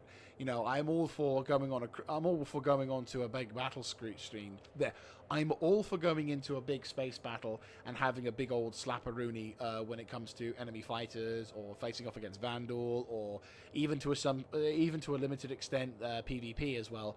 But I'm not gonna lie, I'll be looking at those wrecks going, "Oh, hello. You look like a nice juicy wreck. Oh, is that a size 5 weapon, or are you just happy to see me?" You know, like that kind of crap. Because I'm like, look at all this. Like, okay, put it this way. During Invictus launch week of this year, I was almost crying. Because there was a whole issue of dupers, which not really good at all, but there was also an issue, just as a general bug, of players getting into a ship and then either not getting in, or there was some bugs with the issues of launch, or they just got a separate ship and it was all gone again. But there was a whole bunch of like Crusader C2s and Corsairs and other big ships, all just sitting there in goddamn the space teaser spaceport. Like, I couldn't do shit. I couldn't salvage any one of those vessels, and I was crying. I almost cried. I was like, I want to scream. Let me scream. I couldn't scroop. I just couldn't scroop. I wanted to scroop. I wanted so desperately to scroop, because just think of how much money we could make. No, couldn't scroop. Game was like, no, you can't do it. You're in an armistice zone. Die. Oh, I was so irritated. I was like really desperate to get into this group. So in the future, when we don't have that armistice zone, next time you park that C2 in the wrong place, you may find it's gone with only a little note saying "mine now." Ooh, I desperately want that. No, it's ooh. I am like very keen on when they can start putting the real economy into this game, because I am like, please, please, please, let me have my scroop. Hell, I was literally I was looking on the interwebs to like find if you could use the SRV to like pick the ships up and take them out of the armistice zone so I could salvage them there. I mean, to be fair, I think the only thing that's really stopping a large portion... Okay, there's 3 things stopping salvagers from dominating the galaxy. 1, the ability to set your own quantum beacon. 2, the armistice zones. 3, the sheer amount... Like, the third option, probably going to be other players, but not really. The third option's more if the player is around when that's happening, but more often than not, having... Oh yeah, 3, the cargo now. In this case, the cargo that you're going to have to deal with. Because seriously, no, 3, also the numbers. That's what I meant to say. Numbers, no, there's 4 now. So 4 things. Armistice Zone, the Armistice Zone, the player support, I've lost track. My brain's I'm talking about salvage so much. I'm getting all hyped up about it that my brain has started to go into meltdown. So much salvage. But no, like, you need an SRV, you've got friends with you, a cargo ship to take the scroop, and... What the fuck's the 4th? Oh, yeah, Armistice Zone. The No More Armistice, to be able to change how that works. Because the thing is, right, in the current game at the moment, you get a crime stat for getting rid of ships that are abandoned. So, like, for example, if you're it's Port Seraphim, you've got to wait, and you basically got to accept the fact that you're going to take about a 20,000 fine, and you could increase that if you start salvaging other in-game wrecks. The only guarantee is if you blow the ship up, and then there's no guarantee that you're not going to get shot to shit either. So you're really going to have to sort of sit there and go, you're just constantly having to sort of weigh in the risks of that stuff, and I'm like, I really don't know if I want that to be my risk. I'll be honest with you. Yeah, so no, I would say if I can get... that's a nice view. Yeah, no, to be honest with you, once they figure... Apparently, they're going to make it so... Oh, actually, what am I doing? Come on, come on, come on, come on, come on, come on, come on, come on, come on, come on, come on. Anyway, so, no, they did say that... Can I actually quantum? Yeah, no, there's no way. We're a bit too close now. That makes sense. No, but they did say that they are apparently going to be looking into reducing the sort of punishments and making it so that you can salvage ships that are abandoned, which, in my opinion, is actually only going to be a good thing for Star Citizen, because if any salvager worth his salt knows... I think any salvager worth his salt would appreciate that we are actually, or any player worth his salt will appreciate that what we're doing is actually beneficial to the server. Because if we can get rid of those abandoned ships, that will make the server performance better, and players can can revel in the extra frames on the server, as well as the extra money credits in our cap for a job well done. You know, I think that's not an unreasonable position to put us in. Also, I really like this station layout. That's actually really cool. Please proceed to assigned landing bay. Okay. Will do. Oh.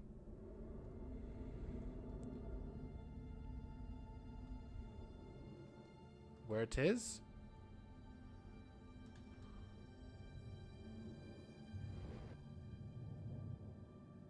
I don't see it. Is it in the upper areas? There it is, yep.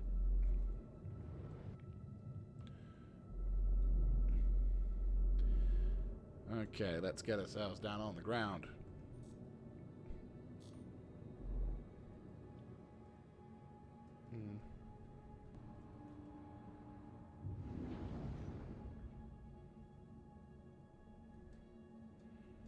Just nudging.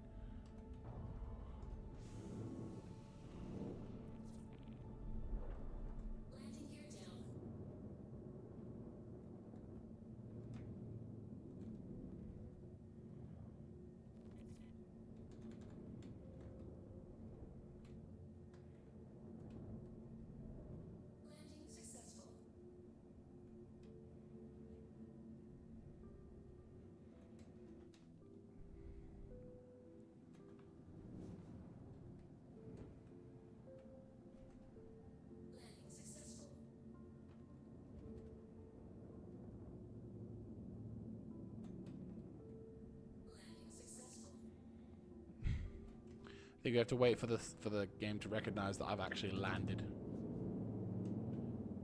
But what I'll start to do is I will start to unload all the stuff. Right. Because all of these areas, at least with all the stuff we've got, we should now be able to unload and get this stuff all... Yeah, like with all the stuff... Yeah, with all the stuff we've got, we should hopefully be able to get both contracts complete. Because that's a pretty decent shit. That might be a pretty decent haul. 1, 2... Fuck. Right. Of course I put the side that has the fucking... Okay.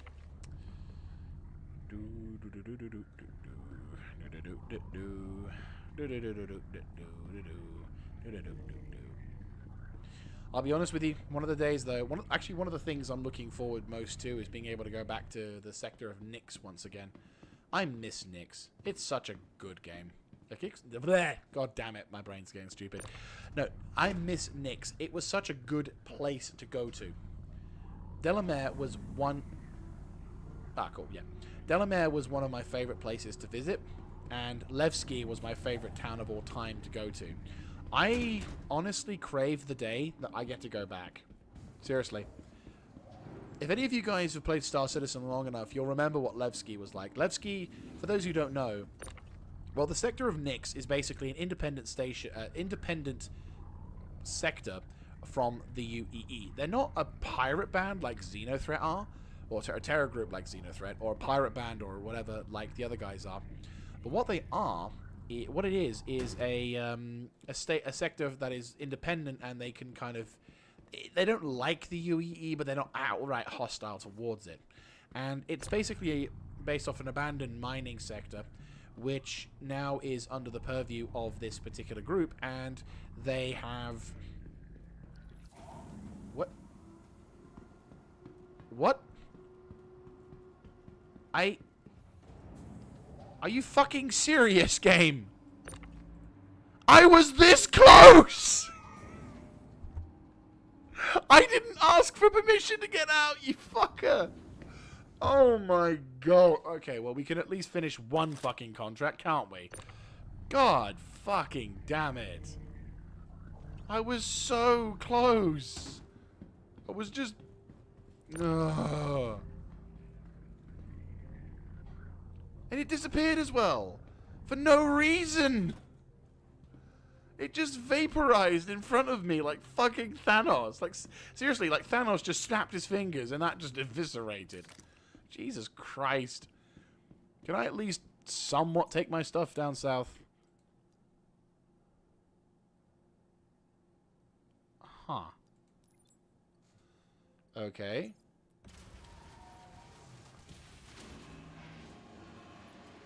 Right. Is it in my personal inventory or something? Because I just saw this. Yes. Okay. Personal inventory. Right.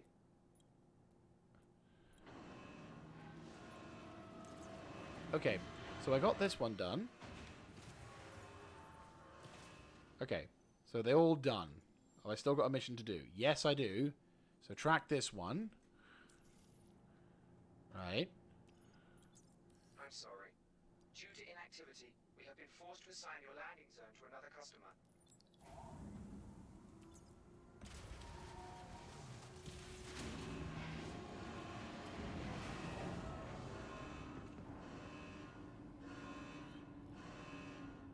Thank fucking Christ. Okay. Not gonna lie. Was about to have a panic attack at that point. Jesus Christ. Anyway. Well, there you guys go. I have successfully completed the contract. And... Can I enter the ship? There we go. So what we'll do now is I'll take off, land, and then deposit the ship. And then that should be a good way to wrap things up. I would say so. Yeah, like I'd say that's a pretty good way.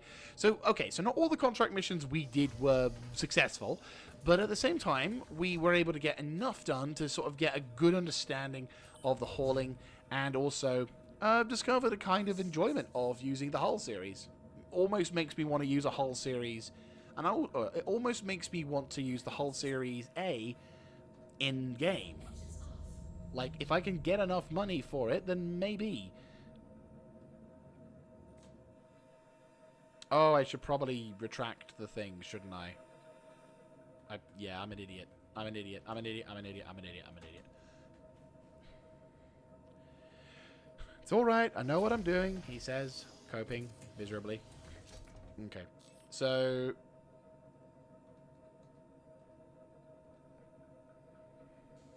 Take off. Come on. Absolutely busting for the loo as well, which really doesn't help. Right. Okay, so now I need to retract cargo spindle. And that does not retract the cargo spindle.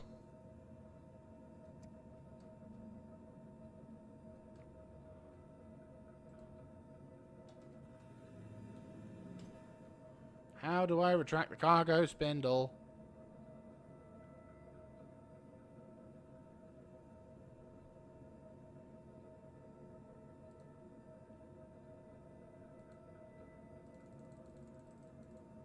Okay, that's not working. Power off, engine on. You know what? Fuck it. We're landing. Oh, wait, hang on. Maybe because I've got the landing gear on. Duh.